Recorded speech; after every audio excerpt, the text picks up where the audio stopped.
Fulana, can you hear me? Tell me if you can hear me. I did something with my audio. So I shouldn't be delayed and you should be able to hear me without any issues. You hear me okay? Does it sound all right?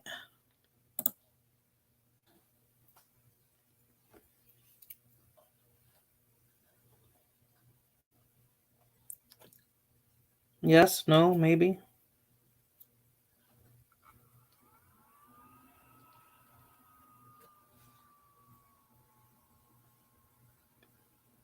You hear me, Fulana?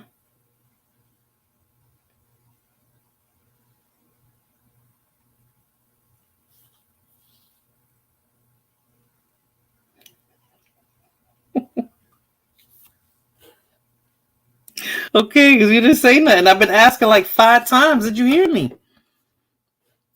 Okay, cool. My kid is home, so I'm good now. So I can stay on for a little bit. I can pick up where you left off, Fulana, regarding that guy with the millionaire thingy. Maybe I should drop the hold on. Invite.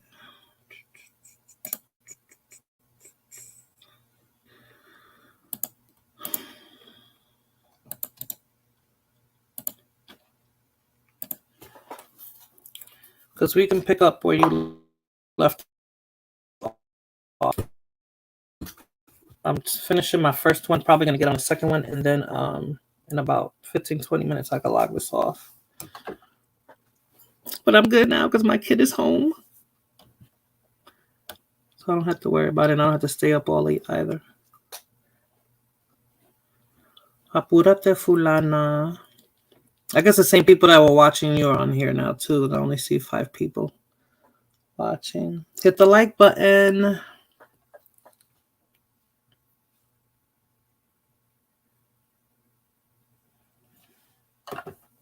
Oh, there you go. Hold on.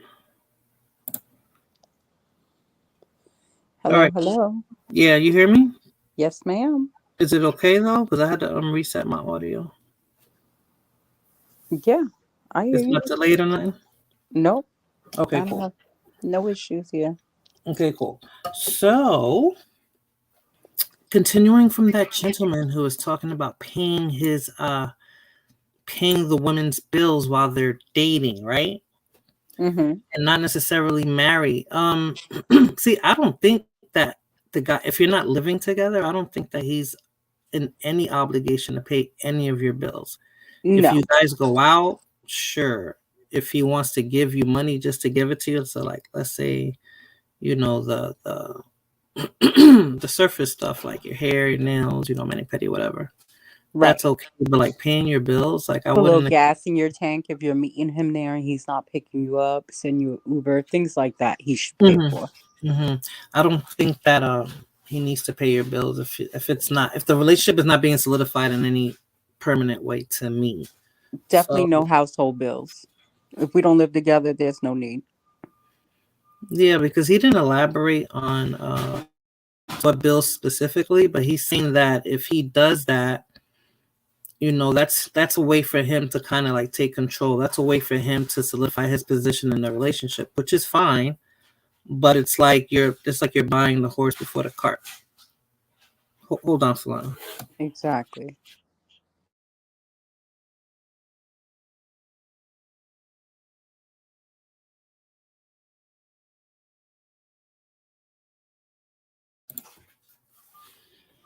I don't know if you hear it, but it sounds like there's this massive truck outside my house. And I hear it backing up. Hey, Enter the Crisis. Yes. Fulana, he's another Cuban. I watch him sometimes. I Who's tried that? to watch you stream earlier, Enter the Crisis, but Oh, I think you had just finished. Yeah, I'm oh, starting to run into Cubans on the stream. I've seen you on other streams too, but you know, we're not really talking about anything.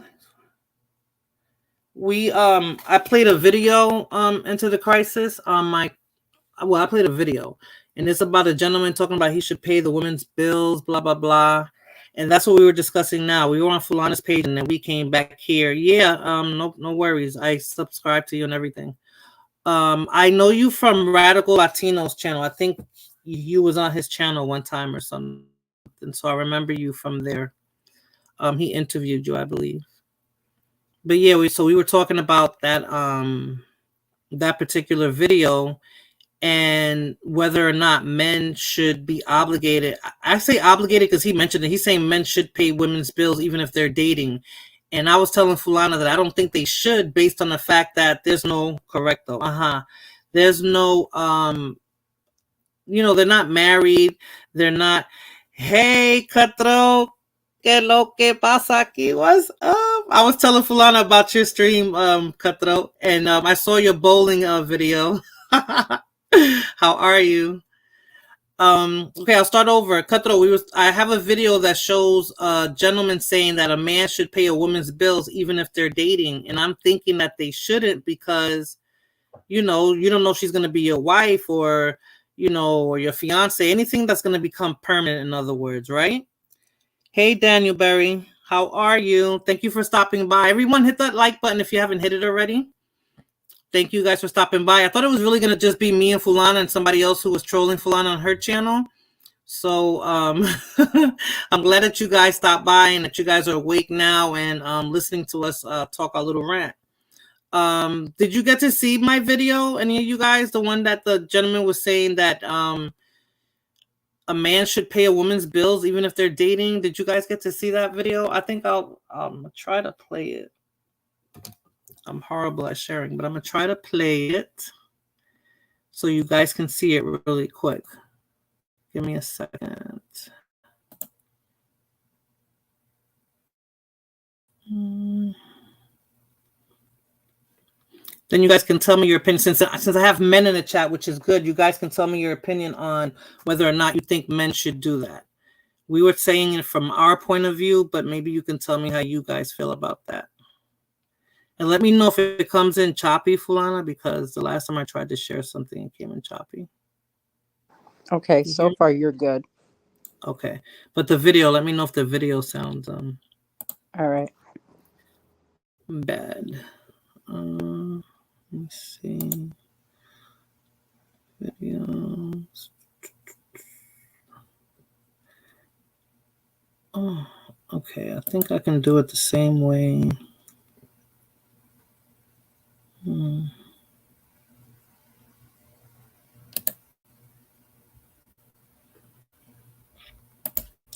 All right, I'm gonna try something new, Fulana. Let me see if this works.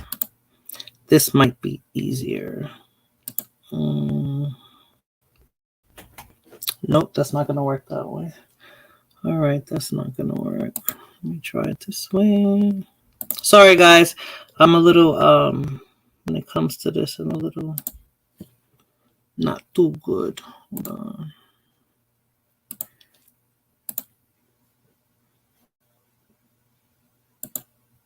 All right, hold on. I'm about to do it now. Share screen. Share audio. Yeah, share. She had all the qualifications. You know what I'm saying? She treated me like a king. You know what I'm saying? She treated me like a king. Mm-hmm. And she When said, you had nothing. I had nothing. She even made me a poster, said True King, put it next to a line. And while we was in Section 8, I'm like, oh, okay, you serious. You know? And I said, yo, I got us. Let me leave. You know, I told her, I said, don't even work. This is after I lost Skechers. This is why I'm only having my one little job. You know what I'm saying? And I'm trying to do it all. Yeah. But that's just me, though. You know, that's why I came with the whole thing that was super controversial on social media about men need to pay all the bills. They bring a different beast out of you. You know? And we just boyfriend and girlfriend at that time. They ain't my wife or nothing. But I believe in that because I'm like, yo, it brings something out of a man to step into that position of taking you ain't with no roommate. You know what I mean? Like you don't want 50-50. Yeah. You want that respect. You want that ladder. You know what I'm saying? And like it's positions that we all got to play.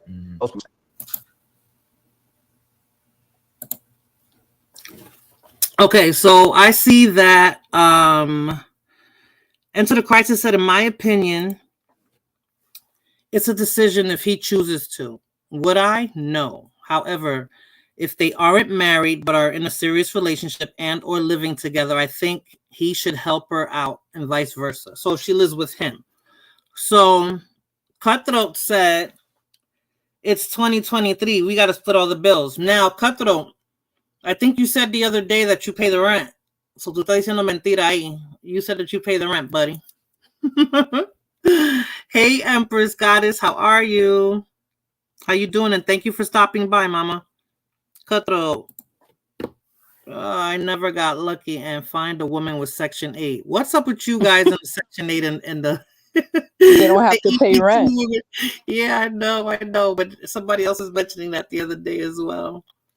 But these You know Section you 8 guys women can have find gotten it. smart, Morena. Huh? These Section 8 women have gotten smart. They be charging their man money for rent, saying that they have to Really? pay a difference or whatever. But they Mhm. be pocketing the money.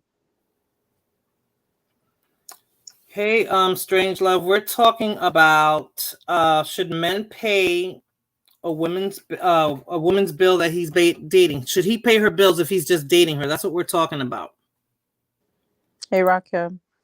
Hey, Rakim, I saw your message. I shared Fulana's stream, so I figured you saw it. How'd you know she went live, buddy? But we're talking about should a man pay? I'm sorry, guys. We're talking about should a man pay a woman's bills if they're just dating? I think that you should be in a serious relationship and living together. I don't think that you should just pay the bills just because you're dating. I mean, you don't know if that relationship is going anywhere. So if it's not going anywhere, then it's like you're spending money for nothing. Like, you know, if you're in a relationship if a man's in a relationship with a woman, that's kind of an investment if he plans on seeking the relationship long term with her, right? So if it's just casual dating, then he's not even obligated to give her money for her hair and her nails, you know? Even though I know that there's some women who kind of demand that. I think you know who I'm talking about, Fulana. Like they expect at least that. But I'm like, if you're dating, I mean, that's something that you were keeping up before you got with the person. So why do you expect him to pick that up? So you said it depends if it's serious. Sure, okay. So yeah, that's what we're saying. Like I you know, the guy put the video out there and I put it up there saying, like, you know, all right, Rakim, saying, you know, that a man should do it. And I think he was saying that as a flex, Fulana, like, you know, because he's saying that basically, you know, he's taking control. He's being the man by, you know, putting out that way and paying her bills. I pay everything, even life insurance. Very good. Nice. Exactly what you're supposed to be doing. A lot of people don't have life insurance. Yeah, and you have to have life insurance. Yeah. But no, that's good. I knew you were joking, buddy. I knew you were joking because I have a feeling you've been married for a minute. So you're old school and you're my generation, Cutthroat. So I'm positive that you know what the role is of you're a husband, not just a man, right? Like her boyfriend. So that's a little bit different. But yeah, I don't think so. Like, how long do you think you have to be in a relationship before, or do you think that you guys should be living together before he even offers to pay your bill? I think they should live together for like serious bills. Like I wouldn't pay any home bills. Well, not you, but the guy. Yeah, himself. like if I was the guy, I wouldn't pay. Like I'm not gonna pay your lights. Right. Okay. Or a portion Unless of the we live rent, together, or or a if car you tell note. me, or if you don't have enough money to pay your lights, and I'm a guy, I would be like, okay, I'll help you out, but not like a constant thing. He said he's single. What do you do now? Well, I don't know. You're looking for a relationship because the men on here say that they're looking for relationships, but they have all these hang-ups as to why they can't be in one, right? So, you know, that could be your fault. But yeah, I think the guy was elaborating too much and he called himself a millionaire. So I'm assuming it's because he paid, you know, he's a millionaire now, and that's not how he started off. Could be. So he paid, yeah. So he paid But he's saying that he paid all the bills. He was saying he paid all the bills even when he was broke. And he mentioned He mentioned being on public assistance as well. So maybe that's what he was doing as well. Maybe. Yeah, at that time. But he said he still told her not to work. Wow. Like he's still gonna take care of everything. So in essence, there he was actually living with the woman. Or vice versa. She moved in with him and he told her she didn't have to work, and he had all the like Section 8 and the welfare or whatever he was using. Yeah. That's what they should be doing into the crisis, letting it happen naturally, right? Yeah. That's usually when it's the best, when you're not even looking for it and then you end up meeting somebody. So so let me ask you this, Fulana. So how long do you think you have to date somebody before you guys even start talking about living together? I don't know. I like living like separate. Sorry, I'm talking to the wrong person. Yeah. Let's say you did like that. Like right how now, long this do you- is me time. Like if he lived here, like I wouldn't be on here right now with you. Yeah, you're one of So- those like that. You know, Mima was like that too, right? Because with me, I think you should be dating at least, and that's if you have no kids, right? At Right. least 3 to 6 months before, if it's getting serious, before you even consider living together. That's if you have no Really? children. 3 to 6 months, yeah, So because you got to get to soon? know the person. You're not gonna just move in with. But I Anybody. wouldn't talk about. I think that's too soon to talk about. You think that's too moving in. soon? 3 to 6 months? I think so. 6 months is when you really know. Like that's the break-off point. So you A need lot a of couple people months move after fast. that. Yeah, a lot of people move fast, but if you're dating and you're seeing each other often, because you know when it's fresh, when you're in the honeymoon stage. Yeah, but the honeymoon stage is 6 months. The first 6 months. Mm. And then it's like, okay, here comes 7th month, 8th month, and let's know. He said 2 weeks and 3 days. Oh I say hell no! I say 3 to 6 months. I would only move in with another person if we were engaged. Now because okay, different. Strange Love, that makes sense, because then for sure you have a commitment there, right? Prior to you guys moving in, you're already engaged, so you're committing to each other. But some people don't even wait for that. They'll move into each other before they even start discussing marriage. They're just discussing living together, because then they'll know if they're ready for marriage after they live with each other for a while. That's like more modern, right? I think that's a more modern way of thinking with regards to a relationship. So I would say yeah, maybe a year. really? I never Before. waited that long. I never waited that long without any kids. A year? No. 6 months is too soon. Like, can Yeah. someone get out of their lease? Like, is that enough time? Well, it depends on who. Right. You know, Like, what if you both have apartments already? And like, where are we moving? Are we gonna go find something together? Am I moving in with you? You moving in with me? Because that can be iffy too. Well, I like it when it's my apartment. I rather the person. Exactly. That's just me. Like, I'm not moving in with you, but you're welcome to. If we're at that stage, then you're welcome to move in with me. But then what if they be like, "Oh, I gotta move in with you," so when you get mad, you can say, "Get out my apartment." Well, I was raised that way. So that's why I wanted to ask that to the men, right? If you're single and you're in a relationship and it starts to get more serious and you want to live with each other, would you move in with her, or would you obligate her to move in with you? Now, Enter the Crisis said hood leases can end on the spot. Right. So let's say both of you guys have your own apartment, but she's like, why don't you move in with me? It's more convenient. My apartment's bigger. I have more room, blah, blah, blah. She runs the BS on you. Would you leave your apartment and move in with her? I say BS because, that's the way I would get him to move in with me, right? Right. Why I don't want to move in with him. Squatters. Yes, sir. That's his thing. I think you sell shirts, right? Cutthroat. Does it say squatters? I think he sells he promotes his stuff. I think it's squatters, Fulana. She needs to be the one if she's living with me. Okay, Strange Love. So that means that she has to come stay with you. It's not vice versa. Even if you're engaged, like you said, that means that she has to come stay with you and not you stay with her. I I've think done he that. meant she has to be the one, meaning he's not inviting anyone to move or him move to anywhere unless he Gotcha. knows that's the one he's gonna marry. Gotcha. Enter the Crisis said I've done that before and it wasn't a wise decision on my part. What wasn't? Did you move in with her or she moved in with you or just living together, period? What was the why wasn't it a wise decision? And you know it's sad because you never really get to know anybody until okay, so he said that's what he meant, what you said, Fulana. Yeah. It's sad because you never really get to know anybody until you start living with them. That's why I say 3 to 6 months, because even if you're with them for a year, you're not gonna really know that person until you start living with them.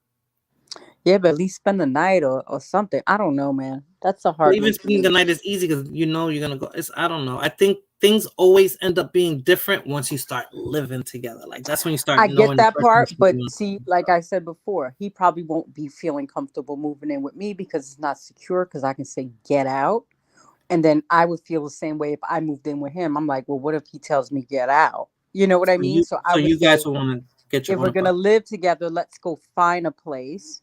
Let's both be Oh, on the lease. You know what I mean? And let's mm-hmm. figure it out that way. But if we do find a place, I need a place that I can afford on my own in case we do split. He got to go. You know what I mean? And I Yeah, can because keep then the it's gonna be like apartment. that Jennifer Aniston movie. You remember that Jennifer Aniston movie when they got the apartment together and then they broke up, but none of them wanted to leave? Oh yes, yes, Okay, yes, so that's yes. why I don't want that situation. Yeah, So when you move in together the way you're saying, and that you can get caught up in that situation, right? Because now, yeah, yeah. So yeah, Strange Love bro. said, but about the moving in thing, preferably she would move in with me. Okay. I Okay. figured that, Strange Love. I definitely figured that. Enter the Crisis says I moved in with her plus being with her. Okay. Okay. Hello. Hey, how y'all doing? Good. How are you? Hi. Spectacular. Thank you for blessing the panel. No, I did not bless it. You blessed it with your ashe. I'm just kidding. Cool. So what is your take on what we're talking about with regards to moving in now with somebody? Like how do you feel about that? Tell us why wasn't it a wise decision if you don't mind elaborating? You have to really get to know somebody. But how would you know them, Liz? Spend time with them, talk to them over the phone, but before making that decision to move in. There's things you have to observe. If she has children, how does Mm-hmm. she treat the children? Because if she treats the children not correctly, then she ain't gonna treat you correctly. I think also knowing her background as far as um, not knowing everything. You're not gonna know everything about somebody, right? But what you can learn about her upbringing and family. Um, So you'd be observing more then, right? Because oh, if you're I, spending I have, time with her family, perhaps her kids. I See, I have, didn't mention kids because when it comes to children, I mhm. think it's a little bit more serious, right? And I Yeah, wouldn't have did the 3 to 6 month thing if I have with my son. That was a definite no for me. yeah. I Like don't. I've just learned to um I know you be from Radical be Latinos channel. I I'm think sorry for the background. it's okay. I've just learned to, take your time and observe. There's uh I'm somebody that likes I like information. I like you know uh things that you can get um for example, let's just say a religion or a religious textbook. If it's something that's beneficial, right? So like in the religion of Islam, Mm-hmm. there's 4 conditions for marriage. And although it's stating the 4 reasons why a man should marry a woman, it's also pertaining to the woman marrying the man. Right. So the conditions is or the reasons. So the reasons are beauty, Mm-hmm. wealth, Mm-hmm. family, and basically when it speaks of God, like her being a God-fearing woman, right? So, and it goes on to say that if it's not for basically religion or God, may his hands be rubbed in dirt, meaning like shame on you type thing. Right. But the part of when it talks about family is talking about what was her background like. So an example is a relationship I was in. Um, this particular female was molested by a next door neighbor. She was molested by a female cousin. Her family didn't believe her. They thought she just wanted attention. I actually was with her one day in a grocery store when she ran into her female cousin that she didn't see for years. And I was, just standing because they're talking. She introduced me and I'm just quiet. And the conversation got into her saying to my ex, "You're not over it." So at this point, my antennas go up. I'm like, over what? Like, what's she talking about? And we go to the car. She's like, that was the cousin that molested me. Mm-hmm. And so this is just an example. Her being that she was molested and the fact that she did not get therapy. She had a lot of anger. Right. And because she had this anger, hence, is a huge reason why we're not together. Right. And there's a lot of things that happen all into that. But it's just a thing of you have to get to know somebody. And I think a lot of times, like when I look at women, and women will then complain about males. Notice I'm saying males and not men. Mm-hmm.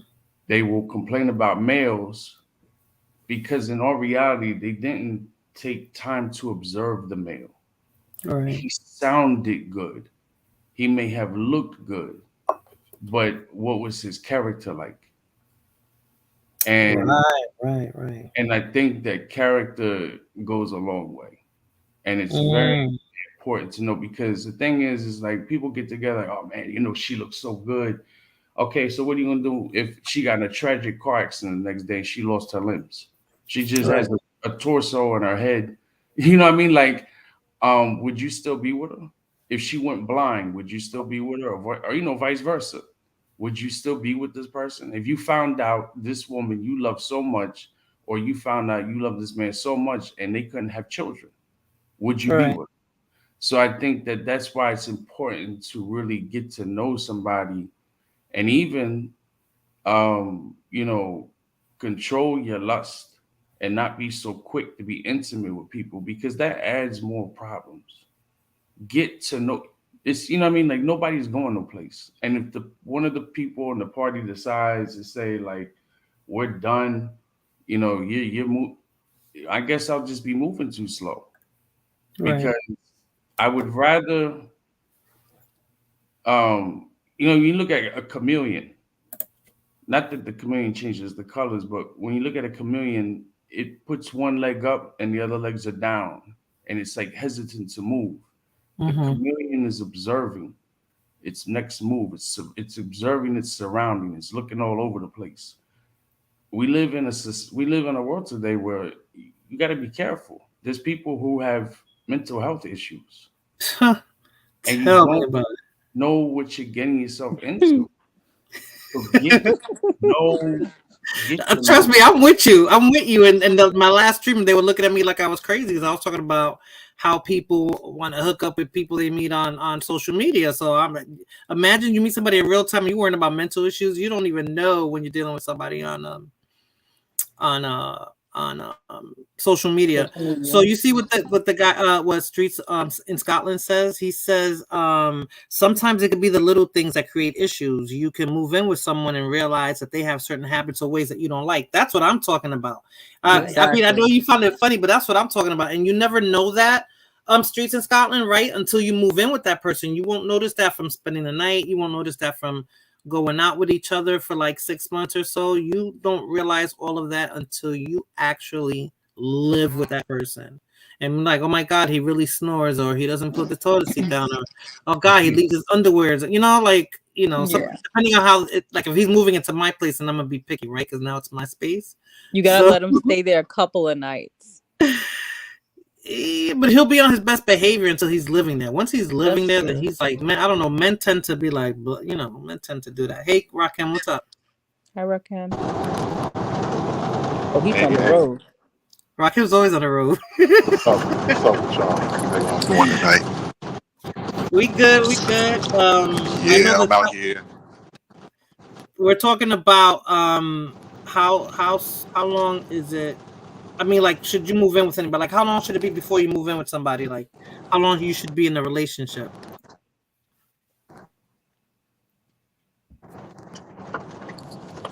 I say How about long a year. should you be dating her I say a before year. Yeah, a year. Okay, I now agree. I'm sorry. Yeah, a year. Okay, so would it be like, because you have your own place, so you're not, she would have to move in with you. So you would say a year. What if she has children? I don't know, probably like maybe a year and a half. I don't know, too. But what would It be your depends. I got to get to know stipulation? The I kids. got to get to know the children. Well, they can't be children with bad behavior. Now, let me ask you this. Right. That's true, right? But usually you can control it if they're young. What if they're 13, 14, No, 15? you can't. Sometimes you have to see how she disciplines. And if Yeah. she doesn't discipline correctly and then you try to correct her on the discipline and she doesn't want to listen to you, then that's a deal breaker. I think. That's why I didn't want to move anybody moving in with me, because I didn't want to deal with that right there. I don't want to deal with a woman that I'm like, yo, your kids is out of control and you can't speak to my kids. Those are my kids. All right, well, you and your kids can go. Bye. Right. Because if Rakim, so you're saying if they live with you, then you'll take on that responsibility of being a stepfather. So you feel that you should have the right to discipline, not so much physically, but maybe verbally, like, you should have that right to do that. If the children lack guidance, anything like that, of course. Like, especially if they're living in my household. If I'm coming home and I'm seeing crayons written on my walls, or I'm seeing, somebody didn't, kicked a hole in the wall or something like that, and different things like that. Of course. Or if I'm hearing like, oh, I don't want to do this because I don't feel like it. Of course, you're going to feel like you're going to have to. They're living in my household, so you'll address it directly to get some type of straightening. So I'm going to address it directly. I'm going to have to get some type of straightening. Gotcha. I'm addressing it directly. Gotcha. ASAP. With the kid. Yeah, like I'm not gonna be verbally disrespectful or anything like that, but I'm gonna have to tell the kids, what are you guys doing? I'm gonna have to have a conversation with your mom about this, and depend on where the mom, because the reason why these kids are like this today, because they're not being parented. They're not being parented with any type of respect, any type of moral stature, anything like that. That's why these kids are in the condition that they're in.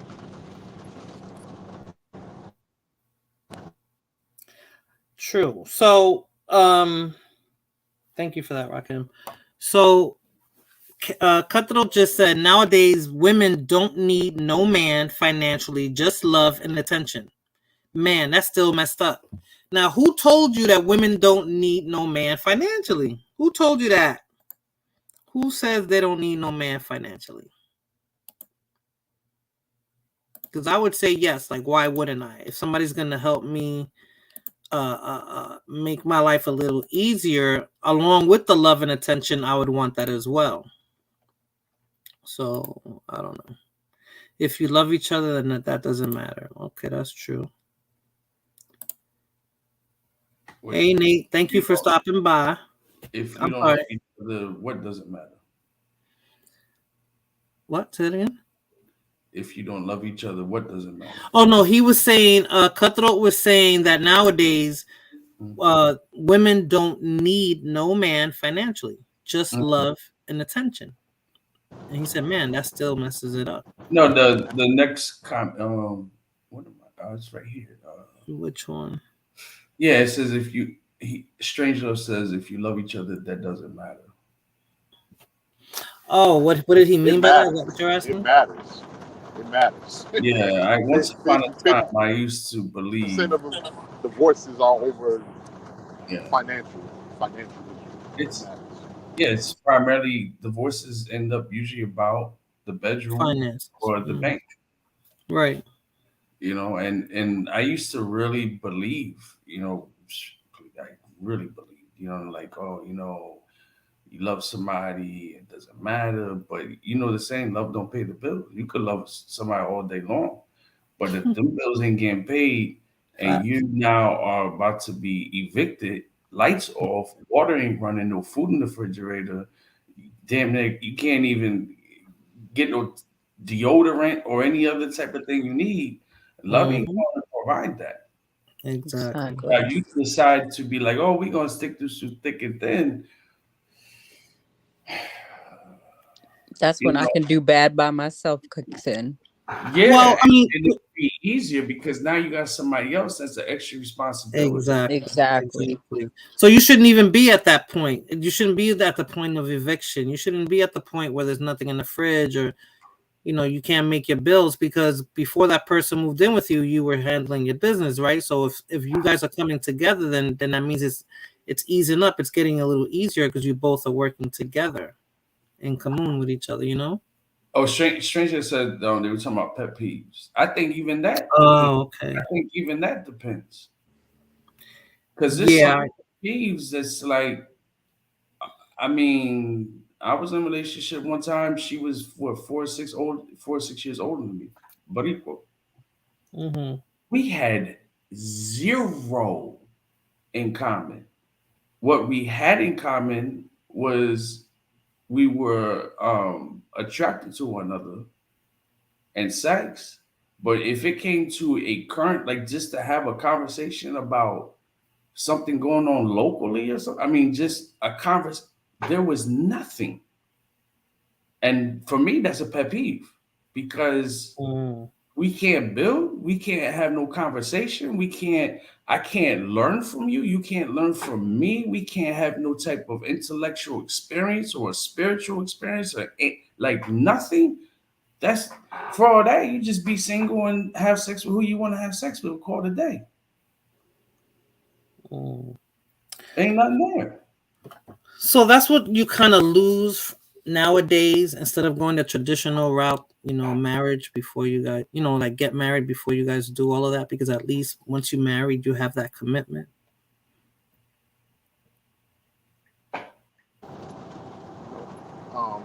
I just touch in on that real quick? Which one? The hitting your kids?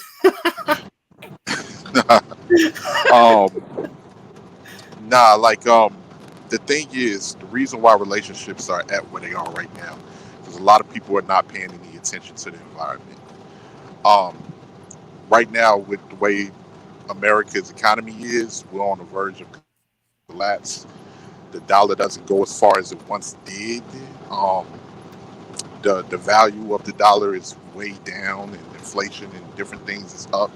A lot of people just like the front, man. Like, you got a lot of these women who say, "Oh, I don't need no man. I'm independent. I ain't got it." The only reason you're independent, sweetheart, is because of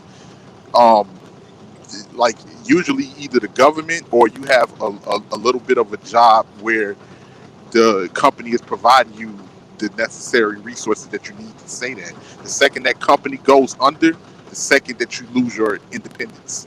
Like, so it's a lot of things that a lot of people are not paying any attention to. Like, for instance, you even got like what you were just talking about earlier, what I didn't get a chance to chime in on, the millionaire dude.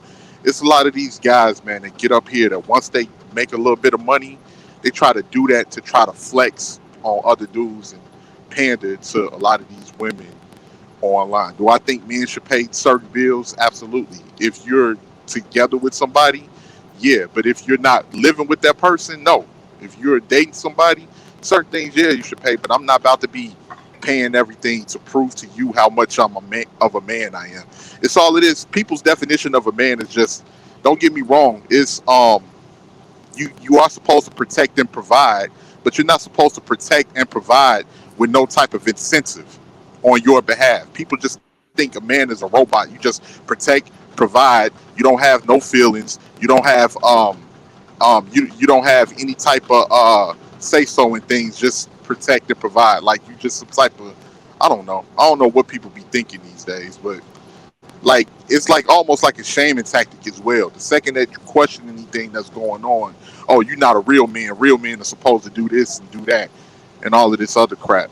But you got a lot of these guys on here that get up here and they like to pander. He comes off to me as one of those dudes. If he was broke, how was he paying all of the bills?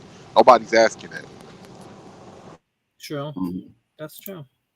And that's when certain females say that, like, you know, you're not no real man. And like, how would you, I mean, in some cases, you know, we should know what a real, well, let me rephrase this. Theoretically, we should know what a real man and woman is, and that also could depend on your upbringing, where you didn't have a good parent in your life. So there may be a lot of things you had to learn on your own, or people had to teach you along the way. And then you got some people who just never learned none of that, right? But when you say, when women will say, "Oh, you're not no real man," you know, the other thing is, well, how would you know a real man is if you're not a man? It's just like if a man turns and say, "Oh, you're not no real woman," like a real woman, or we're not a real man because of what? Like, is it a thing that you're actually in your feelings? Because some men can't take criticism. Facts. That's a whole. And a lot of times, women are correct. And I'm not saying this to get no brownie points up here. I'm just being honest. And as men, we have this ego. I am a man. I don't want to hear this. You are a woman. You're subservient. This machismo mentality that still exists. And it's a thing of, and it can be the opposite way. A man says it to a woman. She's in her feelings for whatever reasons, and he could be right. I mean, it goes different ways, but for the most part, when I've heard women have this conversation about it's no real man, they're usually right. Because you got her pregnant, there's a child, and you're not taking care of your responsibility. That doesn't mean you got to take care of her, but you have a responsibility you brought into the world. What type of man you talking about, though? Because the type of men that I'm talking about, those are men. That's mandatory. That's off the rip. Now, you talking about somebody that's irresponsible. That's a different story. Because the funny thing about that, with men like that, most men can tell that they're irresponsible off the rip. You know, men, if a man is not taking care of his responsibilities, you're going to know that. And those are the type of men too. They don't really hang around a lot of responsible men because it feels awkward.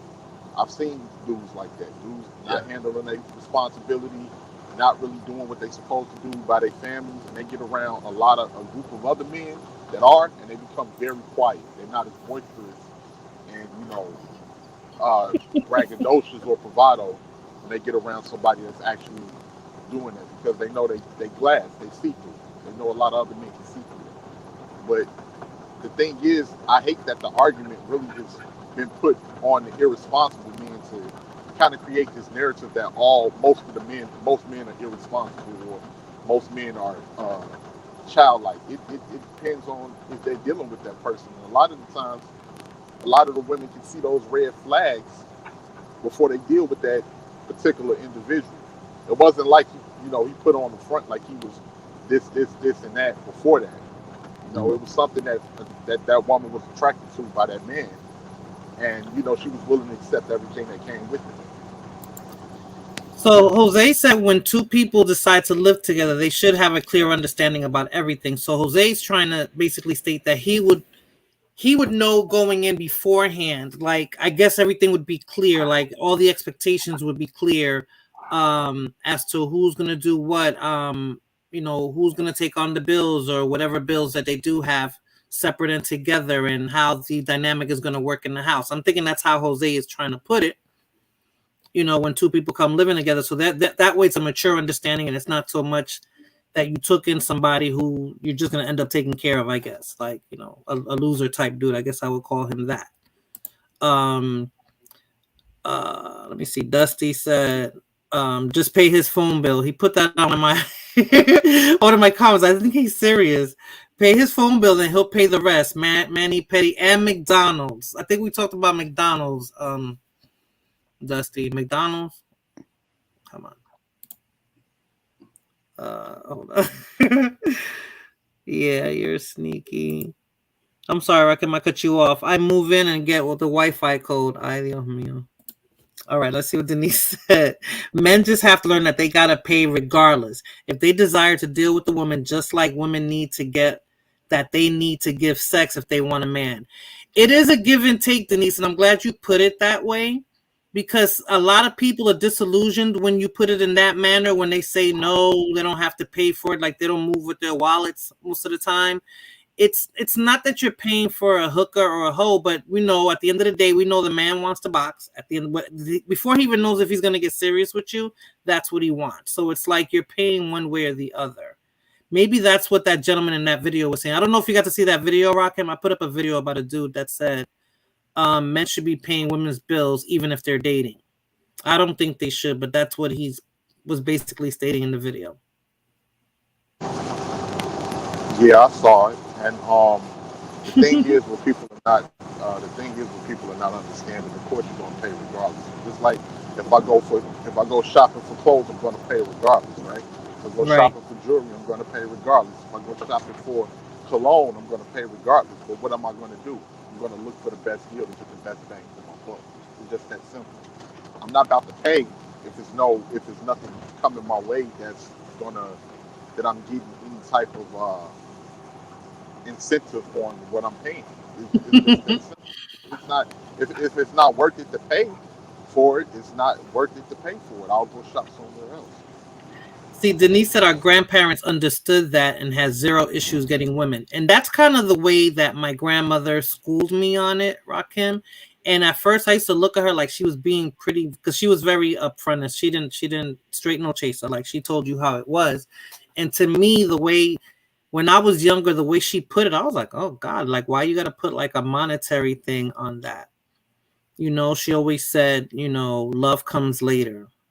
Your best friend is that dollar in your pocket. So when you get with somebody, basically you're getting with them to make sure that you're moving up, meaning you're not going to be with somebody who's going to hold you back or hold you down. You're going to move in with somebody who's going to, you know, keep you where you're at your level of comfortability or higher.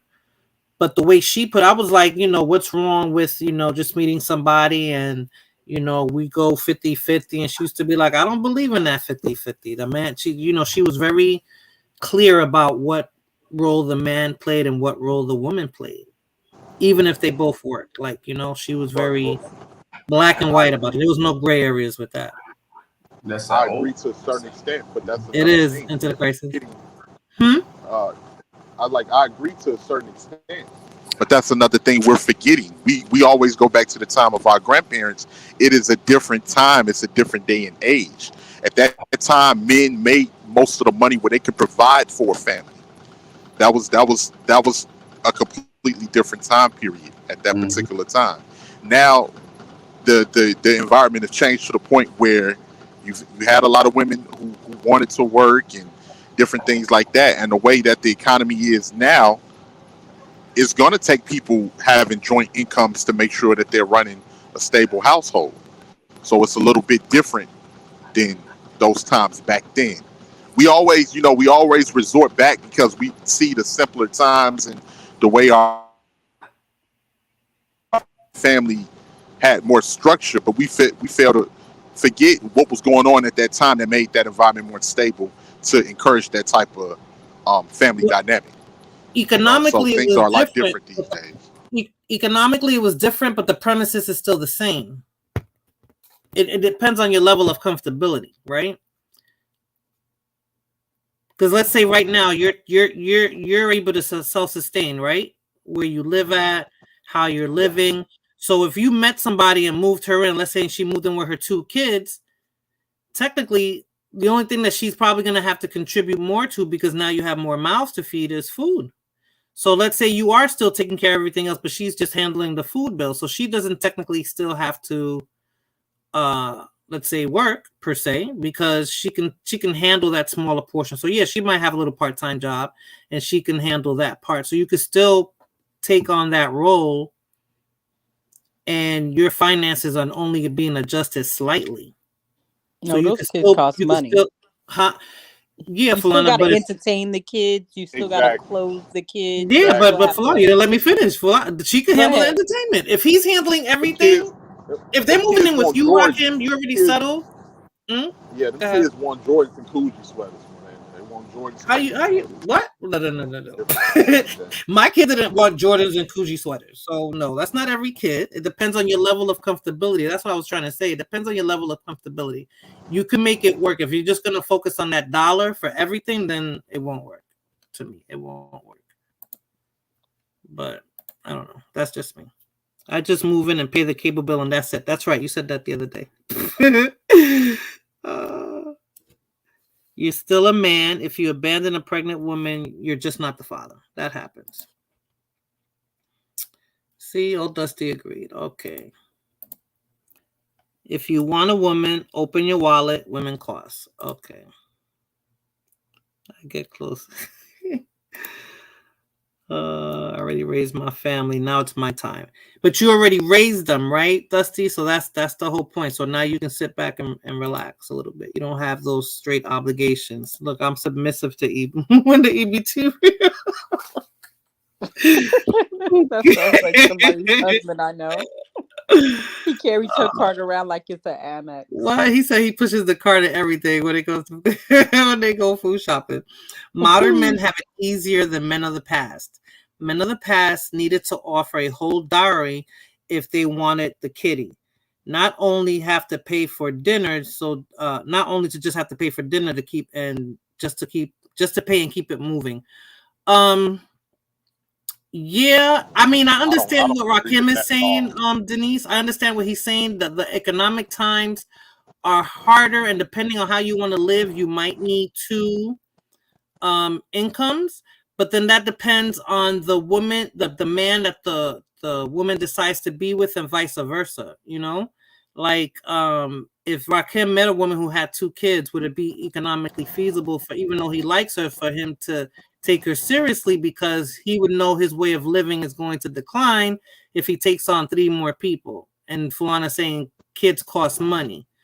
So at that point you have to decide, and that's way before you even consider moving in with somebody or taking them that seriously. They already have a ready-made family, so that means that you'll be adding on more people to your finances. So I think that's something that you decide beforehand, not move in and then say, well, you got to do this and that because I can't do this and that. Trying to figure out how.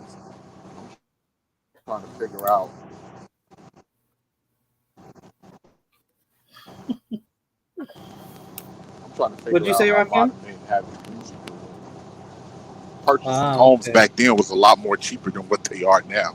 You figure out days, because back then it was a lot cheaper to even buy homes. Most people can't even afford a home these days without having a joint income. Is damn near impossible, and you have to have a credit score that's on point. Look at the housing, look at the what's going on with housing and different things like that. You got people. You guys are from New York City. You got people moving out of New York because they can't afford it. You got people moving out of Chicago because they can't afford it. People moving out of Los Angeles because they can't afford it.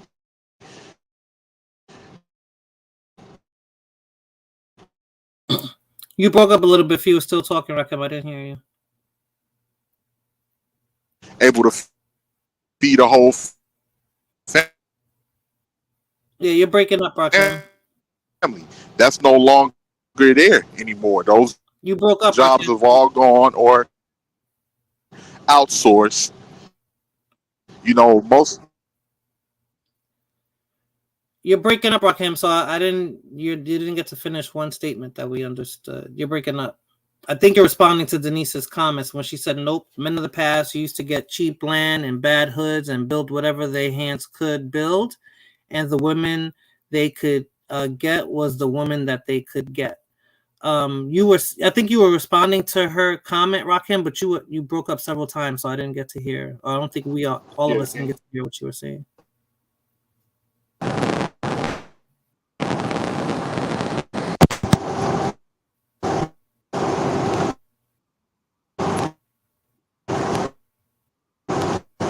Hello? Yeah. Yeah, I'm sorry. I'm in an area where the signal was pretty bad.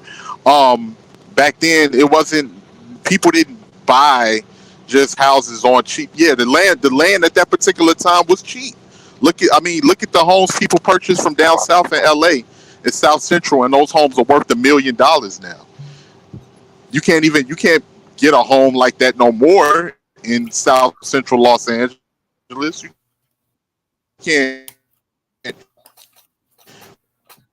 buy Yeah. a home You're still breaking up, Rakim. cheaper. Can you hear me? You're breaking up. Okay. Cutthroat said, even if the man pays all the bills, the woman still wants to control these days. Well, what kind of control are we talking about? Control of the house? Like, what she's gonna cook for dinner, when you guys gonna go shopping. What are you talking about, Cutthroat? They had less, but had better results because there was no internet to cry about paying for access to women. Nor the women cried for giving sexual access to men. I think that's the double-edged sword, Denise, to an extent. With all the back and forth that's happening is the internet, because you just got a bunch of people talking and not nobody really making sense. So, and I'm not saying all of them, but there's a lot of people who are just talking just to talk, That's because dudes want women above their level of provision. If you're a 6 on provision and you need a woman that's an adjustable 6 or 5, a 7 or a 9 will use you 100%. That's true. I guess that's what I was trying to kind of say to Rakim, Denise. Like, if he did meet a woman, like if she had 2 kids, then yeah, then that would put a strain on his finances if he can't afford them. So maybe going that route wouldn't be financially feasible, even if he likes the woman. I could like you, but I know that being together, it's not going to work, because if money is our issue, that's going to be the argument. The last thing you want in a relationship is to be arguing about money. Enter the crisis. Mm-hmm.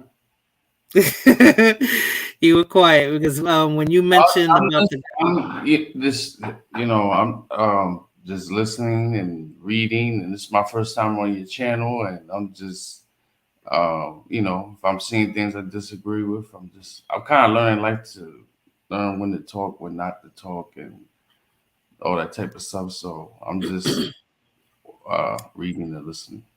Okay, I circle back to you because when you mentioned when the man wasn't handling his responsibility, Rakim jumped in and said that you're talking about dudes that women should have known about, saw red flags, and sometimes it's not always that cut and dry. I know that for a fact. Yeah, so you can meet somebody, and I tell my son this: everything could be going good, and y'all love each other, and everything's great, and then you get her pregnant, and then she becomes your worst nightmare. Mm-hmm. So it can happen to men too, as it can happen to women meeting a loser. It can happen to men meeting the worst thing that ever happened to him, that he's stuck with regards to that kid for the next 18 years because they have a child together. Legally, you have to support that kid till they turn 18, right?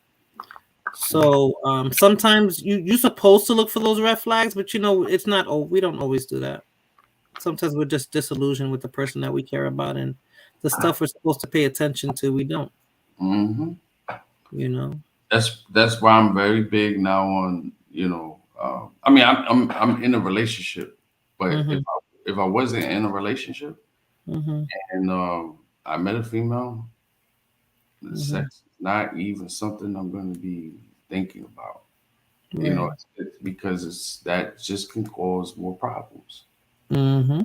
Get to know the person, and like as far as what the sister saying about pain and stuff, I don't disagree with that. In some shape, form, or fashion, you're gonna be paying, right? Yeah. It's not like you went up to her and said, "Hey, look, Toots, I'm gonna give you $20. We're gonna go do this." That's not what's going on here. So it's an investment. She brought up dowry. A dowry is something that has existed in ancient times in different cultures, and today there's different forms of. People may not call it dowry, but it's a dowry. Mm-hmm. So Me, I'm honest. I'm cheap. I'm cheap. You know what I'm saying? I'm cheap because my adopted father. Where was he born in 41? Mm-hmm. He comes from that depression when the depression Yes. occurred. Mm-hmm. So when I was raised with him, you know, I remember when a loaf of bread was 10 cents. Like I remember when the new Jordans came out. I think they were like $80, $85. This guy had all. I Mm-hmm. didn't ask for the Jordans. He just found Mm-hmm. out about it, and when he went nuts, he's like, "Stickers should cost $5."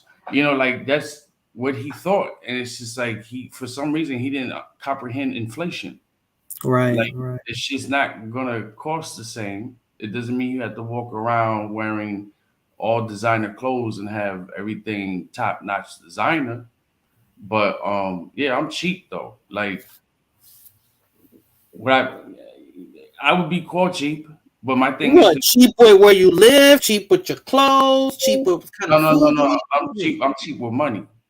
Oh, yeah, but like For some example, people. if Go she's ahead. like, "Oh, I want to get my hair done," Mm-hmm. if there's a bill that has to be paid and it's coming up, I'm sorry, but your hair is gonna have to wait. Just Well, she like can do it herself. Mm-hmm. yeah, or but it's the thing of like I want to do that for her. Right. Right. It's for me. It's showing that's appreciation. She's beautiful. I know Mm-hmm. it's to beautify herself for herself first and foremost, and then for me. But really, it's for when a woman's doing this, it's for herself. There's nothing wrong with that. Mm-hmm. There's nothing wrong with being selfish in them situations. What do you want to walk around looking like a slob and nasty looking? Like you want to look refined, you want to look fly, you want to look good. There's nothing wrong with that. Especially if she was doing that before she got with you. Exactly. You know what I'm saying? And Mm-hmm. even if she did start to do it, it's the thing of, you know, if we're saying we love each other, then we want for each other, we want for ourselves. Mm-hmm. So it's just this, I get it, but now if it's a thing where, and even with a male, if he's showing signs of he wants money all the time, and the woman says she wants money all the time, then we got a problem there. You Right. know what I mean? Like with that's now you ODing with this, Right. but I'm about handling responsibilities. And And it should be that way. then You we'll get know. to those other things. Like you're not gonna die. It's like cell phones. Oh, I gotta have a Mm. cell phone. I grew up with there was no cell phones. You knocked at the door, you yelled outside the window, or you called the person's house, or the day before that, you made plans, y'all rendezvous, y'all met up. So if there was, I wouldn't die with no cell phone. We can, but we that's a necessity these days. That's like having a house phone now. A cell phone is like having a house phone, right? So when my son was younger, now mind you, when by the time I started using a cell phone, I was an adult already. I wasn't a child. So by the time I'm in Texas now. So by the time I moved here and I'm at work and my son used to ride his bike to school and stuff, and I wanted to be in contact with him. He was 9. No, he was 10. I said he's gonna need a cell phone at least for me to be able to reach out to him. So I didn't buy him the iPhone. I didn't buy him, the brand new Galaxy or whatever. I got him a phone like from Walmart, like a regular phone where he could receive calls. So what I do, because I understand what you're saying, Mhm. like I will work within a budget if I need to. So I can still have the things that I want. It just doesn't have to be like if I want a cell phone, it doesn't have to be the iPhone, whatever's out now, the 14. If I can only afford the 11 or the 10, then I'll get that if I insist on having an iPhone. Mhm. Like I don't mind getting one that's refurbished or, just the older model, like so I can still enjoy the luxuries of life. It just might not be something brand new. Like if I like a Mercedes-Benz car, and I'm just being sarcastic because I would never pay that kind of money. Mhm. But if I did, maybe I can't get the brand new one. I can get the 2014 maybe versus the 2023. So I'll still have the Benz. I'm just getting one that I can afford. I think people need to be realistic about their finances and work within their finances. I think your adopted father just didn't move with the times. Like he came from the Depression, but he got to know that by the time Jordans came out, which was what, the 80s and the 90s, Hey, like, dude, the sneakers, they're not pro kids. Like maybe when he was growing up or whatever kind of sneakers it was back then, he knows it wasn't back. Barefoot. You know what I mean? Like this is Another campo. Okay. you're Yeah. barefoot. Yeah, and that's another thing too in this topic of relationships too. It also depends on your cultural, ethnic upbringing. Yes. Things are different. So Yes. in Cuban culture, you know, Mhm. man is the head, and it's Yeah. in a lot of cultures. You know, Regardless of the pay grade, right? You Yeah. could be dirt poor and you're still going to be head of your household, dirt poor. yeah. And the woman would, make provisions based around that man's financial abilities. And that's what I think Denise is going for, because she was like, there's zero down payment homes. Yeah, Denise has been looking into that. Also, why do you need to buy a home? Just pay for a rental and build your life and save for a home later. Yeah, if that's where you're at financially, then that's the route that you would take.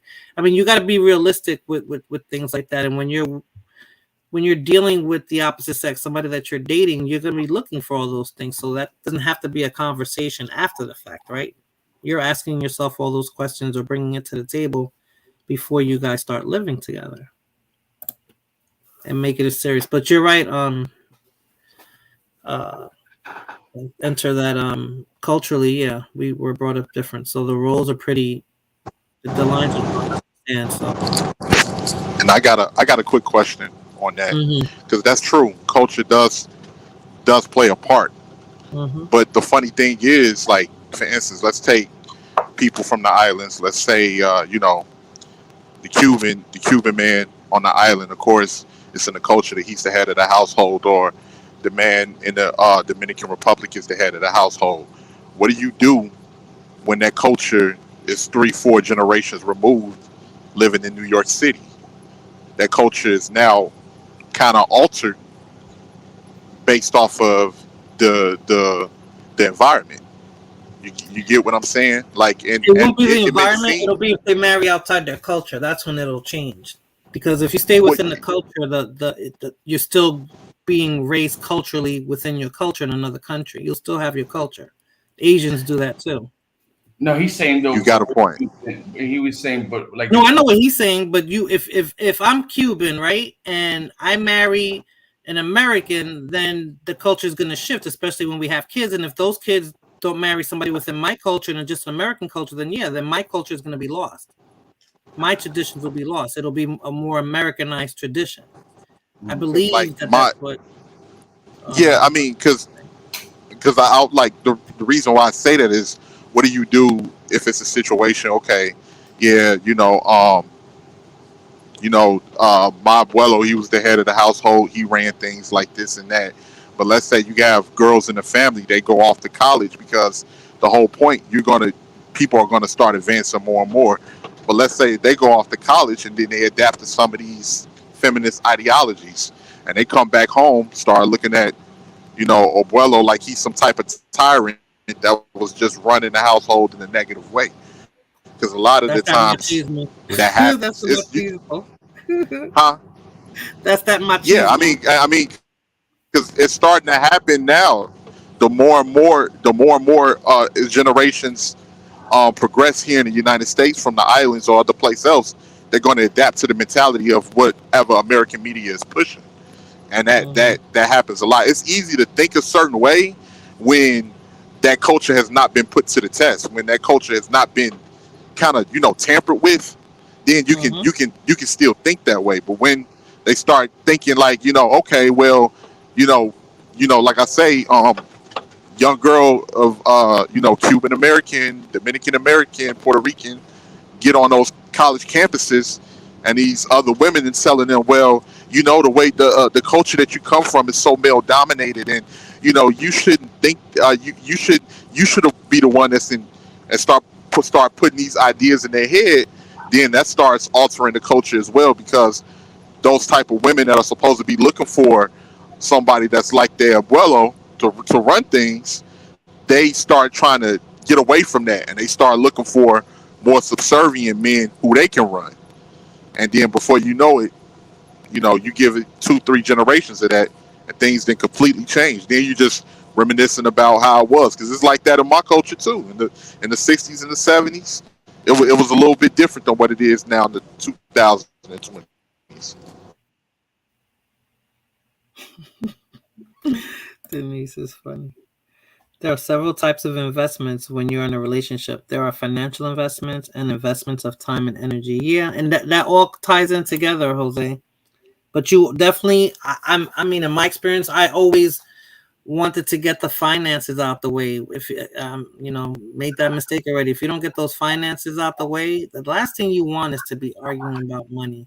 There's so many other strains within a relationship, and money should not be one of the issues that you're having with your partner. That should be all spelled out clearly in black and white prior to you guys coming together and living together. If I could, I would get a camel instead of a vehicle. Ugh, those animals are nasty. My goal is to get from point A to point B.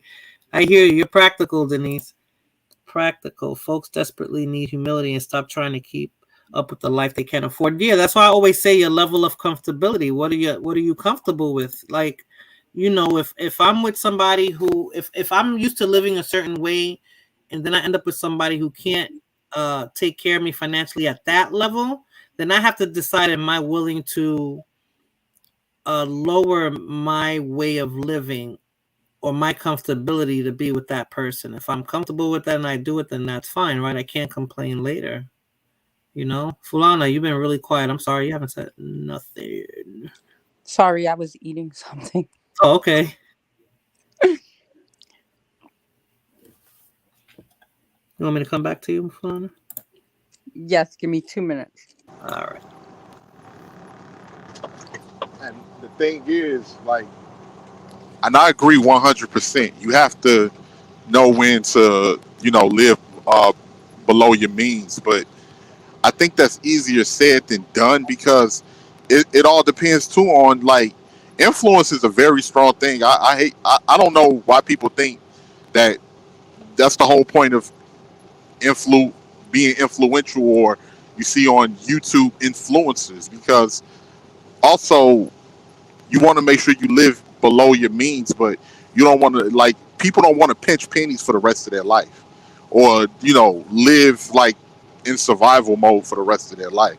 So some people, they will be influenced to want to buy, you know, nicer things, or want to buy things to make them feel like they're working, like they're not just working to live, or, you know, working to survive in some cases as well. But yes, you have to live below your means. That's mandatory. But nobody's just going to have this mentality. Just everybody's not just going to have the mentality where I'm not going to be influenced by anything, and I understand what life is about, and I need to, you know, save my money to do this and that. A lot of people usually, you know, gain that mindset later on in life as they become older. Because when you're young, what's teaching you is everything that's surrounded by you. What's teaching you is what the advertisements. What's teaching you is the magazines, and what's teaching you is television and people in your surrounding areas. You may listen to your parents. Of course, Those your are parents are going to have an influences, effect right? on you, but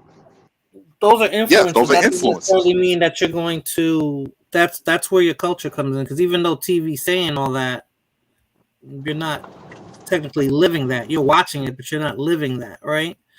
So it's like you don't have to lower your way of living, Rakim. Like, I wouldn't expect where you're at now. I wouldn't expect you to do that. I guess it would be expected for you if you get with somebody who you're going to take seriously. You want to make sure that that person that you're going to come into union with is not going to change your level of comfortability financially. That's what I was saying when you dropped off, that then maybe it wouldn't be feasible to get with somebody who has kids like that, even if you like them, because you know that financially is going to be a strain unless she's putting in that work too. And if you guys can agree with that, then great, right? But if you can't, then she can't expect you to be the sole provider if she's coming into your household with two other mouths to feed, and, you know, not including her. You know what I'm saying? Rakim? Oh, he dropped off. Oh, damn. Hey, Tony, how are you? Thanks for stopping by. If you were raised to respect men, that's how you'll love, whether you go to NYU and take the humanities studies for 4 years. True. true. I think it is the way you're raised, and Rakim has a point. Like after a certain couple of generations, you'll lose it, but I think you'll lose it if you're not in union with that particular culture. Once you start getting Americanized, and then you lose your own culture. That's why some cultures like Indians and Asians, they're really strict on it. That's why they for the most part they stick with each other, so they don't lose that cultural aspect of the way they grew up. That's why it's important for parents to teach their children peace of mind equals what exactly. I kind of did that with my kid, Denise. It's not that he doesn't like good things or name brand things, but that wasn't a priority for him. And I raised him in an environment where the kids, that's not a priority for them. Like, of course, they want sneakers, they want, nice clothes and stuff, but it didn't have to be Jordans or a Coogee sweater or a polo shirt. Well, now that my son is 18, yes, he's into all of that, but he wasn't like that growing up. So I didn't have to worry so much about, oh my God, he wants the latest sneakers. Or when I got him a cell phone, it didn't have to be the brand new iPhone. You know what I'm saying? Like he was accepting and comfortable with what I provided for him. And he didn't know if it wasn't the latest thing or the best thing. It was just like if he wanted what was that? Was that a Game Boy? What's that?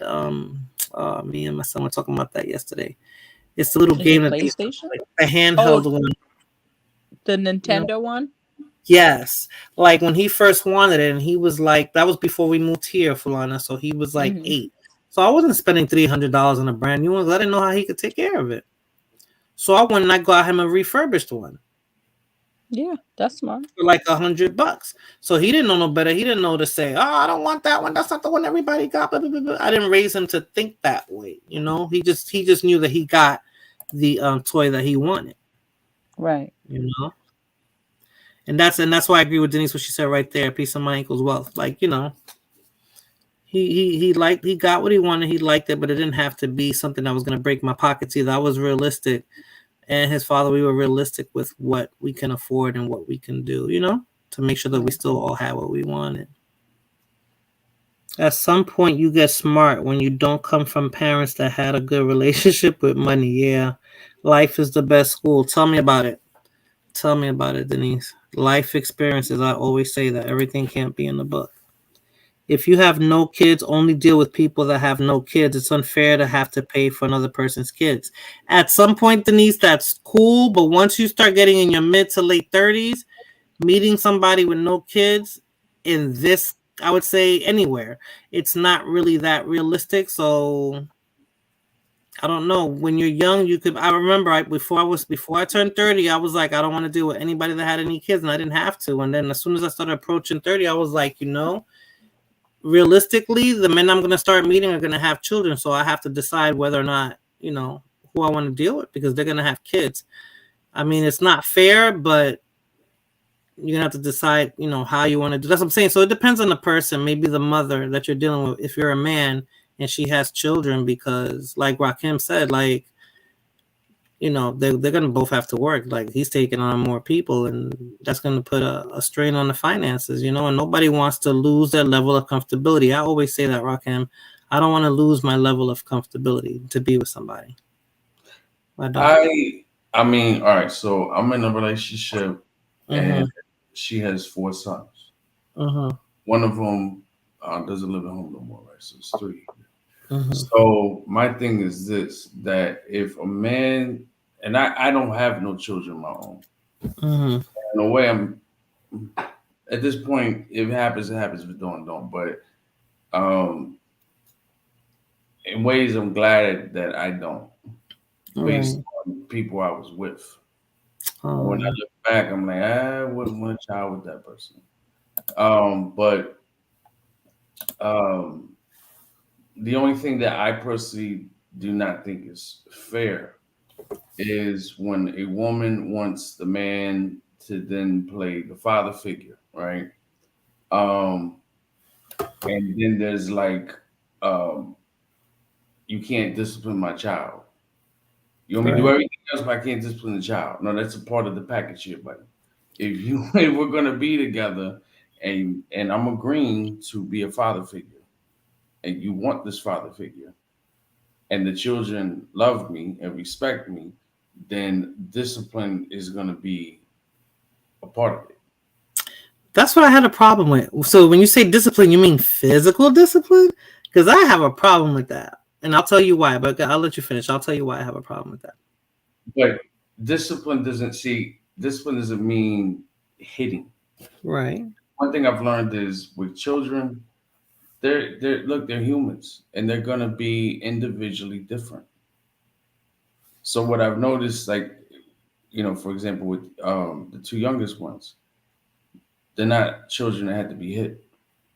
It's simple as, oh, I'm going to take your phone from you, and I'm going to take your DS from you. You can't play the video game, and that right there shuts it down. Right. You're lucky then.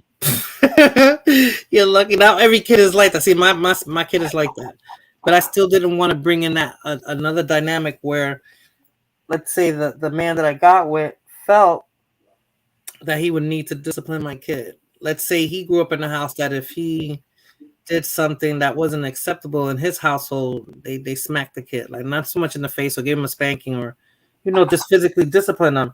I didn't care for that. When my mother married my stepfather, he raised me since I was 1. He would tell us stuff when he had to tell us. I mean, he had a child of his own, my mother, my brother, but he didn't do the physical disciplining. My mother took care of all that. So maybe that's why I feel that way now. My son is older now, so I don't have to worry about that. But when he was a little bit younger, that's why I felt uncomfortable bringing in a man into my home, because he would have had to have come into my home and have to worry about how he's going to discipline my kid, because I wouldn't want him to discipline my kid. I would want to be the one to handle that. I don't know if that's selfish, but that's how I felt about it. Do you mean physically or verbally? Both, either. I would rather be the one to do it. That's just how I felt. Yeah. And maybe I feel like that now, and I never allowed myself to be put in that situation. So maybe I don't know how I would have handled it then, but I'm just speaking from this end. The relationship I mentioned earlier about we had nothing in common. She had 3 sons. Right. So one of them at the time, I kept telling him, like, yo, this kid's always coming home and he has no homework. How's he got no homework? And so one day I went to school, found out he had homework and he wasn't doing his homework for like 3 months. So when he got home, I raised my voice and, I gave him a lecture, and just basically was like, your mother and myself bought you these clothes and that haircut you have on your head, I got you that haircut. Just naming things and showing him how, his responsibility is his education, right? And not to play with it. And how he's basically being ungrateful, firstly towards his mother and then myself. By this is how you're repaying us. Like, it's you have to do what you're supposed to do. So I basically told him, and I'll do this. And I've told the 2 younger ones this.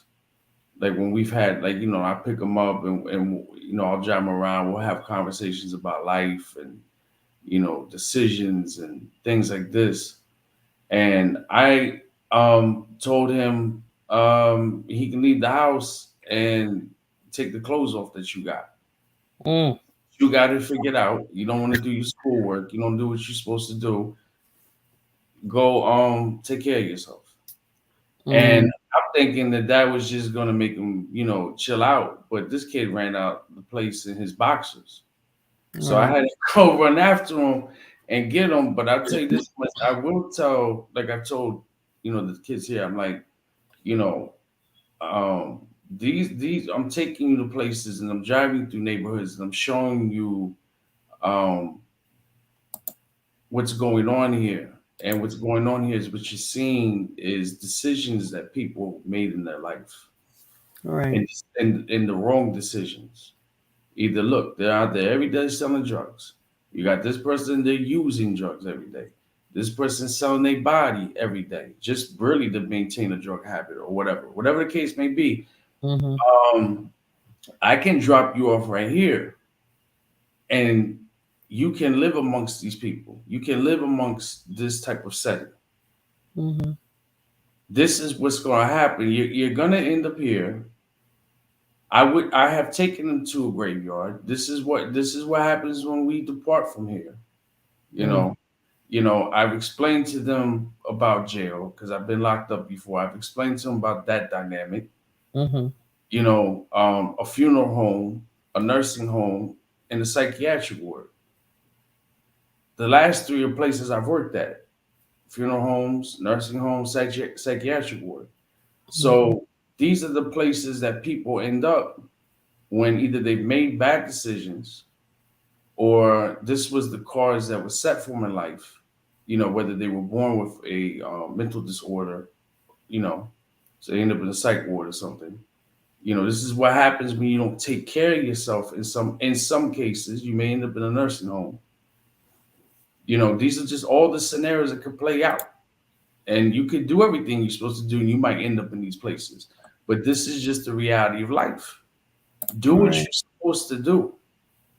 Your obligation is school, homework, your schoolwork in school. You come home, you may have to take the garbage out, wash dishes, clean your room. That's it. You don't have that responsibility of paying bills. You don't know what it feels like to have to worry about this next bill is coming when you have this other bill to handle, and you're trying to balance everything out. You're trying to get ahead in life. You're trying to provide. You're trying to do better for yourself and the family. And I tell them this, like straight up, 10-year-old, 13-year-old. This is life. I'm not going to sugarcoat it for you. And I think that those types of talks need to take place when there's a man who steps up to the place to be the father, as well as the father that is the biological father to the child, as well as the mother. Those conversations have to take place. So to me, that's a form of discipline.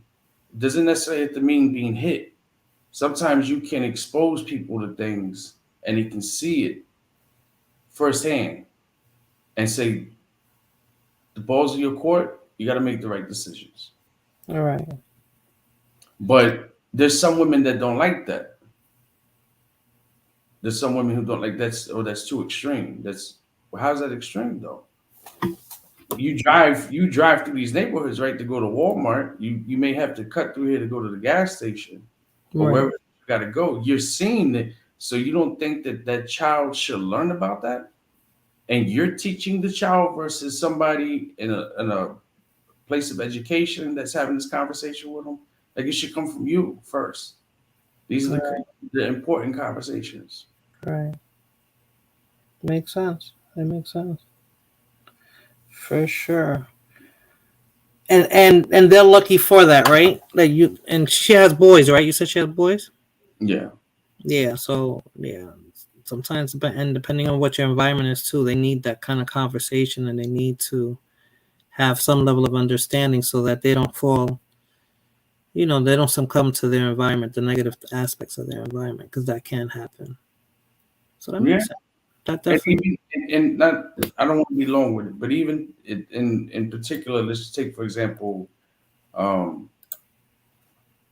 of us who come from other countries, or some of us whose parents come from other countries. Mm-hmm. Why did they come and leave that country?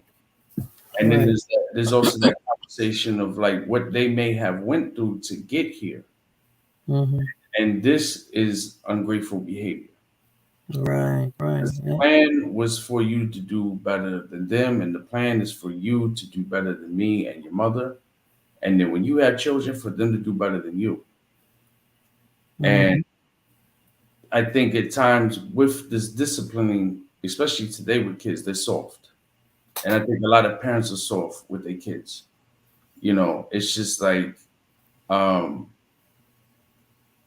they gotta know what it is. They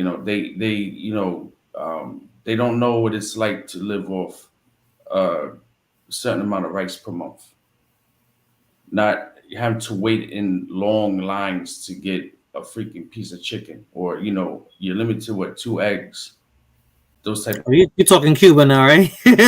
So you want to give them you want to prepare them for the real world. Yeah. Yeah. Did you ever live in Cuba? No. No, I'm going back in October. And Okay. but you know, that's just one place of many places, but Mhm. I'm just saying that because I know you're Cubano, so it's Yeah. something we understand. So it's those type of conversations like just kids today take things for granted. Not to say that in my time there wasn't things I took for granted, but things were things were different, and just like things were different the generation before, it's understand What I always say how. is, go ahead. I'm sorry, I didn't hear you. I guess you got cut off a little bit. No, I was just saying, it seems like the understanding of how the real world works is like it's like people want to like shelter people. It's like no, they have to know tomorrow themselves, prepare Mm-hmm. them. Mm-hmm. It's the world. It's not gonna be kitty cats and daisies and balloons. But you know what It's, happens though? We try to give them better than what we had. So I guess yeah, that's why they end up appearing like they're soft. Like my mother's struggles aren't my struggles, and my son's struggles aren't going to be my struggles. Like you hope that the next generation has it better than the last, so they're not going to know. They're not going to have that hunger, that struggle, that ambition to move a certain way because they didn't have those obstacles growing up, or they didn't have those challenges growing up or into their adulthood. We kind of paved the way and made it easier for them.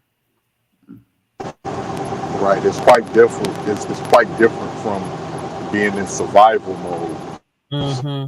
to when a person is more comfortable. This is the same thing for the way that my grandmother grew up in. My grandparents in general.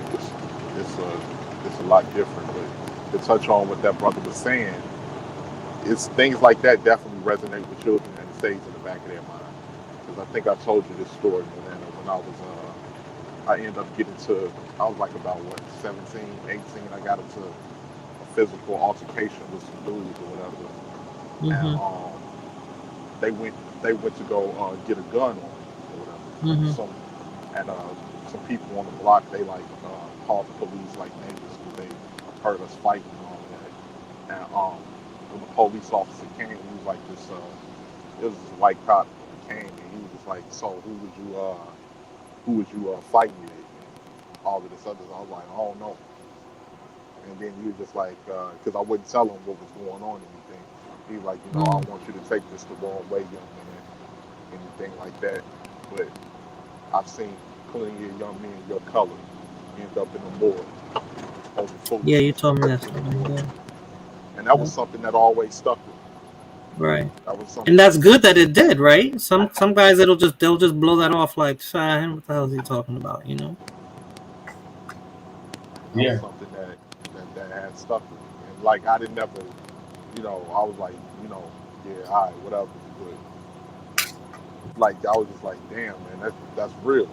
So those conversations that he said he was having with um, his girls, young boys, that's real talk. And that's the same thing because I was in that situation as well where I had a stepfather, and the thing like what you were saying that scared you the most, Morana, was like because you got some people that just want to beat on kids because life is taking a toll on them, or And that's what they I have used to be short, afraid of. yeah, Mm-hmm. they have a short fuse because um, maybe they really don't maybe they really just accepted the kids for the woman. Maybe they really don't want the kids around.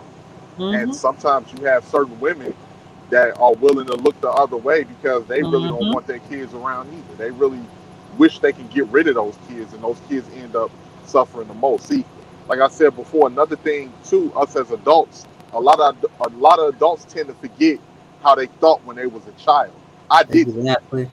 I Exactly. didn't. I still remember to this day. That's why I can resonate with children and I can understand children. And I can physically, I can talk to children verbally in a way that they will understand.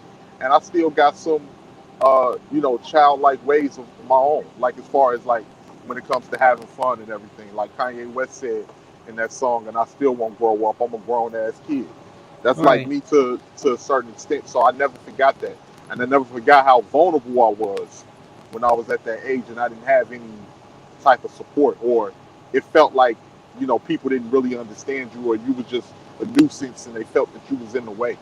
So I Mm-hmm. never wanted to make children um, feel that way, because I was one of them kids too. I didn't do my homework. I didn't do what I was supposed to do, or it just felt like I had a short attention span. But like one of the solutions I would take in that type of situation, like after speaking to them verbally, okay, from now on, I'm gonna make the time where I'm gonna come in here. I'm gonna ask you to do your homework, and if you need help, we're gonna sit down and we're gonna do this homework together. Right. Different things like that, because because kids are like that. Kids are children. They're children. They don't fully understand the consequences. And I wasn't willing to put my kid in that position to have to. I wasn't willing, because we're supposed to protect our kids, so I didn't want to. It's not that I didn't trust myself. I wouldn't have trusted, because, like, again, you don't know who you're with till you live with them and all that. And then when you already have another person in your house, and that's a little person, every move that I make was going to be, my son had to be exposed to that as well. So I had to move wisely. And I chose not to do that while he was still younger. Like, I didn't want to have to, God forbid I made a mistake and got with the wrong person, and then he's gonna go through trauma because I brought that entity into my house. You know what I'm saying? So I wasn't willing to sacrifice my son's well-being with a new person and having to worry about that. It might not have never happened, but I didn't want to take that chance.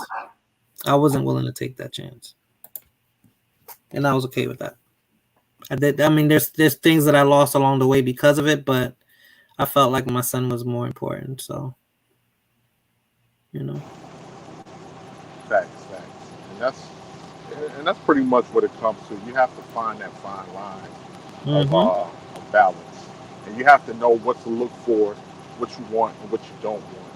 And but I agree with what the brother was saying just a minute ago. I'm not one of those on the physically disciplined type of person, because I went through that and I didn't like it at all. And it felt like it was a situation where it was a forced situation. And I'm just like, man, this motherfucker putting his hands on me. It's not like, I didn't like that. So I'm definitely the type of person where, I want to sit down and talk, and I want to understand where children are coming Hey, from. What's up, friendly? what's up, Morena? Salute to the panel in the chat. How's everybody doing? Hi, friendly. What's going How's on? it What's going on, friend? We good. We good. But yeah, Rakim, I didn't. I mean, I'm the odd one, right? Because a lot of women they'll separate from their husbands or their boyfriends, and they have kids, and they'll get with somebody else like nothing. I mean, I commend them for that, and the ones that things actually work out. But I've heard too many bad negative stories, and I was like, you know what? I don't want to be responsible for anything that traumatizes my kid that even therapy wouldn't fix. going? You know what's crazy? This Well, is a topic that I was just having with my cousin. Like oh yeah. when I typed in the chat, Mm-hmm. I was just about to leave my cousin's house. Mm-hmm. And I just got to my house with my son, so we was at a family party and stuff like that. We was chilling. Then after the party, we decided to just continue drinking, play dominoes and stuff. But I got my ass beat in the dominoes. I lost, so that gave me time to chat with my female cousin, and that was a topic between us. We was having, about women, when they separate themselves, or men and separate themselves, they separate from one another, and they have kids involved, how difficult it could be sometimes for the child. It could be traumatizing, because the person that might enter their mother's life or the father's life, vice versa, either or, you know what I'm saying? These people sometimes could cause certain problems in these kids' life, and that it could change the whole world around. You know, like I was Yep. saying, like some women and some relationships end, but there's some women that move on, and guess what? It's not about the best, you know, what they want the best. It's about them satisfying the person who they with. And sometimes kids suffer because sometimes a kid don't like their stepfather, but they got to deal with it because the mother love them and she's willing to deal with whatever. So And that's not cool. Our kids weren't brought into this world for that. The kids come first. Right. But it's a problem with that because a lot of people, if you think about it, if you ever listen to certain people that be like, well, it's my life. And I respect that it's your life, but you have to make wise choices. You know what I'm saying? Because what affect you could affect your child. It's gonna affect your child. So if you move positively, great. But if you move negatively, if it's happening negatively to you, to your kid is gonna be worse because they gotta grow up with that. Like you know, whatever you expose them to. I wasn't willing to take that risk, Friendly, because I couldn't, man. And I grew up in a time where kids were seen and not heard. So your parents moved, oh, they'll get over it. The kids are resilient. You know, that they had that mindset. And no, I don't think it was like that. I wasn't willing to risk my son's mental health by happiness or anything for your happiness. Yes. I said, you know what? I can wait because he didn't ask to be brought into this world.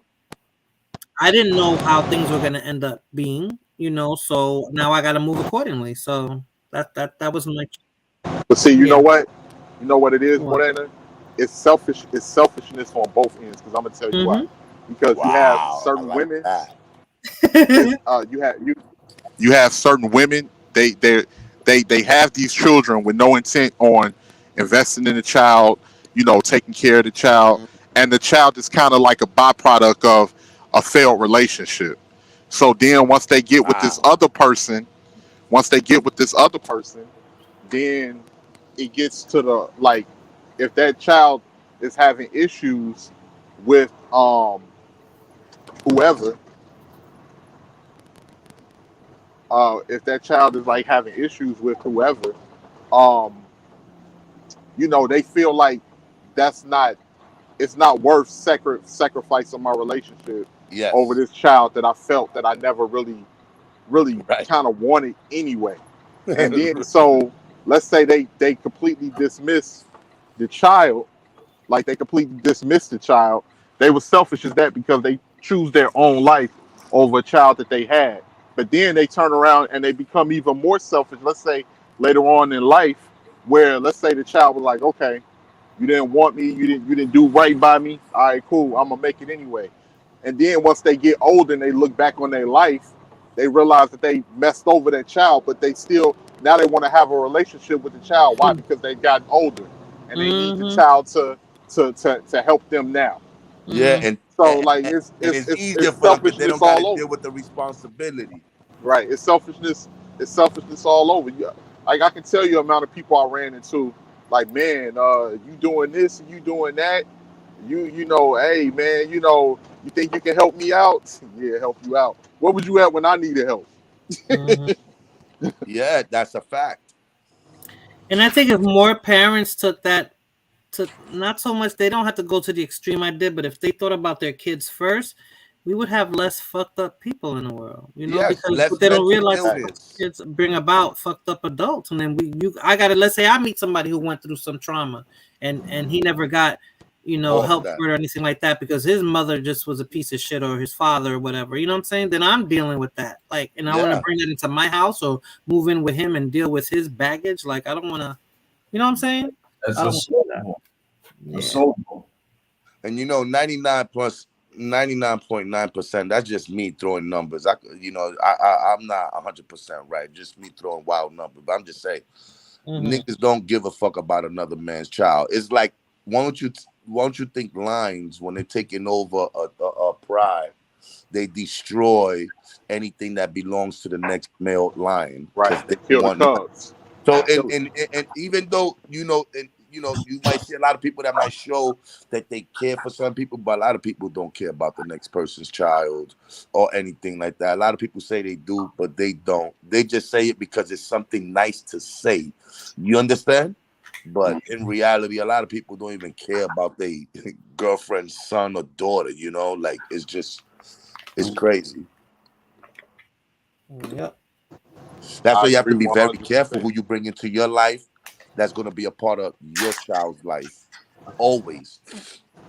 And I think if And a people lot take of that into account before they have kids, we would have less issues with the divorce and the child support. If people just think about their kids and think about what they do before they But get to that point. you got to understand, Morena, check this out.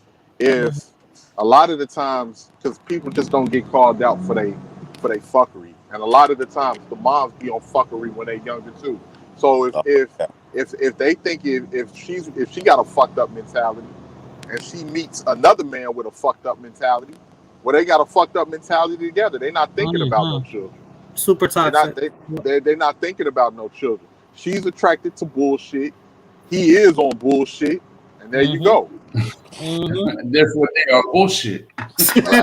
Yeah, but imagine if there's children in that. That's a horrible combination. That's what I'm saying. That's what I'm saying, and it's double trouble for the child. Yeah, It's double trouble for the child. Soon as he walked through the door, I was already dealing with fuck shit from my mother. Now it's double. You right along with her.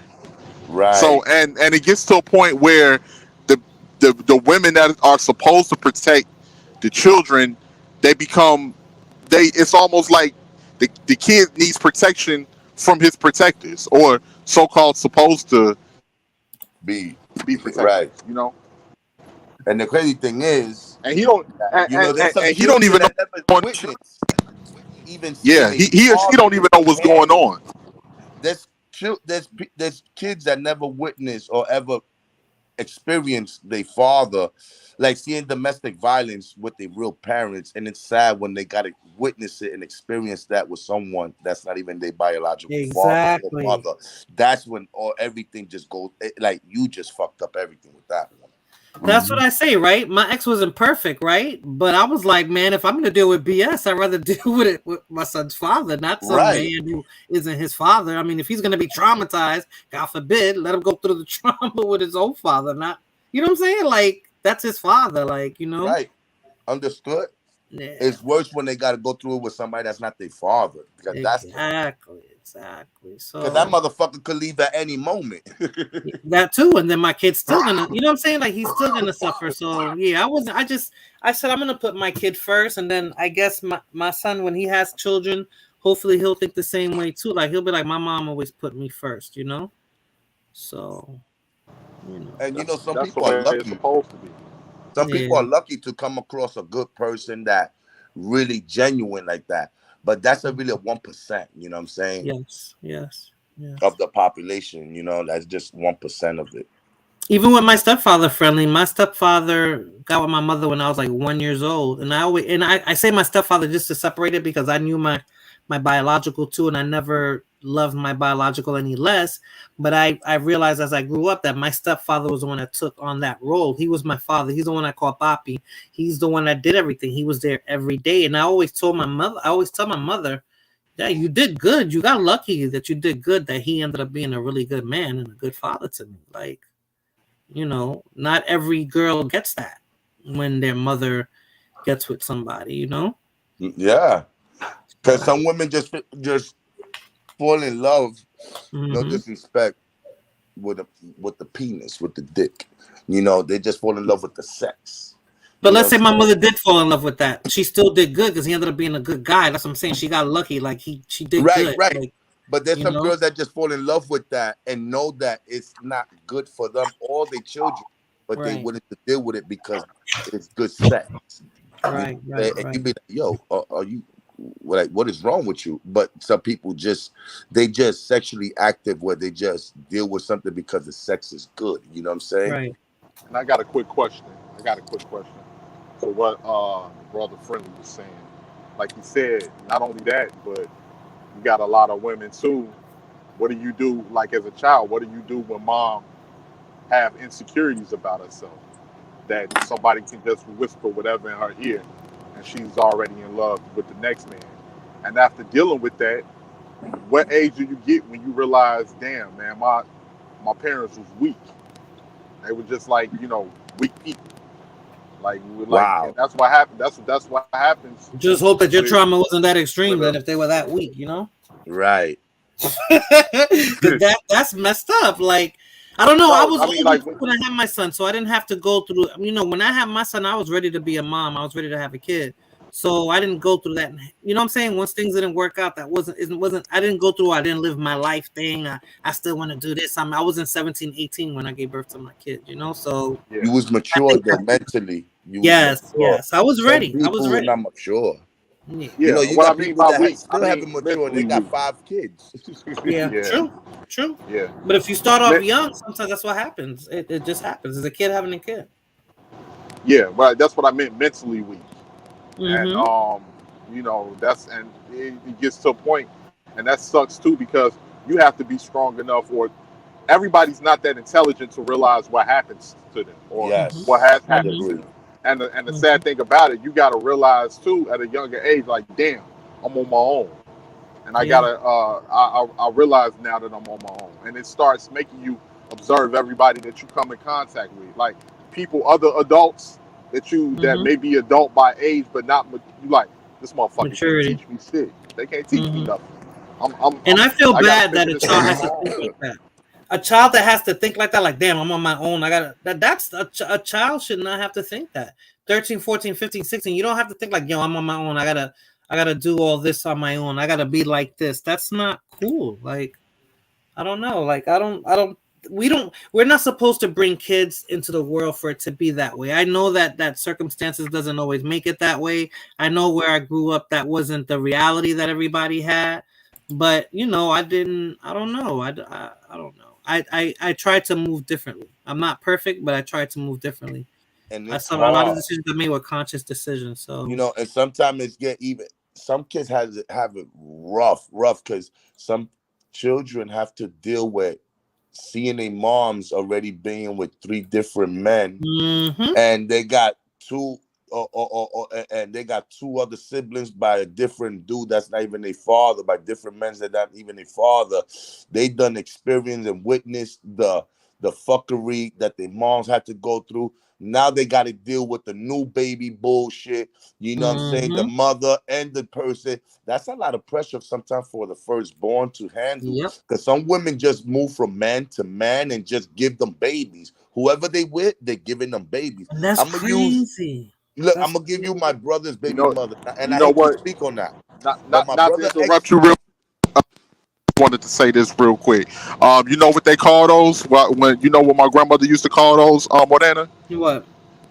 Keep a nigga babies. That's what they called. Keep a nigga babies. That's exactly what they was called when I was growing up. Because you having a baby to keep this nigga around. Yeah, and you'll be amazed how there's some women that think that way. That's crazy. Look. I swear to God, perfect example. I'm gonna use my brother's baby mother as an example. Every man she been with, she had a kid by. You know, when she left my brother, because she left them, because, you know, she left him, the nigga she got with, she gave him a baby. The nigga that she cheated on her next boyfriend with while he was in jail, she gave him another baby. Then the other nigga, she gave him another baby. It's every man that came into her life, she giving them babies. It's rough because she had daughters. Her first child, her first like kids was daughters, and she was just bringing men, having kids by every man she brought. You know, and I told my brother, look, before you even had cancer, your dog, you could have fun with that, enjoy the pussy, have fun with it, love it, but don't fall in love with it, make that mistake. Because look, you already seen you're not those kids' first stepfather. Before you came in, those kids probably had 2 or 3 or 4 stepfathers. So just be very aware. And that's crazy, Friendly. That's crazy. You're not the first. You probably have 2 or 3. Right. And now his kids went through 3 stepfathers. His kids, my nephews, went through 3 stepfathers. And I said, look, my man. So just think about how many stepfathers her first and second, third daughter ran through. You know what I'm saying? Think about it. And what if the 6 man she's bringing or in the 5 house step and up. that does something to her kids? Yo, friendly, I think about that. I'm like, I'm gonna do time, man. Yeah, Because if something but happens look, to my kid, he's there's never women look, no but there's therapy's gonna women fix that that. actually abandon their children because they have low self-esteem, right? And they dealing with a piece of shit nigga who always complimenting their daughter, talking to their wife about their daughter, and the wife get jealous and now go against the daughter, kicks them out or whatever. I heard that story before. I heard that before. Yeah, that is a problem. There's girls that been abandoned by their mothers, don't even know, and they like, yo, I would never do that to my mother, but their mother's insecure, jealous, and sometimes the niggas told them, I want your daughter.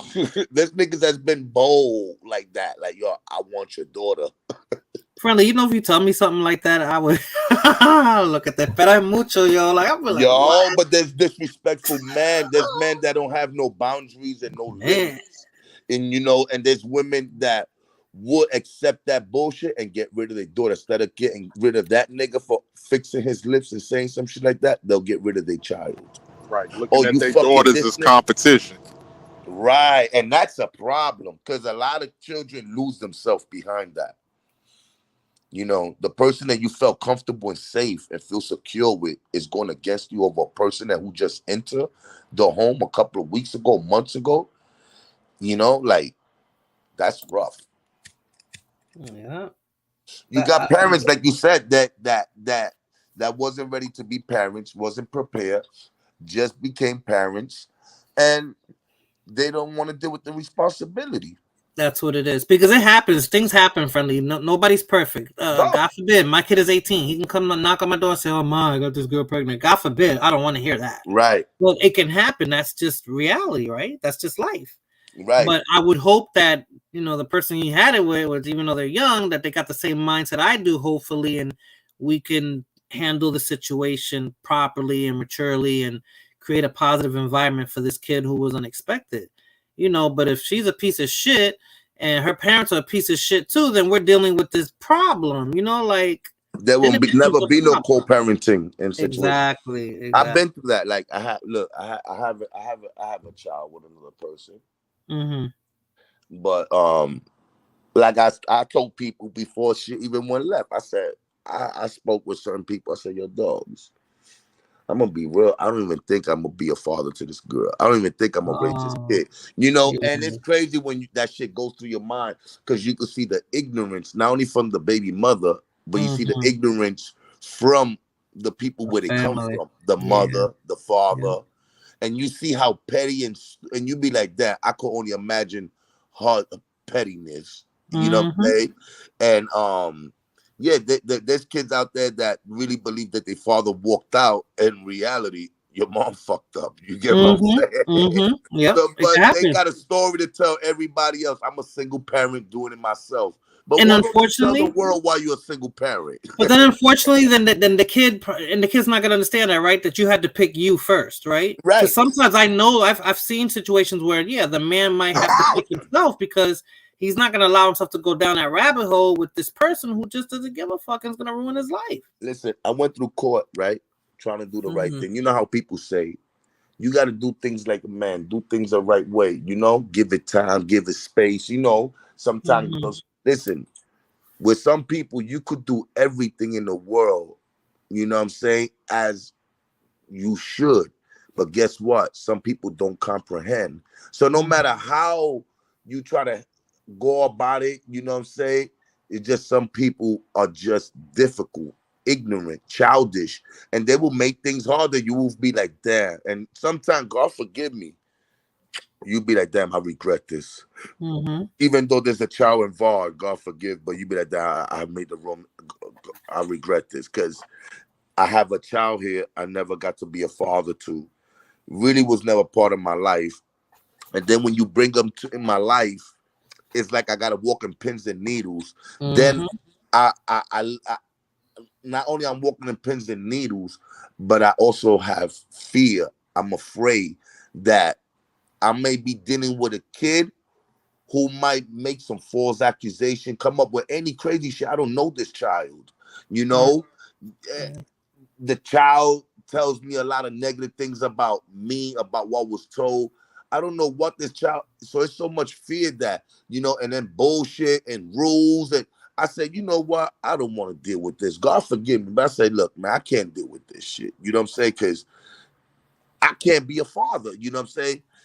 As much as I try to be honest and be real, I still have somebody that's supposed to be my princess just feeding me lies. How am I supposed to build the relationship and trust this person when this child just live offline of me? Because you tell them, don't tell me this, don't say this. So this child, every time it hangs out with me, it's nervous and all it tells me lie. How can my child learn to respect me? If that child is only going to grow up to get more comfortable to tell me more lies. You know how uncomfortable that's going to be for me to know that I'm chilling with my kid. I'm giving them my time, my love. I'm giving them whatever they want, whatever they need. But I'm being lied to. I'm being used. I'm only being called when they want something. I'm not being called, hey, Dad, I love you. How you doing? I'm only being called because they wanted something from Toys R Us or they seen a new sneakers or something. Yo, I'm not gonna lie. People get tired, and sometimes that pushes a man away, and people be like, "Oh no, you fucked up." Nah, my man, you don't know what it is until you go through that. You know what I'm saying? Like certain things you won't understand, and no one will understand only if you're dealing with it. But there's some kids out there are raised without their parents because it's the other side of the parent. That's why I don't think it's always so one-sided. When I hear, especially in these spaces, they be like, "Oh, because the man this and no, because the woman's that." Is like, you know, when you generalize too much, I don't think it's good because sometimes it'll be a situation, let's say, like yours. I had I have two of my brothers that are going through that situation. Listen, I went through court, family court. I did everything right. I stopped calling the girl. I wouldn't bother her. Look, even when I have visitation rights and all that shit, you know what I'm saying? I'm supposed to pick up every Friday, you know, at 5 o'clock and shit like that. The little girl's not ready. I'm outside still waiting. It's 7 o'clock. I live in East New York. Now, you still ain't got the child ready. It's been 2 hours. You supposed to have it ready from before I get there. So when I get there, there's nothing else to say but to exchange, and that's it, and keep it moving. But you know, some people will make it hard. Then they will challenge me on the phone, and then when I say "shut the fuck up, you dumb bitch," get my daughter ready, you fucking bitch.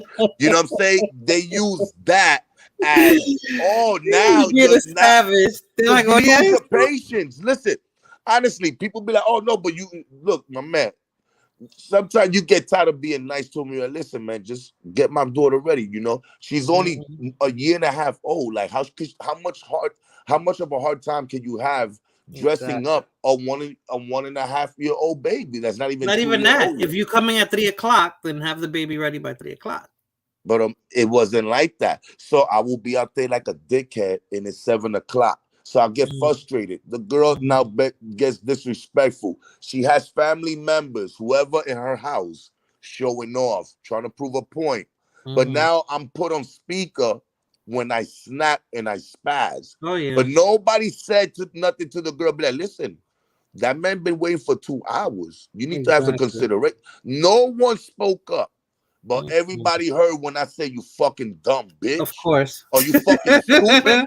Everybody heard that, but nobody seen the game she's playing. Yo, that guy been outside in the cold for 2 hours.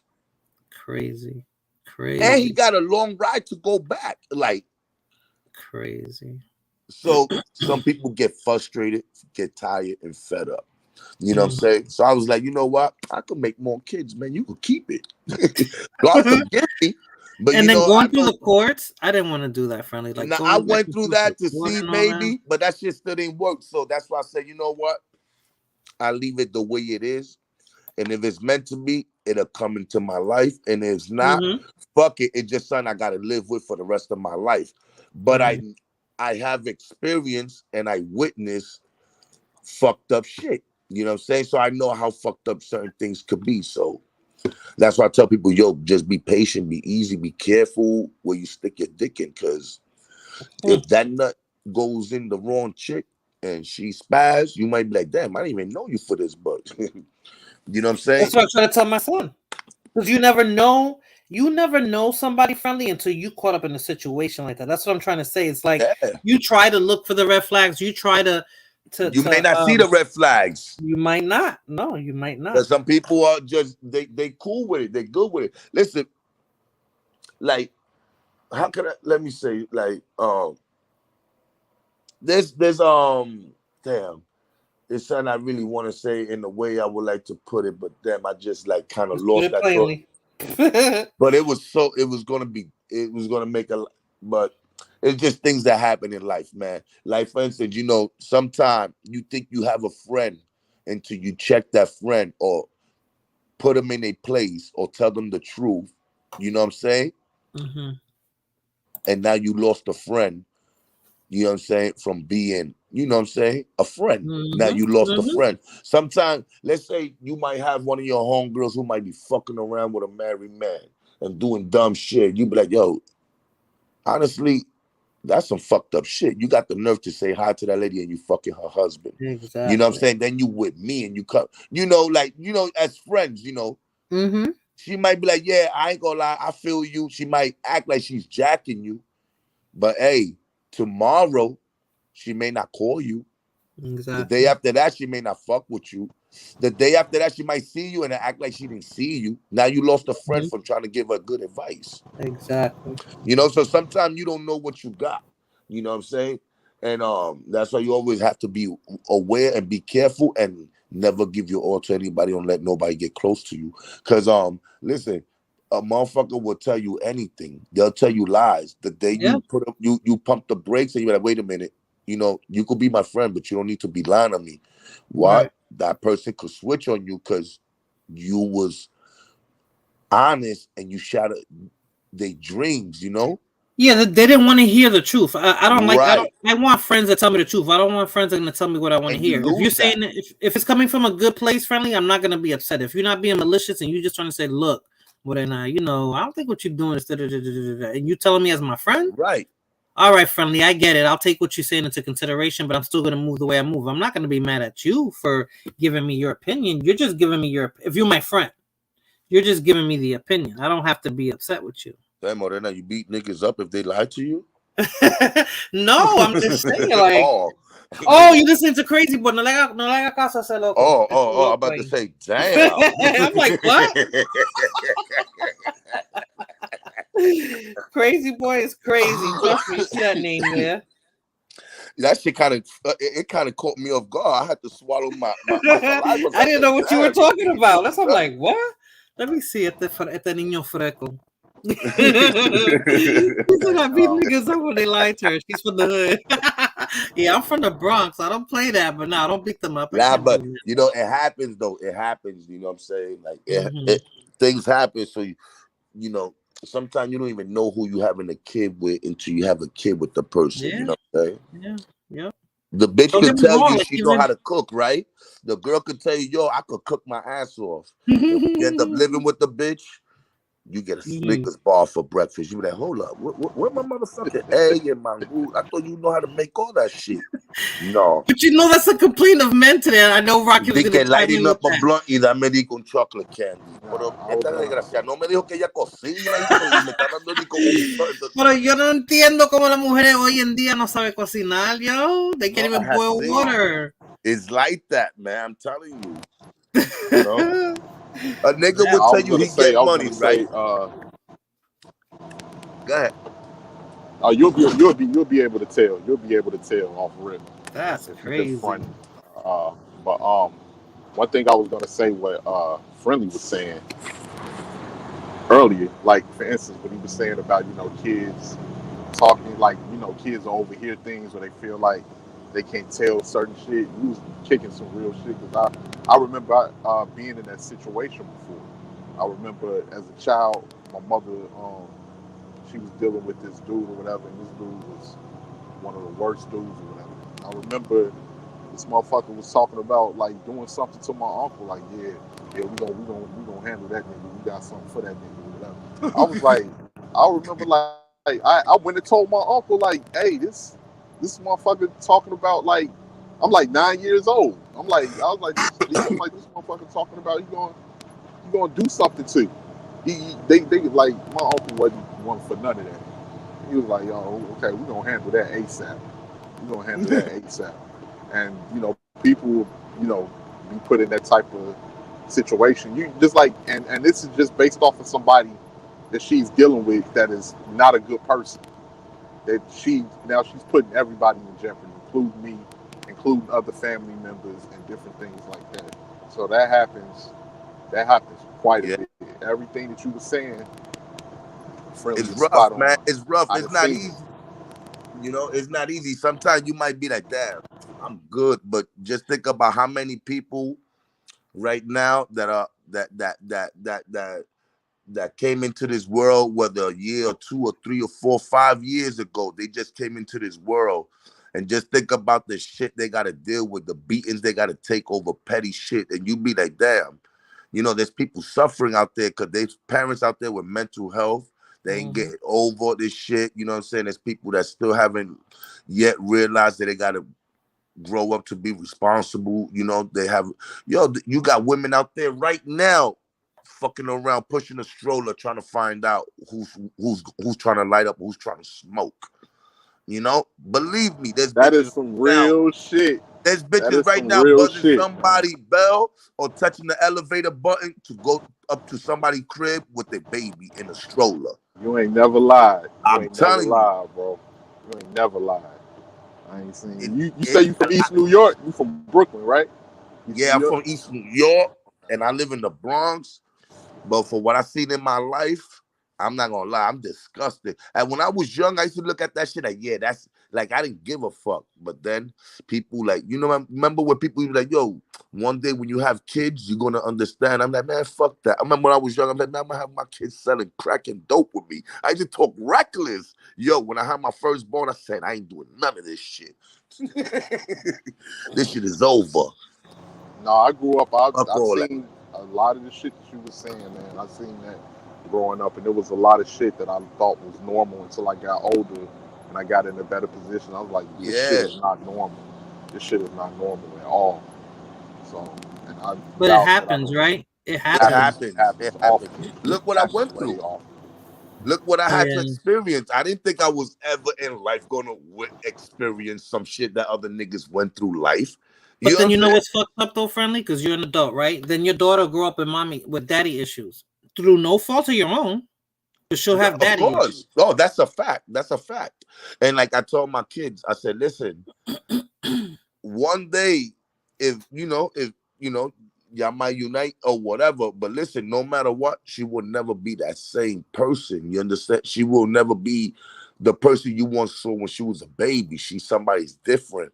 Remember, she has a different mother. She was raised different. She's set in her ways. She's gonna be dealing with things that you may not understand, and she may not understand you neither. You know what I'm saying? So if she come into your life in the long run, just prepare yourself to be blamed for something that is out of our hands. But just take your time, you know what I'm saying? Just don't beat her down, what, you fucking bitch, you crazy, it didn't go like that. Because you don't know the shit she had to listen to. And then how they try to prove a point. You see, he's not here, right?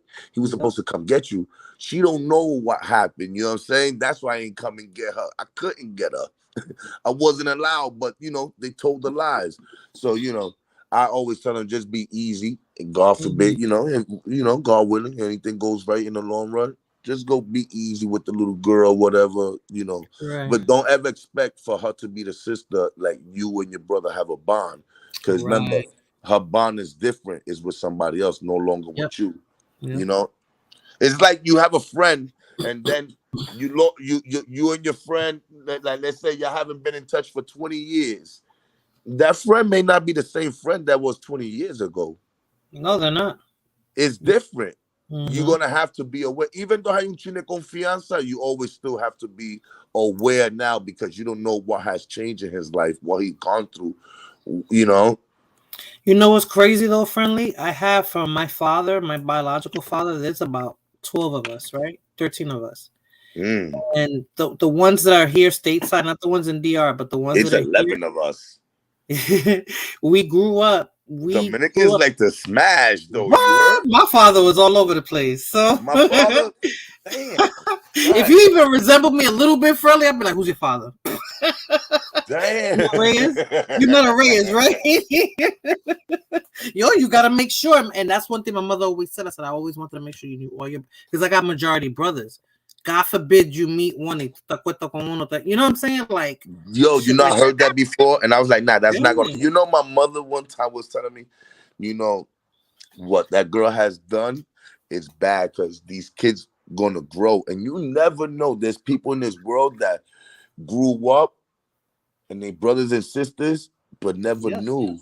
Yep. And they found out after they had a child or after they got Yeah. married or through a picture. I'm like, no, you lying. Yep. Morena, I've seen It shows happens. over the years where a woman had a child with her own son, where women had a child with her own brother, a child with her father. I would die. Oh I my would die. So I was saying all that to say that my father, my biological father, we all knew each other. We all grew up together. I knew all their moms. I got along with them. It was cool. Like, and I know that situation is rare and unique. Not saying that all the women got along, but all the kids Papa did. had a mandingo. He was out there. Oh What? shit. And we all look alike. Friendly, we all look alike, which is crazy. And even my brother from my I said he must have had a longaniza. They didn't care. They were just ready. So, you know, even my brother from my mother's side, you know, they accepted my brother as their brother. You know, like strong women. Got along. Strong women that do that. Those are strong women when they do that. Yeah, we all got along, and none of them treated us like shit. Like when my brothers would come to my house, my mother didn't treat them any certain way, and vice versa. When I went to their house, we all grew up together. I can honestly say we all grew up together. It wasn't perfect, but we all grew up together and we all got along. Some people be saying that my uncle's wives up in their house, right?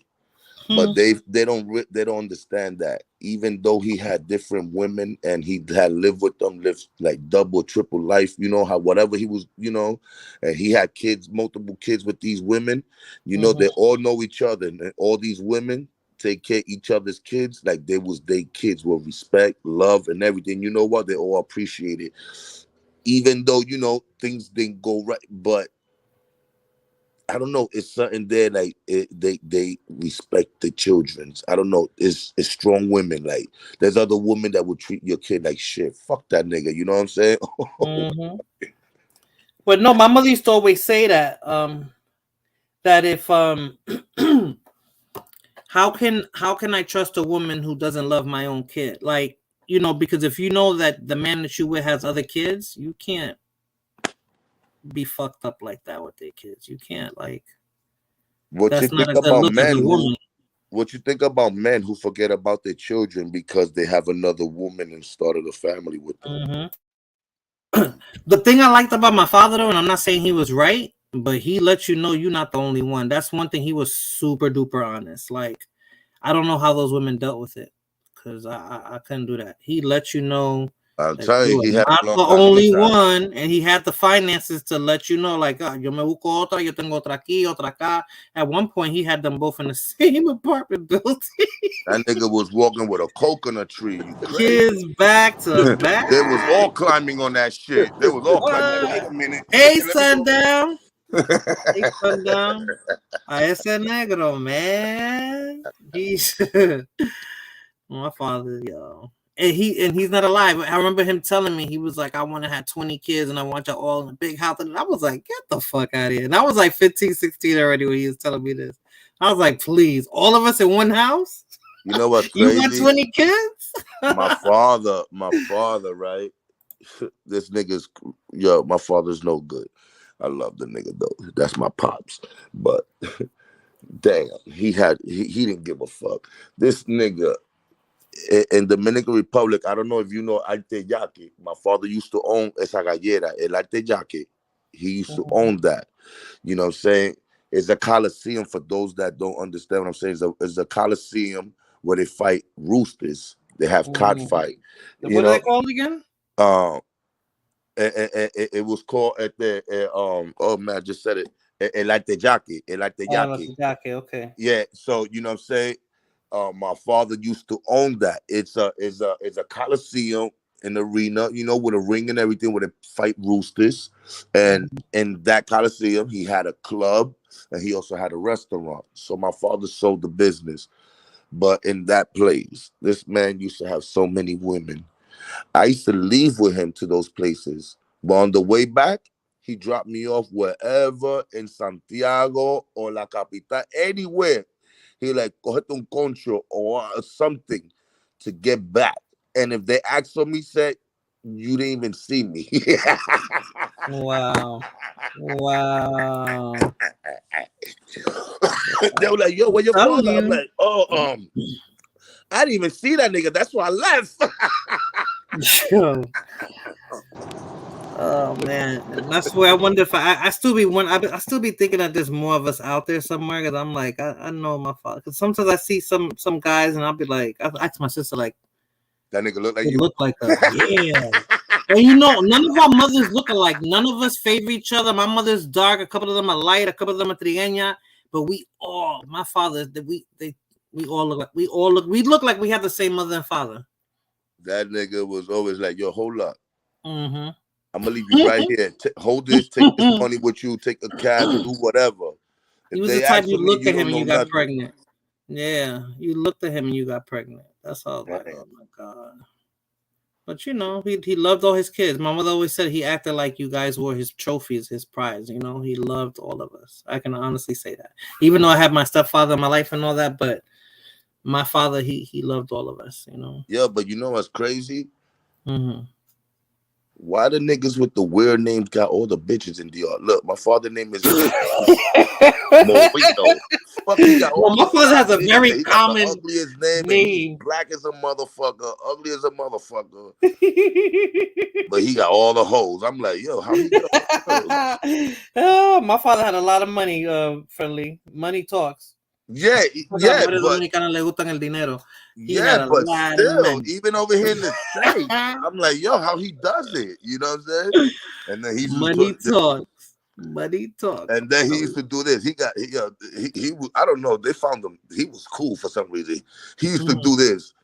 Hey, how you doing? And yo, and girls used to love that. I'm like, oh my god, this nigga's so whack, and he banged them. Me and my brother used to hate on my pops. Oh man. Nah, We money used to hate talk. that nigga. He's half crazy boy. They didn't have to work. Friendly. They got what they wanted, so they put up with his bullshit. Yeah, I'm Dominican and Puerto Rican. Mm-hmm. So you know, it's crazy. It's crazy. Yeah. It's crazy. But it was an interesting I had a good childhood. I had a good childhood. Despite there's things that I went through that I'm like, man, but you know, all in all, I had a decent childhood. I can't complain. Yeah, we look, I can't complain about my childhood. Look, I had rough moments. Mm-hmm. I know what it is to eat white rice and just ketchup. But I had great moments when I felt like I was raised with a silver spoon. But that's because I got two sides of the family. I come from a poor side and another poor side, but the other poor side was so motivated and so, you know, like inspired, you know, like by money, like business, you know, like they like my, like at one point in Washington Heights, people used to think we was rich, you know, because my grandparents used to run numbers. Then my grandfather, my father had supermarkets through the Bronx, Manhattan, Brooklyn, you know. And down the line, some of my relatives fucked up, you know.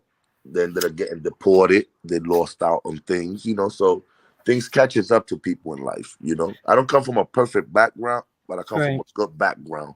You know, they still install morals and self-respect, dignity, and pride, you know. So that's the reason why I'll be a little shy or a little embarrassed to do certain things. I'm like, nah, my family, you crazy. They'll be disappointed. They'll probably look at me like, you know what I'm saying? Like, and that's crianza. That's la crianza. Yeah, I got those worries because I was raised different. Yeah, I had bad habits and I conducted myself a certain way. But behind all that, I still try to be as decent I can. So, like I was never way extra reckless like certain people because I was raised with people that really had a character, that had morals. Yeah. It wasn't you- just about being real. It was about being a person. That last name, Bobby, Yeah. goes weight. Yeah. You heard? Yeah. When you scream Yeah. out your last name, people are like, oh yeah, I know you relate to these people, right?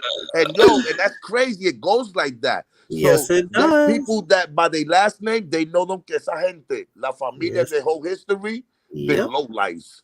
I Yep. swear to God, by their last name, I'm like, oh, this is crazy. So that's how Dominican people identify each other. Like they know each other wealthy, like Peña, Rodriguez. You know what I'm saying? Mm-hmm. They Mm-hmm. know that they're like, okay, especially if you in DR and you say what part of DR you from, or you in New York, you say what part of whatever. Mm-hmm. By your name, they know a lot. And with the places you mentioned, they'd be like, okay, this guy is about something. Mm-hmm. You know what I'm saying? Like it's crazy how much a name could hold weight. Yeah. And you know what's crazy? Friendly, my parents, and they were young because my mother had me young. They didn't do that baby mama drama bullshit. They weren't. My father and my stepfather weren't buddies, but they got along. And before my father died, my stepfather told me, he was like, I saw your father the day before, and he was like, thank you for taking care of my daughter, blah blah blah. Que le besó y todo, like, thank you for taking care of my daughter. And they knew each other in DR, like they weren't buddies, but my father was from the poor side, respect of the neighborhood, and my stepfather was from the rich, huh? They respect each other. Yes, they did. And they were young. They were all before my father was already 24, 25, but my stepfather was like 19. My mother was 17. Like they made it work. They weren't immature. They weren't about the drama. I didn't grow up like that. When I hear about this baby mama drama, I'm like, I didn't grow up like that. You know what's crazy though? Being that you said that, even though you didn't, the baby mama drama didn't really. Mm-hmm.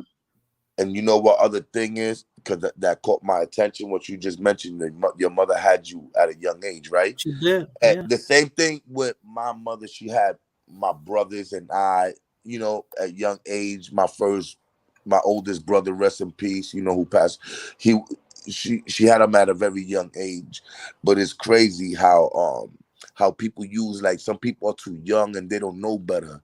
Listen, I could tell you one thing. There was a lot of things, like my mom told me, she wasn't prepared to be a mother, but it's mother instinct. As a mother, you want to take care of your kid, you want to raise your kid. And that always stuck to me. So when I hear people say, oh no, sometimes they're young, they don't know no better. No, that instinct kick in. Like my mother used to say, if a cat could recognize and pick up mother instantly, if an animal could pick up mother instantly and protect their babies, us as humans should know better. I'm gonna tell you this, Friendly.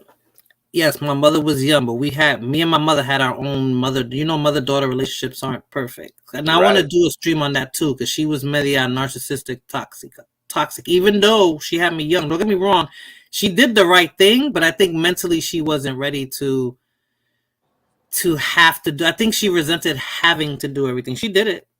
I think she resented it, and she took out that resentment on me.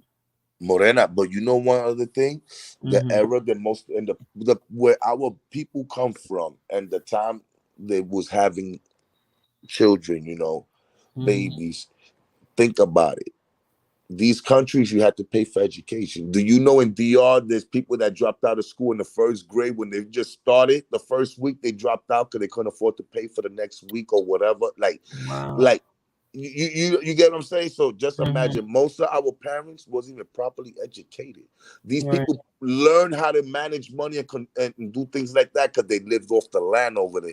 So they came from a place where they had earned money, little bit of money, and bust they ass for so little that when they came to this country, what they was getting, what they was working for, it was nothing. They was like, oh, this is a piece of cake.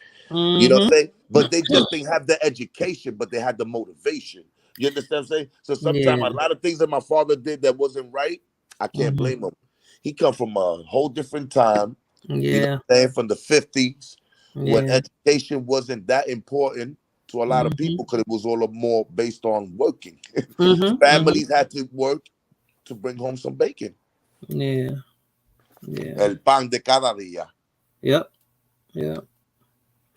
That daily salary. Yeah. Oh man, yeah. That's So, crazy. but now we at a time where people are more advanced, and we at a time where you could get a lot of information if you really want the information, you could get it. Mm-hmm. If you have questions, you could have a lot of answers to it. There's a lot of answers to a lot of questions, and there's a lot of questions that don't have an answer, but you could get a lot of answers to a lot of questions if you do the research. But a lot of people don't want to do the research. They think they got the answers and they think they got it figured out. And that's when people clashes and things go wrong. Yeah. Because we walk this earth with little information or no information, not want to get any information. Great. Yeah, I agree 100%. I agree 100%. And it's a lot of the information is out there. People want to learn, but it's some people that are too damn intellectually lazy to do the research on information to 100% right. to find it out, or they want somebody else to do the research for them, or just believe everything off the face value from the next man. And that's not how life works. Yes, like exactly like you said, you got people that want other people to give them the information and all that. You give a motherfucker a book, right? And he wants you to sit down and read him the goddamn book. God damn it, I gotta go home and read a fucking bedtime story to my son. You want me to read you a book now too? I gave you the book for you to read. And you know what's crazy? That. You know what's crazy to that? People don't even realize the position that they put themselves in by thinking like that. Because if I'm a grimy motherfucker and I see that you're the type of person that's intellectually lazy, I can tell you're the person that you're the person I can easily manipulate. You'll believe anything, right? Yeah, you'll believe anything. All I got to do is put some meaning behind what I'm saying, put some emotion behind what I'm saying. Maybe be right on one or two things, and I can be wrong on 8 of them. But you'll follow me because you know. Yes. I mean, because you're easily manipulated, and that's what you see a lot on the internet. It's certain people that don't even want to hear the truth. It's certain people that just can't handle truth. It's like they're not mentally prepared to deal with the truth to the point that they want you to tell them a lie. They want you to sell them a fantasy. It's people like that. Well, yo, that's like, yo, I swear to God, yo, that's the truth, bro. Cause yo, I've done got into a situation with people, like straight up. I tell people I'm a humble person. I don't like talking shit, but when I gotta talk my shit, I'm gonna talk my shit, and I'm gonna stand on it, and I'm gonna let you know. Like a friend of mine, I told my nigga, man, you a thief.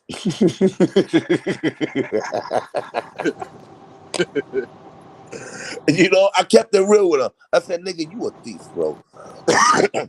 No matter where you go, you always gotta be taking something, boosting something, or doing dumb shit. Like, yo, my nigga, like, you just a straight up thief. The nigga got offended. He said, I ain't no fucking thief. I said, yes, you are, nigga. You always thieving something.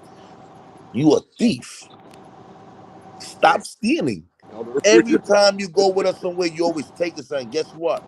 It don't only affect you, but it affect me because people know me here, and they see that I'm walking with you, and they're gonna be like, "Yo, so you bringing me motherfuckers like that to steal from me?" On the real, I lose out on that, and people get offended because you're telling them the truth. Like I had a friend, man, and I love the dude to death, man. But he's an habitual liar.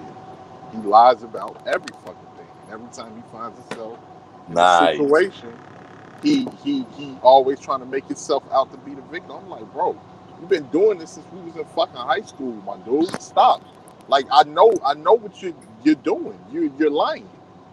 Like you think I can't every time it's always you. It's always you're in the somebody's trying to wrong you. It's never you. It's always the next person. That's how I know you and he didn't like that. He didn't Listen, like that. I'm like, you want me to keep sitting up here going along with you lying when I know that you lying? listen, Like, sometimes when you think somebody is cool, they ain't. They're only cool because you listening to their bullshit. But the moment you no longer want to listen to that bullshit and you just be real with them, they get angry, they get upset. Look, I told people in the YouTube before this story, there was this nigga one time, you know, always telling me stories, you know, and I was trying to show respect to, and the way I met him was, I didn't meet him, it was his wife. You know, his wife was renting a room from a neighbor, you know what I'm saying? And I met her before she got pregnant, so I never seen homeboy come through. So, you know, being I'm not used to seeing homegirl come every time, you know, sometimes I forget who the hell she is.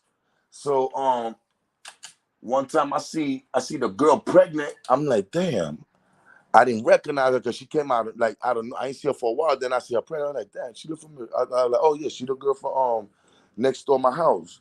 Boom. This dude she's with, she decides to bring him over and move him in. The nigga's telling me lies. So he's telling me that him and his shorty moved from the other side of East New York and this. I'm like, okay. But in the moment, I'm not paying attention. I'm like, oh, word. I'm like, okay, that's what's up. So I'm just like, but damn, something not connected. It's like something not right as he talking. I'm like, damn, but I know this girl right here. I've seen her before. Cause I just see her sometime with the other neighbor, with her roommate. You know what I'm saying? Buying Coronas, beers. But then she got pregnant. I didn't see her for a while, so I only saw her belly was big. And then I seen her after she gave birth. So he was like, yo, my girl don't drink. My girl's high maintenance, or she wears Gucci and all this. I'm like, but damn, I seen this girl before. I don't think she's that type of chick, you know? Like, you know? And I forgot I helped the neighbor move, the roommate. So the roommate left her the apartment. They like, how can I say, they gave her the lease. So now she's responsible for the apartment, and the roommate left with the mother and her daughter. So her her roommate that had a daughter and her mother was living with her, all three of them left. So I helped them move out and load up the truck. So the girl stood there, but the day I was helping them move out, the girl wasn't there. So that's how I got confused. So all of a sudden, I see this dude, he's telling me stories. So he's telling me about all his money he ran through and all this and that. So I'm like, oh, word. So he's trying to impress me because he see me making money in East New York. So I'm like, okay, I hear you. So, I just don't like doubting people like that. You know, I'll give you the benefit. You know what I'm saying? I believe your story. But then as you talk, remember, you don't want telling me the story. I'm listening. Now, if you talking to me materialistic things, hello, I got a lot of materialistic things, and I know what the thing costs, because there's a lot of things I got that cost money, and I know what it takes to get those type of things. You know what I'm saying? I know the type of hustle, the movement. I know the type of shit you got to go through to have certain things. This nigga told me a story about so many cars he had, and I'm doing a calculation. I'm like, damn, that's $500,000, right? So now the question comes to like, so I asked him, how long you was doing this? So the nigga said 2 years. So I said, damn, 2 years. He had these amount of cars just in vehicles, $500,000, and you sold. So you was spending 60,000, 70,000 on a car, and then customizing it another 20, 30,000 to sell it for 40,000. So you what you had a charity or something? You was buying cars and giving it away or something? So I said, my man, I'm gonna be honest with you. So I said, listen, bro, look, I understand, you know, we all want to be living a certain life. But to be my friend, my brother, you don't got to tell me stories, dog. Look, I got broke ass, bum ass niggas around me. You know what I'm saying? But you know what? They real to themselves and they real with me. That's it. That's all I want. I don't need you to tell me a story because, dog, you know me and everything I do, and you be around me, everything is real. No sugarcoating, no lies. So I don't even think I know you. Then the nigga name was Jonathan, right? Jonathan. He told me his name was Jonathan. So I'm like, damn, this nigga switched the letter on his name and put a J when he should have told me his name was Jonathan with a Y, not Jonathan. So I ain't know Red nothing flags. about this nigga. So I'm like, nah. You know Red what I'm flags. saying? So the nigga became my enemy because Mhm. I checked him. Now, remember, he's my enemy because I'm no longer believing his stories. He can no longer feed me bullshit. So he doesn't need me in his circle. But I don't need a nigga like that in my circle anyway.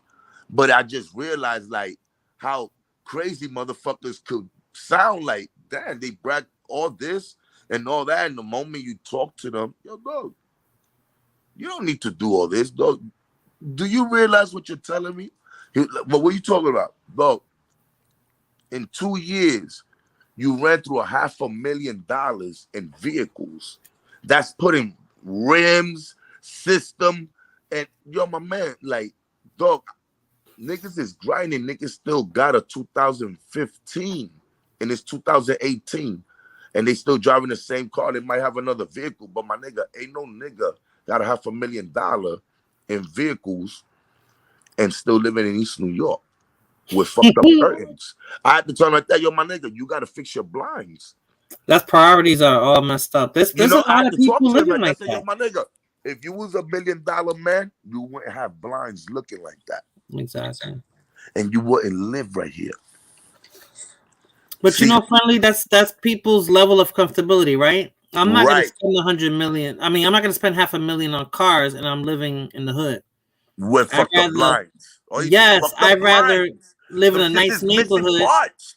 You I'd can rather see it live in in a the nice apartment. neighborhood and drive an old Honda. Like that's what I'm doing. Like I live in the burbs. I like the suburban lifestyle. Like I don't want to live like in the hood. All right, Rakim.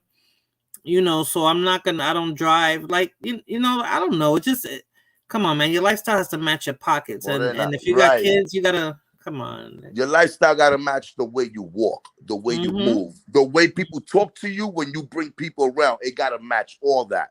You Exactly. understand? If I tell Mhm. you I'm somebody in my neighborhood, you're Mhm. going to know by the way people treat me and Fact. treat you.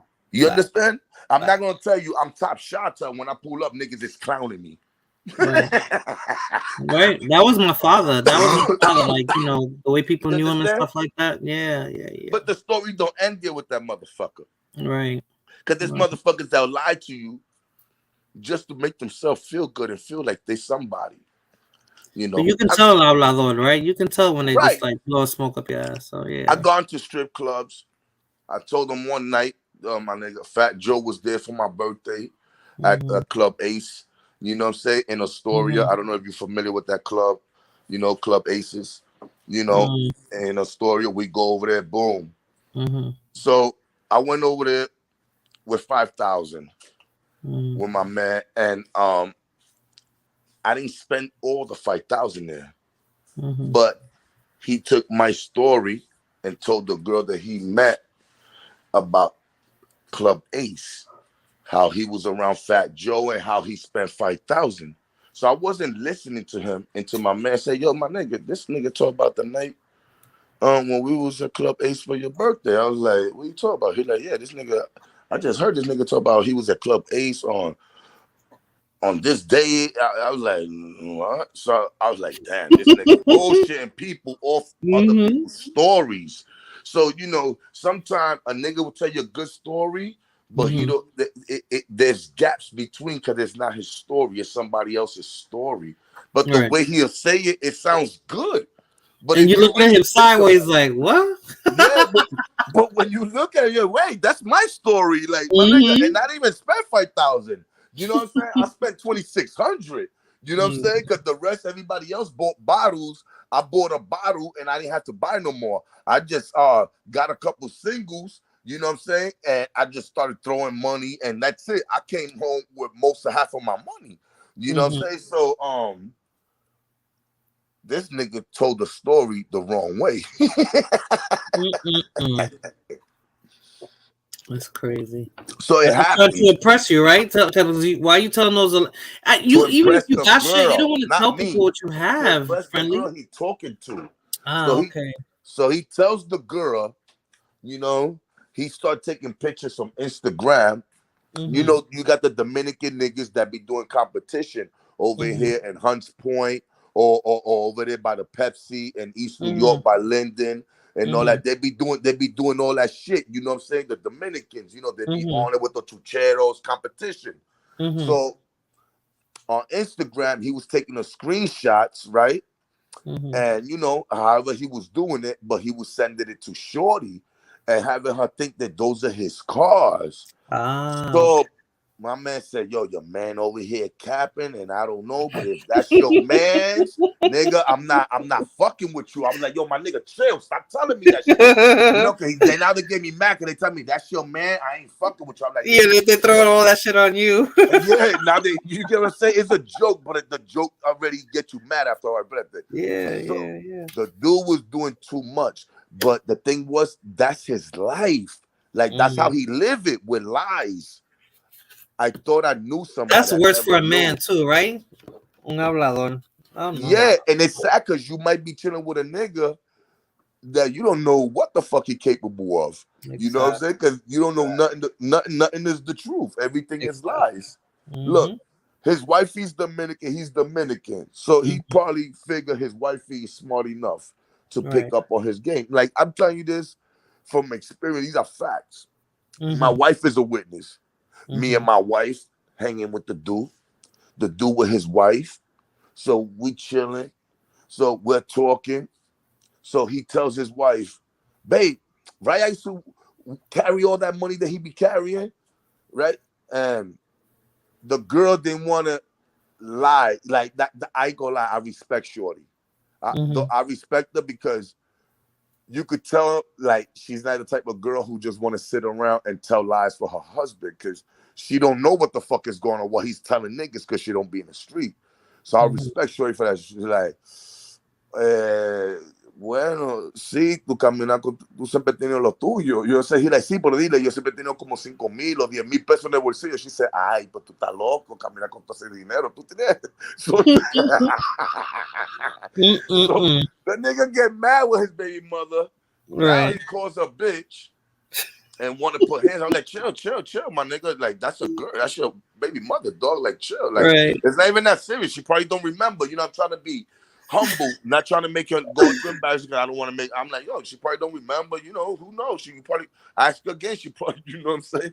He like, this bitch be trying to play. I was like, no le ponga mente, loco. Yo lo tiene otra cosa en la mente. You know what I'm saying? But the nigga's so comfortable with lying that he don't like feeling stupid. You know what I'm saying?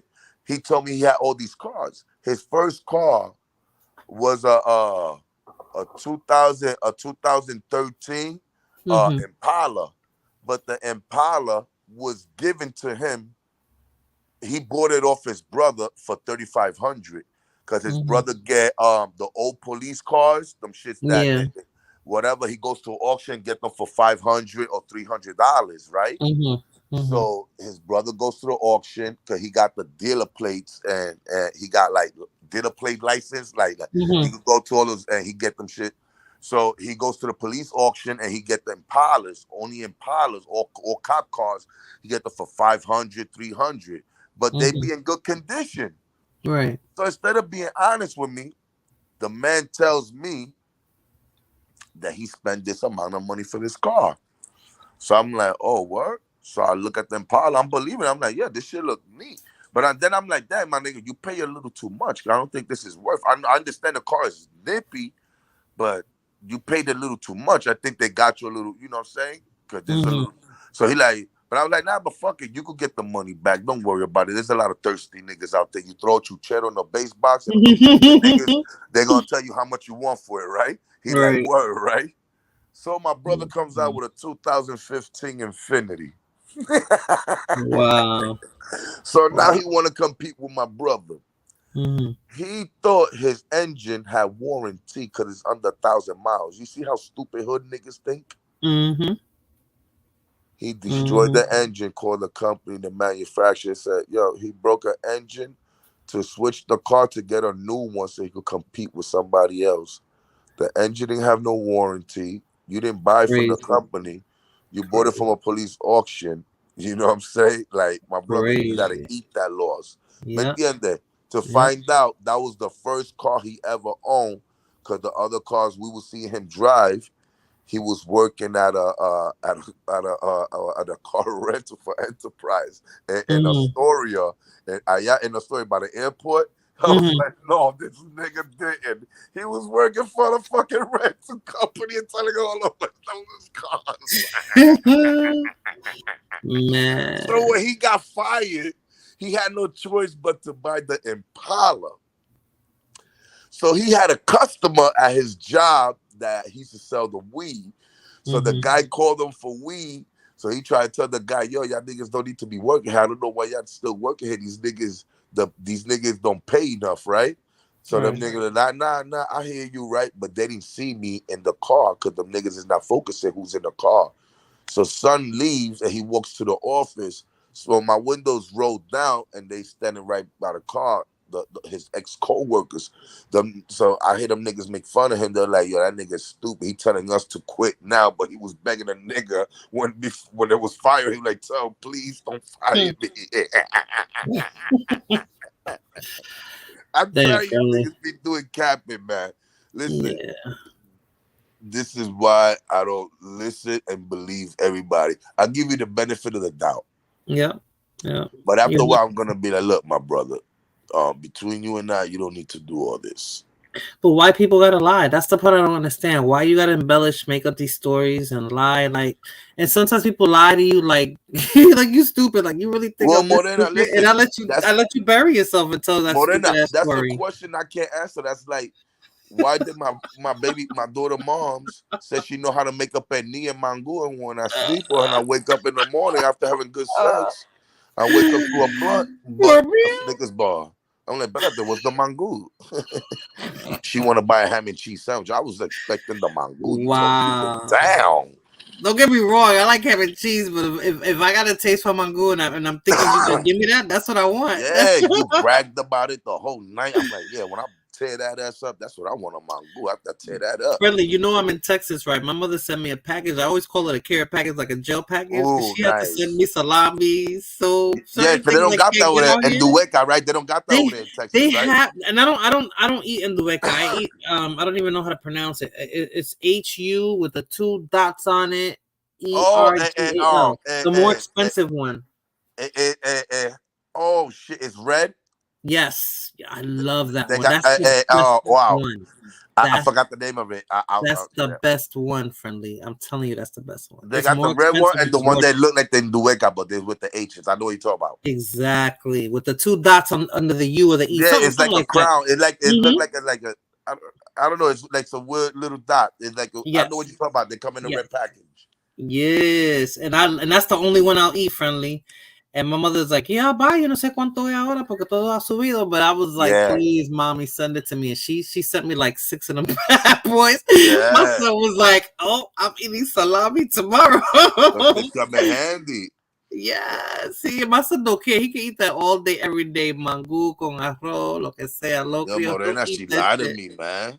Like, I was ready. I gave her good sex depending on the fucking mango and salami peso.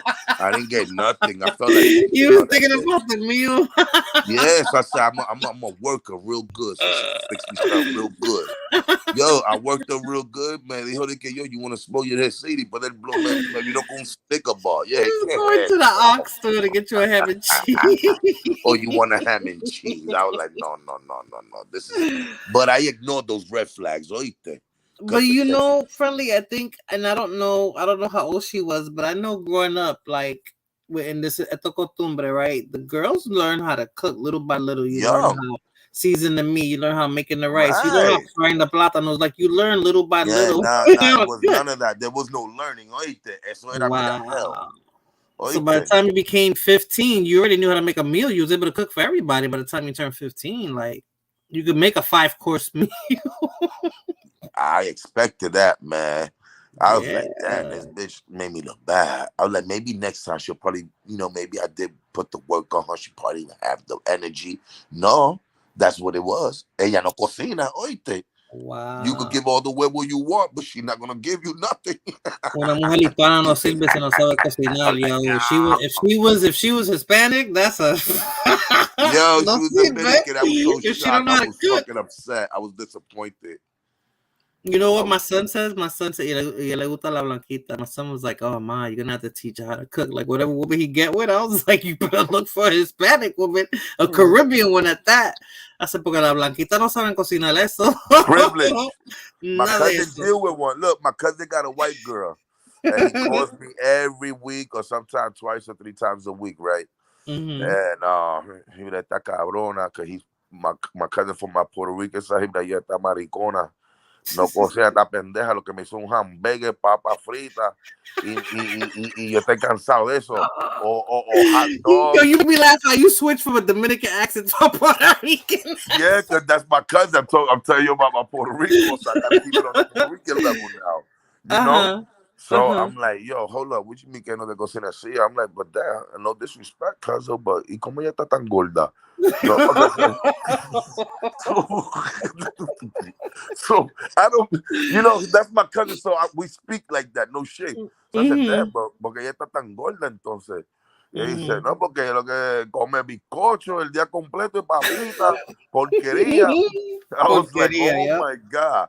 So I was like, yo, nigga, you wasted 10 years with that or 13 years? I say, yo, my nigga, you made a mistake, you heard? But I'll let you make that decision. You know what I'm saying? But yo, every day he calls me. Now my hamburgers, the American food, hamburgers, hot dogs, sandwich. No, like real American food. No, Uncle Ben rice, like cositas así, like the sus rice. He said, you put the water to boil on the package and it's done. I'm like, ay, Dios mío. Friendly, I had my ex-boyfriend's niece, and I know she tried. It was Thanksgiving dinner. She said, "Mona, I made rice for you." It came out like that. People from Flavor Flav, right? It was Uncle Ben's. I said, "That's not rice. That's not rice." You know, next to the chinos, we're the rice connoisseurs, right? Yo, I got a joke for you. Right, one time my baby mother friend come through, right, and I don't know where I was at. I was outside somewhere. Know what I mean? I was probably doing something stupid, but all I know, I'm coming to the house and she said, "Oh, she made some food," So I was like, "Oh, word." Yeah, she said she got her friend coming, so I said, "Okay." So I was like, "Damn, my baby made me some good shit." She said, "Baked mac and cheese and all that." Yo, when we get there, I'm like, "Yeah, the baked mac and cheese está como medio raro." I didn't want to say nothing in front of her company. So she asked her friend. Her friend is black, right? She said, so her friend ate it. She said, "Oh, you you like my baked mac and cheese?" She said, "Oh yeah, that's regular box mac and cheese." Exactly. I said, "Oh no!" She crushed my mother with that one. Yo, you know my suspect. I like the mac and cheese. The noodles are too thin. Like these shit look like the little mac and cheese. You can tell the difference. The shit cost 69 cents. You get 3 for $1. That's with what that it looked powdered like. cheese. With the that's what it looked like. Like, yo, this shit looks suspect. But it was in the pan, Morena. It looked like she put. So she tried to make it look like it was homemade. Yeah, but I knew it was something suspect. The girl said, "Nah." Oh, she said, "Oh yeah, it was all right. It was the box mac and cheese." Like this doesn't look like mac and cheese. No, because el papá del hijo mío americano, right? And I used to try to make the mac and cheese on my own. I didn't want to ask nobody. He used to eat it, but when I finally got the right recipe, and I said, "Damn." Oh, Friendly's gone. Maybe is this a sign from the universe to end the stream? I'll give Friendly another 60 seconds. Vamos a ver. Don't laugh, Rakim. It's probably the universe. I'm sleepy too, so let's see. I'll give Friendly. I think his phone died probably. Oh man. But you know what? I got less than 60 seconds and I'm going on 3 hours. So if nobody comes up in the next 2 minutes, there go Friendly. I got too excited laughing. I said that must be the universe telling me hey, yo, man. shut it down. But no, el papá del hijo mío es americano, and I used to make mac and cheese, but it didn't never really used to come out right. But he used to eat it anyway, right? Yeah. One year, I asked a coworker, I said, "Okay, I don't know, my mac and cheese don't be looking right, and when she makes it, it looks good." And I try to make it from scratch, and Right. she gave me her recipe. Yo, that Thanksgiving friendly. I said, "God damn, that's mac and cheese, right?" Right. It was so good. I was like, even my son asked for it now. I was like, okay, so I mastered the mac and cheese. Yo, and man, the it's potato great. salad. Oh man. Yeah, potato salad. I love it. I love Me potato too. salad with the egg in it and the onions Me and too. peppers. Me too. Me too. Me too. That's how I make it. Cause I'm you a know foodie family, Dominicans, so they make you like 3 potato salad. They make it with peas and carrots. They I make love the that pink one and they make Ensalada the rusa. purple one. Yes. Oíste. They Ensalada make rusa. I love that. Yo, they don't play. Woo-hoo. Oíste. You go to a party, you got 3 or 4 different potato salads. Yes. That's what I'm saying. And you know, it's so hard to be on a diet or eat right with all that food. With con la comida americana, negro americano, and then Spanish food. Oh my God, friendly. Oh Yo, God. you know, I was telling my son, I said, yo, with the bag of food. He said, yo, Pops, I left that. He said, Tia be doing too much. I said, why? He said, yo, Dad, she gave me a whole garbage bag full of food. I said, yo, she crazy. Cause she packs up like, you know, cause we was in a party, right? In the hall, right? They rented a hall over in Washington Heights. You know, and there was they I be telling you, y'all be doing too much. It's true. They did a whole bunch of panini and all these. There was. But it always be like that. Friendly. You never want to have a party y hace falta con la comida. You never. My grandma used to always say that. I'm not lying to you. Like Eso yo, there was food right there that you could throw another party. A lot of them went to the garbage. Yeah. Yo. Yeah, that's why they give it away.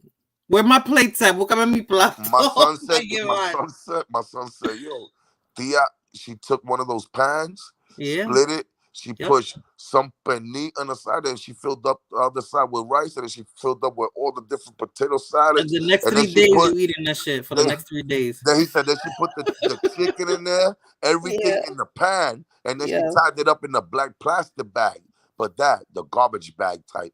And she said, take this home. Porque no había más nada. Nico Moro de Gandules, yes. My son said I wasn't carrying that. He said that was too heavy. You see what crazy boy put Pernico Moro de Gandules con ensalada rusa. Yeah, that's what it was. Effing God. Yo, you put that shit in a big tray though. The you know when you cook and you put it in the thing. Yes. Oh my gosh, he was like, yo, I wasn't carrying that. She's doing too much. I'm like, yeah, but you should have brought. He's like, nah, I'm tired of that food already. I'm never tired of it, and it's so crazy friendly because I make Cuban food. I can make certain Dominican dishes, and I make Puerto Rican dishes, so you never get bored. My mom is Cuban and my father's Dominican, and my stepfather. But then I grew up with Puerto Rican, so yeah, I know how to make the chuleta, the arroz con gandules. I mean, my palate, the food I make is like it's so loved. My son loves it. That's why he said, "Ma, you have to teach my girl how to cook." Being that you're Cuban, right? Being that you have Cuban and you eat Cuban food, right? You eat real Cuban food, right? Made by real Cuban people. Yes. All right. Yes. Being that I have been to real Cuban restaurant Cubano, to me, I noticed the difference for Cuban and Puerto Ricans cooking. Cubans cook a lot different for Puerto Rican. It might look the same or whatever, but it's not the same. Even we use a lot of garlic. We use a lot of tomato sauce. And that brown sauce is like almost smothered pork chop, you know? Yes. But it's not the Cuban pork chop made like, I'm like, yo, but I thought they were like, nah, they un bistec cubano. Yo, it's different from a Puerto Rican steak. I was like, nah, this is crazy. It's crazy how different and you could, when you eat it, you taste it different. I don't know what's the ingredients, but it's a different. See, it's a slight seasoning. Okay. The Cuban steak lleva naranja agria. That'll give it a different taste. We season it with naranja agria. You marinate it with that, so that might be the difference. And then a lot of garlic, of course, and oregano. We love garlic and oregano. You'll slap some adobo in there, but we make our own. We make our own. What do you call that? the peppers, the onions, the garlic. What do you call that? That seasoning that they every we all do it. Puerto Rican, Cuban, Dominican. They all put it in that damn blender and they make their own freaking mix with that. I don't know if you call it sofrito. See, yes. We do that, but then we add to the steak is naranja agria. That's what gives it a different taste, even to the pernil too. They like the bitter orange on their but meat. you could taste the difference, but you Yeah. can't taste the naranja agria, but even the rice is like more granado. You'd be like, yo, yes. And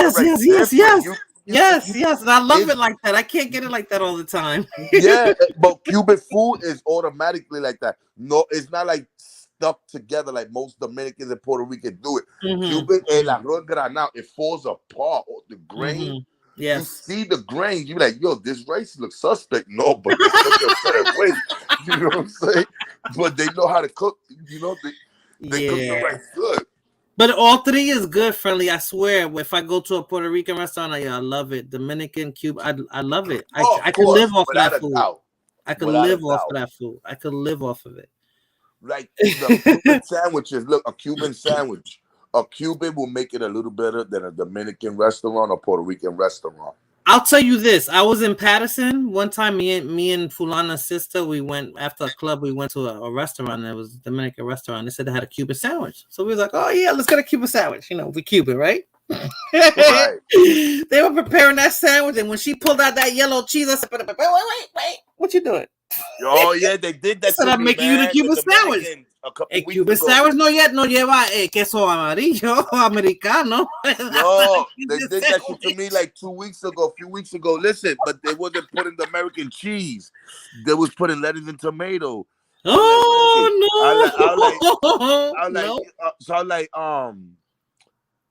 was like, it's a meal. She said, see, I said, no, I don't want lettuce and tomato. I want a Cuban sandwich, you know, and she's like, ¿Tú no lo quieres con leche de tomate? I said, no, I want a Cuban sandwich, you know, like that shit's gonna be soggy and everything with the tomato. I was like, nah, man, you fucking it up. Like, sometimes you gotta watch these dumb motherfuckers. I'll be like, yo, but who hired this person here? No, that's how Dominicans make it. It's just different. And me and my cousin, we was like, no, that's not a Cuban sandwich. And you know, so crazy, friendly, because I'm gonna start selling those Cuban sandwiches here because they don't. I used to sell plates here before because at my son's barber, he said, "Oh, I just love Caribbean Hispanic food." He used to buy 3 or 4 plates for me and then sell it at the barber shop for me. Yeah, that's a good business though. It starts off small, but you'd be surprised how fast and how far you could go with that. They got some Puerto Ricans over here in the next town over that sell some stuff, and they post stuff on Facebook when they sell our products because we rarely get our products out here. Y los cubanos, they be having that butter. Some of them be having that butter melted, and they slap that shit on the bread. That shit's a big difference. Yes. I got the recipe to make my own bread at pan de agua. I don't know if I'm gonna have the patience to do it, but I'm gonna try to do it because I can buy my own rolls to make the Cuban sandwich. But if I can make my own bread, you know how that's gonna taste, right? Yeah. And you know it's the bread. The bread is gonna make it. And you better make sure that pernil is good. If that pernil is not bien or right, your Cuban's not gonna be that right. part I got. But if I can get that pan de agua perfect, that'll take it over the top. I'll be making Cuban sandwiches here. I get the bread from a supermarket, right? And they got pan de agua, and I'll be like, this is the bread right here. So you know, I got like this little thing I use as a to flatten the bread and stuff like that. So I bought that. Yes, I bought that. Yeah, I bought a panini maker. The panini does the same thing. It's the panini. Yeah. I had one, but we lo plotamos. Oíste, my sons every day get Cuban sandwich, everything on the panini. I'm like, yo, everything, breakfast on that shit went out. Oíste, we use that shit more than a microwave. We use that more than anything in the world. I swear to God. We was doing the sausages, bacon, everything on that shit. Because the bacon cooks faster than that too, you know. It's both sides cooking evenly. You don't gotta flip it or nothing. Exactly. But I just bought a flat top. A what? A flat top. like for the flat top griddle Mm-hmm, for the stove, for my stove, so I could make okay. chopped cheese, everything easier. It won't fall to the side. Okay, now I know what you're talking about. Okay. Yeah. So you're gonna do that channel, Friendly? You're gonna do that cooking channel? You should start I'm gonna build the. Yeah, that's what I want to. I want to do a channel. Like cooking certain food, and showing people how I make it, and stuff like that. And because there's some people, believe it or not, they can't make certain things. They having a hard time preparing a meal at home. And maybe if they could come across my channel, get comfortable. I don't know. That's what they do. Because yours is simple and good. I seen all the foods you be uploading, so it looks good. Yeah, it definitely looks good. Man, and it's better when a man does it too. We're like, oh, okay, you know how to cook. Yeah, right. Yeah, that's that. And you do different things. You just don't do like Dominican or. And I do a little bit of everything. I do Jamaican food. I do Italian food, Dominican food. What I haven't tried yet is like curry, because I don't like curry, but I want to. For something tells me to try. No, not curry, jerk. I want to try to make jerk chicken. You make jerk chicken? Yeah, I make jerk chicken. I want to. It seems like it's simple, but I want to try it because it looks good. Jerk chicken. I'm not gonna lie. Jerk chicken, I hands down, hats off. Jamaicans are the best. Of course, that's their thing. They have that jerk chicken on that grill, and that shit come out nice and juicy, cooked the right way. I make jerk chicken, but it's never coming out like the real. There's a dude by it's I don't know what street that is. It's next to Mashula. Is it Mashula? No, Bronx River. It's next to the hospital on East 222nd or something like that. It's a Jamaican dude who has a big ass grill and he just makes jerk chicken all day with peas and rice, and he sells it right by the park. That's on the east side of the Bronx. You know where all the West Indians live at? Yeah. I've been to a restaurant over there in the but where all the West Indian people at. I've been on that side. But I'm not gonna lie, there was a little way to price. We paid $18 for I think a medium. I was like, for what? Like they gave us what, 3 pieces of oxtail, some rice and beef veggie. I swear to God, $18 for a medium. Medium means is not much. But everything went up, Friendly, because even here, Fulana was telling me, she said un paquete de rabo costs like $40-something, and I was like, what? No, you buy the box for $80. That's crazy though, because I go to the supermarket here and it's still like I can buy a pack for $16, and that's still expensive, but I can buy a pack. We buy the box in this house. In this house, we buy the box $80. Son 5 rabos. Look at what Crazy Boy's talking about. Crazy Boy, I get that on 125th Street in, I think that's 7th Avenue. What's 7th Avenue? Adam Clayton Powell? Oh my God, the guy right on the corner, man. I love that chicken over the rice. Oh my God. That's what I miss about New York, Friendly. There's just, remember I was saying that on your stream, there's just so many different types of food that you can get. Yeah. When I was in Texas for the pandemic, right? I went to Benihana's. Okay. Over there. Because I was in Texas while the pandemic was going on. What part? I was in I went from Dallas to Houston, then what's that part? We went to Oklahoma, still part of Texas, right? From Dallas, you can get to Oklahoma because it's still part of and then Tulsa. It's not part of Texas. Oklahoma's a different state, but they border each other. I believe it's Dallas that borders Oklahoma. Or whatever, and then you got Tulsa, I still in those, because from Dallas you could go to Oklahoma or you go to Tulsa. That's all close. It's close, and then you got what is it? Then you go to what? Nashville. From Dallas to Nashville, Tennessee, just like 2 hour or hour ride. That's what I took to drive down here. We had to go through Tennessee to get to where I'm at. Tennessee. And Nashville, right? Yeah. I was through that whole area over there during the pandemic. I stood out there for a little bit, and then that George Floyd situation happened. And when we was over there, we was in Oklahoma, and it started getting bad. In Oklahoma, things started going down. So I told my man, yo, I want to start heading back before it gets ugly out here, because this place, they're not going to play with us. And my ID is New York. Yep. You know what I'm saying? We dirty.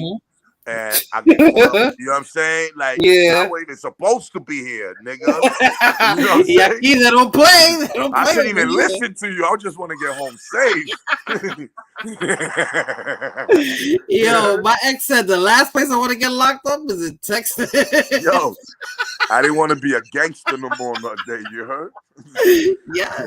That's why I want to change my life around. If we could get home without getting stopped and getting locked up, I'm changing my life around. I swear to God, on my kid's life. I say, yo, but change my life around, please, God. Just make sure we don't get stopped. Yo. Oh my God. Well, yeah, over there was, being there was the pandemic too.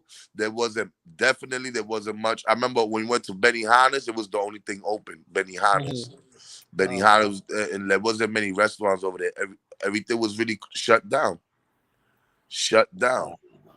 All you see is gun ranges and gas stations. Gun range, gas I got my gun here. You know how easy it was to get a gun here, Friendly? Oh my God. Ordered it online, picked it up in the store, like nothing. Yeah. And then my man, I got friends that are, you know what I'm saying? They something other. You know how people on YouTube be talking, they this and they that. I got some friends that they don't even like talking. So my life hanging with them is like with the shit right in the tip of my ass about to come out, because these niggas at any moment could do something and they could change everybody's life forever. And I'm praying to God, please, I hope nobody say nothing stupid to these dumb fucks, because these guys is retarded, they slow, they didn't have a father, so they don't think. Oh, man. I've been out here 10 years and it's an experience. I'm ready to move back, but I'm not ready to move back to the prices, man. That's the thing. Like, you know, what I pay here in rent. The apartment rent over here, 23, 24, 25, 26. Oh, hell no. Hell no. You're not getting much. I'm not even at $800, Friendly. I'm not even paying $800. You lie. 2-bedroom, 2-bath. I got a backyard. I got a front yard. That's what I'm saying. You got all that shit. You got mad land, right? It's like mad. I don't got mad land, but I got room. Like I got, you know, it's roomy here. Like, you know, you're not on top of each other. You don't hear my neighbors. Aquí todo está oscuro. Like, you know, right now at night it's dark. It's dark. Lights out here. Yeah. Dark. So I got my little fire pit. I got my little grill. Like it's comfortable, but I don't got my family out here. So I'm like, I miss my family, my people. We went by the airport, by George Washington. George, that's what it is, right? George W. The Bush Airport. Yeah, Bush Airport in Houston. Man, listen. We go to a gas station over there. Why this nigga had to say, yo, you ain't from out here, right, homie? I said, who you talking to? He said, I'm talking to you. You not from out here, right? I said, nigga, I'm from everywhere. He said, nah, you ain't from out here. I said, how you know? Oh, they know. They yo, as soon as they hear my accent, they know. They're like, you from up north? I'm like, yeah. That motherfucker already knew by the way I walk and talk out and fucking dress. I said, God I had one Moreno tell me when he heard me speaking Spanish to a cashier that she happened to be Puerto Rican. He's like, you speak Puerto Rican? I was like, I speak Spanish. I don't speak Puerto Rican. I speak Spanish. Yeah, then my son's friend when we first moved down here, he heard me speaking Spanish. He's like, "You Mexican?" I was like, "No, I'm not Mexican." Yo, there's no black Mexican, right? Have you ever seen a black Mexican? I've never seen a black Mexican. Yes, I have. I've seen. So there's a family out here, several. They're dark as fuck too, but you could tell they're mixed. You could tell they're Indian black. You could tell, but they're black as hell. Okay. Dale morena tu bendición. Hey, listen. I tell people that I don't know but I'd say, Mexicans are Indians. There are some that are, and there's some that are mestizo. I feel that a lot of them don't want to identify con el indio. I had a coworker. Why? I never understood that. Because ellos son como los negros de aquí. Lo tratan igual que los negros. Yeah, son bajo clase. That's how they see them. You know, the mestizos, that is. That's what I'm saying. Like, they look at them like, you know, and they're good, humble people. They're good, humble people, like, you know, but like, whenever I say that, they treat them bad. Not everybody, but I've seen it, like, you know, and I'm like, come on, man. Listen, those Mexican people over there in Texas, they ain't like the niggas from New York. They somebody out there. You heard? They gangsters. Oh, well, I say, you know what I say? The Mexicans out here like the Puerto Ricans in New York. Yeah, like they how it savages. is. They savages. Listen, Yeah. I was driving with my man. We was dirty. And listen, and I didn't even want my man to do nothing stupid because he loose like that. And Right. I'm just nervous. I just want to make it home. You know what I'm saying? But this nigga really got me all the way in Texas. We went to Chicago. We was like we was on some shit, man. I was like, no.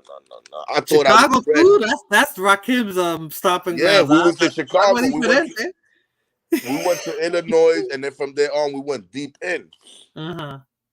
Yo, listen. That shit, I was like, no, man. If I could get home without getting locked up, I'm changing my life around. 2020, you heard? That's when you didn't realize how good being home was, right? You like, I don't think I want to. That's when I realized I'm too old for this shit. That's it. I'm not even for this no more. I swear to God, I'm not even gonna lie to you. That's growth friendly. That's growth. Yeah. Yup. This nigga talk about I'm ready to hit something. I'm like, no. I'm like, yo, my nigga gotta think. We can't do that right now. These niggas ain't do nothing to her. He like, fuck that. I'm like, no. I think I did. He was like, I got a family. I gotta go home. I swear to God, I'm not even lying. The whole time I'm saying, I think I did the wrong thing. I should have never came with this motherfucker over here. I should have never. I should have known this nigga was fucking crazy. Yo, cause I've been around with them before. You know, I've been there. But I don't know, that one time, I just wanted to change my life around. I got tired of this shit. I'm like, no, I just want to go home. You didn't want to get locked up in Texas, Rakim. Yeah. Oh, hell no. That's the last place. Nah, the South period. The South. I'm the nigga who want to shoot niggas, and I'm with this nigga a certain way too. So I'm like, damn, I really don't want to do no shit like that. Because if this shit go, I'm gonna have to put in the work. But then again, it's over for me. But he don't give a fuck. He be talking about trying to get it how he I'm live. like, nah, don't lock me up. He trying to get it how he live. Yeah, I got some wild friends, man. They go from state to state, and they wild. You know, like that's why when I hear people on YouTube talking, I'll be like, listen, I know niggas that are really crazy, and they don't even got friends. Really, you can tell, man. Y'all be like, you know, y'all talking real gangsters don't even talk about what they do, man. Y'all talking mad shit right now. I'll be a lot of people. Rakim. Okay, because somebody was on Friendly's panel, Brown Sugar. I think you called her Yolanda or something. She asked, what was the story with Larry Hoover? Can you explain again why Larry Hoover was locked up? Why he's in jail? Because I think I explained it, but I don't know if I explained it correctly. You talking about Larry me? Hoover. Yeah, you, because you know the story with Larry Hoover, yes. Yeah, Larry Hoover been locked up since 1973. He was originally locked 73, up. Friendly. I wasn't even born. He was originally locked up. He was originally locked up for I believe drug-related homicide. Yeah, drug-related homicide. He was also locked up with all of the gangsters in Chicago. He was at the time that he was locked up. Gustavo Colon, who was Lord Gino of the Latin Kings, they was in the same penitentiary. Jeff Fort, the Almighty Black P Stones, all of them. But he's pretty much locked up for being able to run for a RICO conspiracy and running, the Gangsta Disciple Nation from prison. pretty I much. mentioned But the RICO it's a part lot. and the political thing that he was trying to pull together, right? He was getting political power, right? Yeah. He was trying to get political power within the city of Chicago, because with the city of Okay, I explained it Chicago, right. I explained it right. yeah, I city of wasn't sure. Chicago being pretty much a majority African American at that time. Our Mayor Daley, who was Irish. Mayor Daley was of Irish descent. They had got political pull for the Irish community in Chicago, and Larry Hoover was trying to create a situation where it was called 21st Century Vote. All right, thank you. Thank you. Excuse me, can I get some jelly, please? What's that? Some jelly. What kind, Greg? Strawberry. Strawberry? Now, if he All would right, have had thank you that very much. conversation around these young little niggas, they would have been like, pause. Nah, well, it was like, but so pretty much like he tried to create 21st Century Vote, where he was able to pretty much get the black voters to vote for the politicians that they wanted in office. So he's And been that locked scared up the mayor. over 40 years, right? 50 years he's been locked up Yes, already? yes. That's He's crazy. been locked up since 74. That's crazy. God damn, so But his that's like 47 years, bro. That's yeah, a lifetime right there. That's a lifetime. But his That's stronghold on the streets, of Chicago was very, very strong, very strong. Yo, it's crazy Because how it was a hierarchy. It was a hierarchy. It was people that was calling shots from the prison, the board of directors, all the way to enforcers and everything on the street. So it's crazy how there's people that really about doing big things. You heard? Like nothing they do is yeah, little things. You know how me growing up, I did a lot of bullshit thing, petty shit. But there's people that don't. Everything from the beginning has been some real deep. Like they don't. Like you be like, what? This nigga did what from what? You be like, get the fuck out of here. Like Larry Hoover, all these other type of people, the shit they done, you be like, whoa, I don't even think I got the balls to even set the example like that. well, I tell people, like, especially the best way that people can understand in New York. For instance, you saw how powerful the Kings was in New York, right? The Bloodline Kings, and the way that they hierarchy was and their laws and all of that.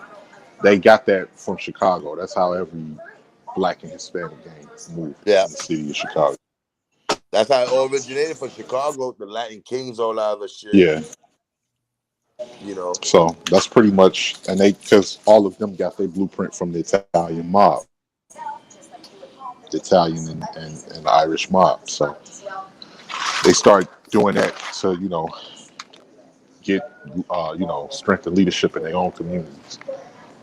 And it's crazy at one point how African Americans or Latinos and stuff like that wasn't allowed anywhere near Irish communities. I remember my mom's telling me stories about when they was growing up, they couldn't go to certain parts or cross certain parts of the neighborhood because it was Italians and Irish people that ran those communities that we called the hood. It used to belong to the Irish, Italians, and Jews at one point. So there was certain neighborhoods, certain blocks. My mom be like, yo, I couldn't cross that street right there. Like, yeah, you lying. She's like, yeah, That used was to how belong to the Washington Italians. Heights used to be, friendly. I couldn't believe that. It was Jews and I think it was in Washington Heights. Before Cubans moved in and then Dominicans, there used to be Jews and blacks sprinkled here and there, but it was Jews, I think, and Greeks. That's crazy, right? Mm-hmm. Yep. Yeah, my grandmother told me, like, I think I told Morena these stories a couple of times. My grandmother told me all the stories about how it was when she was growing up. When she was growing up, they moved to an Italian neighborhood. My great-grandfather came up from the South, which was her grandfather, and he it was this white guy that he knew that he was able to buy this house in the white dude's name because he couldn't do it. Of course, with him being black, he couldn't do it and buy the property over there. So the white guy looked out for him, bought the property, and he passed down that property to my great-grandmother. They lived over. No, you know what? Take that back. I'm sorry. That's when they was over on 18th and Christiana. That's where they moved to. But when my great grandmother migrated from Arkansas, they lived over on 22nd and Wentworth, which was Little Italy at the time. And my grandmother would tell me the stories because the mob controlled that area. Like tell me like little things. Like she remember having Italian kids like she played with as friends until their parents, saw them playing or knew it was a black family that moved over there. And she would tell me like, these little Italian girls would come back crying to her saying, "My mother said I can't play with you anymore." And then she said That's that, crazy, bro. and she'll be like, all right, well, she was like, but I still want to be, the girls like, I still want to be friends and everything. It's like, no, your mother said you got to stay away from us. I think you should listen to your mother and just stay away from us. So, I ain't gonna lie, bro, I'm a nigga, I'm a man, but that shit right now had me almost got my eyes watery, dog. Yeah, it was like that. Like with my great grandmother being shell shocked from the South, coming from Arkansas, she would tell my grandmother certain things like, when you see white people, don't look them in the face, just look down at the ground. Don't look them in the because you'll upset them if you look at them in the face, because they can beat you and they will lock you up for called reckless eyeballing. Yeah, I think it was like trying to show intimidation. It would say, like, my grandmother was. I didn't believe that shit. I was like, "You lying, grandma." Rest in peace to my grandmother, man. But yeah, she used to tell me that. I used to think she'd be lying because old people. I remember she used to tell me, if you don't eat your food, you will die. So when she tell me other stories, like, nah, they said she lying. You know what I'm saying? You know what I'm saying? To make me say, yo, you don't eat your food, you'll die. You know what I'm saying? I'm like, damn. Yeah, but it was pretty much but the new as the generation went on, the younger generation wasn't going for that shit. So they was like, "Nah, fuck that, and fuck them. If it's smoke, it's smoke." So at that time, what you were saying, like at the time, black people were coming to Chicago during the Great Migration, because the majority of them was either going to Detroit, Chicago, Cleveland, all of that coming from the South. It was already wars within these neighborhoods amongst the Polish, the Irish, and the Italians, who had their own gangs and their own enclaves. And at that time, they wasn't considered white, but they thought that they was better. Of course, they knew that they was better than black people. And then what you see today, you had pretty much black people coming up that they exploited for cheap labor coming from the South, because they knew that they was trying to get away from Jim Crow. So they they'll tell the Irish, well, I ain't got to pay you. Or I'll tell the Italians, I ain't got to pay you this amount of money when I can just get the niggas to do it for cheaper. And on top of them being black, then they created more conflict. And amongst all of these poor Europeans, they already had their own gangs. So you had the fucking Simon City Royals, which was the Polish. You had the Insane C Notes, which was the Italians. You had the Gaylords and all of these different. So they was cracking black people's heads left and right. And you're a smart dude, bro. I salute you, because you see how you're breaking it down. That's exactly how my uncle and my grandparents always told me. Like, white people had a war with themselves, like the Jews, the Irish, and Italian. And I'm glad you're educating people about this. So I appreciate that. Oh man, yeah, like I do like my little research. I don't know everything, but certain things I definitely research on.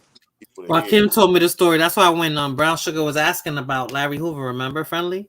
I was trying to tell him a little bit of what Rakim told me.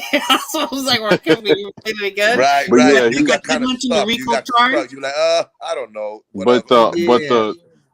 But like the thing is, like how you had guys, Latin guys that was in the streets that gravitated towards the almighty Latin King Nation. The laws and the manifestos and that literature is what helped them give them discipline and things to stand on. It was the same way with Larry Hoover. The laws and the literature in the manifesto of the GDs was giving young black men who may not have had fathers and everything discipline in the streets to stand on, because it was in Chicago was ran like that. If you fucked up, they violated, you got a violation from head to toe, 5-minute violation. different shit like that. You had to know your laws. You had to know everything. Right. So it was like that with There was amongst more everybody. organization, right, Rakim? There was It more was organized. It organization. was organized Yeah. amongst both the black and the Hispanic communities. It was in Chicago, which they got that from the Italians. No different than I told Morena when Puerto Ricans were migrating to the city of Chicago from the island. It was a similar situation. They were being put in the worst living conditions from slumlords because they was only allowed to live in certain areas of the city. They were being terrorized by white street gangs, and there was even cases of white police officers that would let these white street gangs terrorize the Puerto Ricans to the point that they had to start creating their own gangs to fight against these white gangs that was in the area. The same thing with the black people. Black people didn't know shit about gang banging and none of that other shit in the South. They had lived side by side with these white people, even though it was racist and Jim Crow. They didn't know anything about no territories and nothing like that. They knew certain areas you couldn't go to or couldn't be in this town, but they didn't know like this gang banging shit was new. So they was like, man, we're gonna have to start doing whatever the fuck they doing because they super deep terrorizing us. And that was the same mentality that the Puerto Ricans adapted because they were just getting fed up and getting jumped and beat up, and it was riots. Look up the 1966 Chicago riots or the Puerto Ricans in 1970. I believe it was one in 66 and there was one in 77 of the two riots of when a young Puerto Rican boy was shot in the back by a police officer, and they was at their tipping point because of the conditions that they was living in, and that's those type of conditions was the reason that the Almighty Latin Kings was created in that situation to be able to combat the crazy that what you racism. a lot of Latin Kings don't even know that themselves. Yeah. I heard that from probably, Rakim because I thought it was started in New York. No, King, because King Blood, who was a Cuban, he migrated from Chicago to Florida he was on the run because he killed his girlfriend, and you can just see the type of dude that he was. He killed his girlfriend. He was on the run from that, and then he went to Florida for a minute, and then he found his way in New York. And when he created the Latin Kings in New York and the prison system in New York, he never got permission from Chicago to do that. He was what you was called like he was on. Who? He's like an OG Mac. OG, yeah. He was low on the totem pole. He never had no authority to do anything. Right. That's within their ranks, and that's when he did that because the Kings started in New York in '85, and Chicago. They've been in Chicago since the early '60s. So he never had no authority to do none of that. And but he did it, and you saw what happened too because he was thirst with power. He was sending out hits and having motherfuckers killed over small little petty shit, trying to instill fear in people. Crazy. He was just drunk with power because he was never a person that was meant to do that anyway. So imagine you come from out of town, these young kids in the Bronx and in Brooklyn and different things, you telling them about this literature. Oh, I'm part of the Latin King Nation. I helped found this and do this, and they running with that. They hearing the literature, they hearing you break this down. They like, okay, pride in being Latin pride and all that. Okay, I'm with it. But they don't know your background in Chicago. They don't know what the fuck you did. They don't know they don't know the type of person you are. And you turn around and so yeah. Damn. And I have a question. I was always curious how certain communities are black, certain communities are Hispanics. How the hell they do that? How they just said, all right, we're going to build this. We're going to put the blacks over here. We're going to build this. It's going to be like the Spanish side. We're going to build this. This is going to be the Mexican side, the Dominican side, the Puerto Ricans.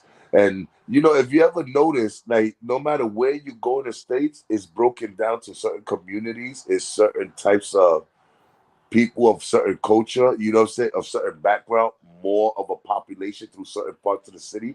How did the fuck that happen? Like, how they just separate, okay, this is little mini Puerto Rico. This is little Cuba. You know what I'm saying? This is little whatever, little Africa, little Haiti. Like, how the hell did they break that down? They do that on purpose. They did on purpose. And like the only thing I can say with the black, like how they put Puerto Ricans in the Lower East Side. You know, just say for what I know. You know, for That's where they put the projects at. Friendly, they put the projects there. That's all by design. They put the projects there. Think about it. They put the project. You come over here. What do they house you? Yeah, we'll give you housing. We'll put you in a certain area. They put you in a specific area. That's where they want to keep everybody. And then word of mouth, of course, too. That was crazy because if you go to communities, there's only Spanish communities, some parts, right? Then you cross a certain part, you be like, Dad, there's only a black community, a straight black community. Then you cross, you might be like, Dad, this is straight Indians. You know, you be like, how the fuck did they just like map this out to from here to here it's gonna be blacks, from here to here it's gonna be Puerto Ricans, from here it's gonna be the Dominican section. How that like that's what fucks me up. I'll be trying to figure that out. Like, how the hell they manipulated that shit? So then we end up fighting each other. When you separate people like that, then we end up fighting each other. You know how that. I guess that's how it happened in Chicago, right? Because Chicago's very segregated. Rakim. Yes, it's very segregated. Yeah, they do it like that on purpose, I believe. Well, the difference is like ethnicities against each other. Well, no, it was never like really a ethnicity thing against. Like later on, it may be like little spits and spats here, but yeah, mostly, because you can't walk in each other's neighborhoods, right? Yeah, but that's not on race. It's certain black neighborhoods. No, I'm not saying race, but it's gang related. So, and the gangs happen to be one particular ethnicity. So yeah, I feel that is broken down specifically in that manner to create that havoc. Because as long as you're fighting each other, you don't see what's really going on. So. Yeah, because I even remember when my grandmother, I'd be like, I'm going over here, I'm going over there, and she'd be like, no, don't go over there. It didn't change. They don't know you over there no more. Somebody might try to pull it with you or different things like that. But pretty much when black people started migrating to the north, it was only certain sectors that they can even live in and they pretty much, redlined them into a certain area. And like what Morena was saying, a lot of people forget that the projects was at one point considered state of the art living because it was new. Because it was meant for the war veterans, right? It was meant for the veterans, the projects. In some cases, in New York, it was. Yeah, in some cases, but it was projects in Chicago that was built specifically for black people on the south side. The projects in New York were meant for the veterans, because I remember this lady I used to work with, and she was a lot old. She must be dead by now, but they lived in the projects first. Those projects built in the 50s in New York City was for the Irish and the Italians, and they were war veterans. They were veterans from the war, and they gave them housing. 40 like Red Hook from 1940s and all that. In the Lower East Side and parts of Harlem too. Friendly, it was for them. Building's been there since 1920. But the projects came up, and I think in the 40s and the 50s, Friendly, I think, or the 50s and the 60s. That's when they built those projects specifically for those World War II veterans. Yeah, Red Hook project. I think Red Hook was the first project. No, 1920 and 1940. Red Hook projects was built in 1940, and I think there was some other projects in 1920. I'm not sure. I was like, God damn, like. So those projects that I done ran through, like walk through or visit. White people lived in them first. That shit, them bricks been there for God knows what. Yeah. You might find a brick there that has not been removed. You heard that's been there from when they first built that shit. Yeah, and that lady said they lived there. Her husband was a longshoreman in Jersey. He worked in the Newark ports. That's crazy. Yeah, it was all set up a certain way, and then when there was more influx of blacks and Hispanics, specifically Puerto Ricans, they started moving out towards the suburbs, and they started white flight. Yeah, and they started putting us in. But see, what they did too, it was a practice that they used to do called block busting, where when black people would move into certain areas, these real estate companies or people that was looking to sell your home, they would turn around and let's say they would purposely move one black family on a block or in the area full of white people, and they would go up to these white people to their homes and they would say, listen, more and more niggas are moving in over here, and soon the property value is going to depreciate, and if you sell your house right now, I'll be able to get you a good deal on it. But if you wait too late, Yes. then I'm not going to be able to do anything with your property. You're going to get lowballed.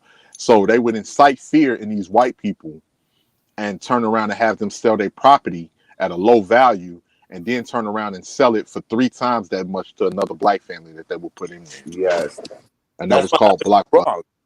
Like, you know, like Grand Concourse, when it first opened up, like in 1908 or whatever, because I was doing some research. I was like, damn, like, so they just opened this up like 100 years ago, 120 something years. You know, I'm like, that. So this hasn't been that long.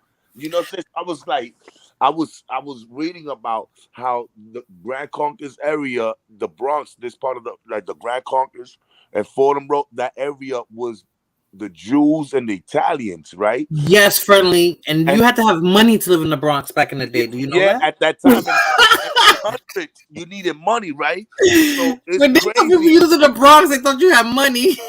Yeah, and I was doing research. I was like, yo, it's crazy how that part of the Bronx was the upper class neighborhood. You know, there's buildings there that have been there from the beginning of 1910 and shit like that. So I'm like, wow, that's crazy. And then like exactly like the man just said, like, listen, you know, the blacks are moving in. It's time to sell the property, and that's how they started moving up to upstate and going to certain areas. But they kept the courthouses and all that stuff out there. Yes, in the Bronx. You noticed exactly. That, right? Of course. But check this out. Now,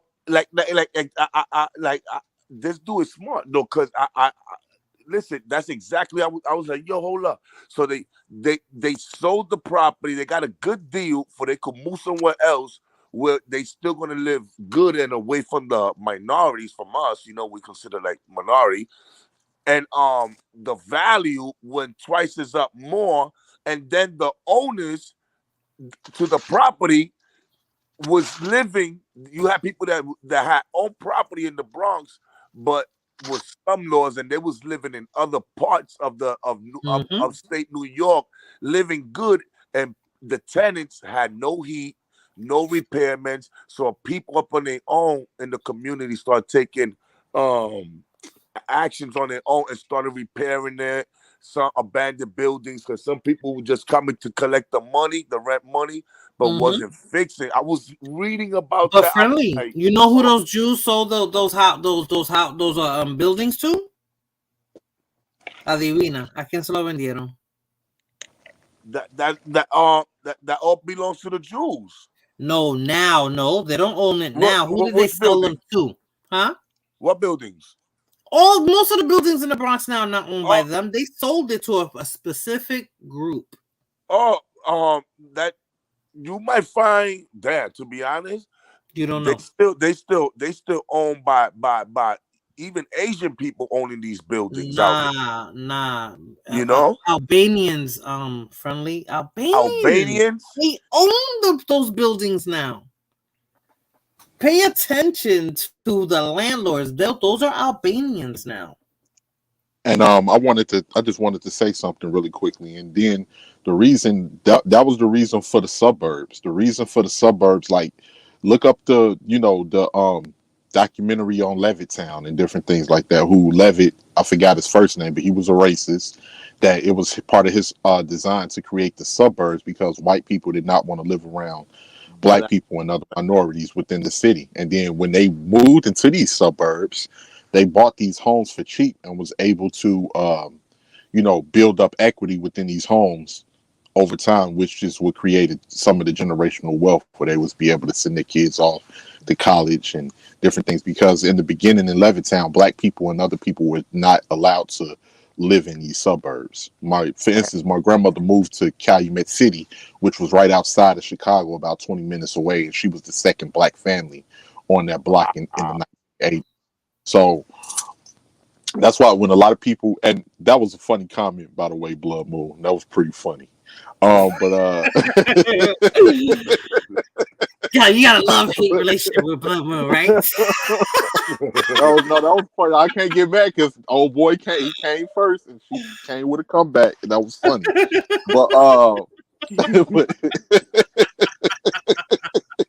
We moving back down south.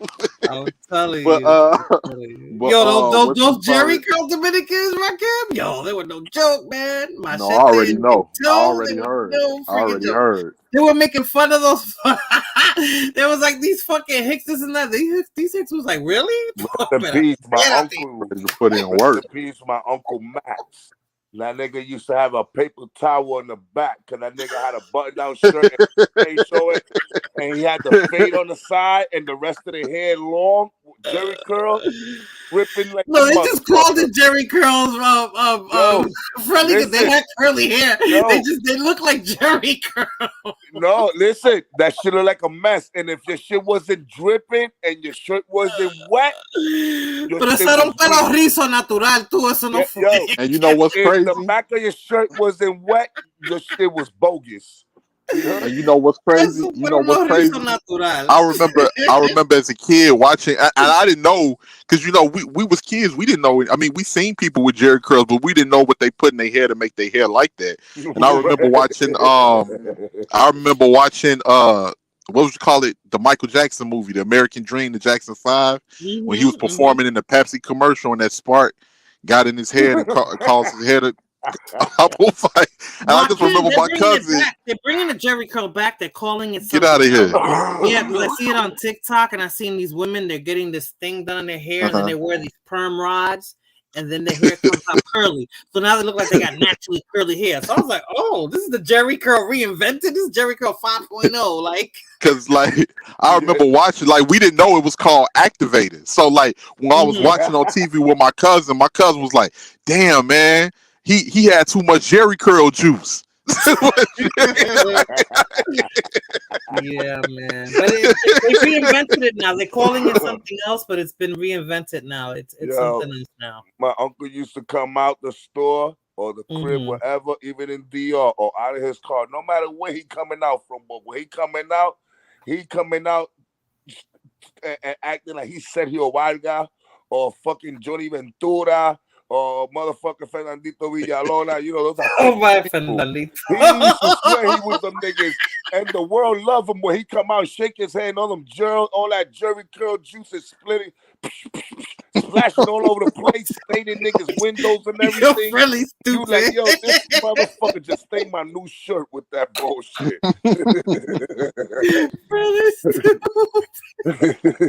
We were like, Uncle come with that bullshit. When he used to come through, we should leave. We were like, yo, this nigga gonna fuck us.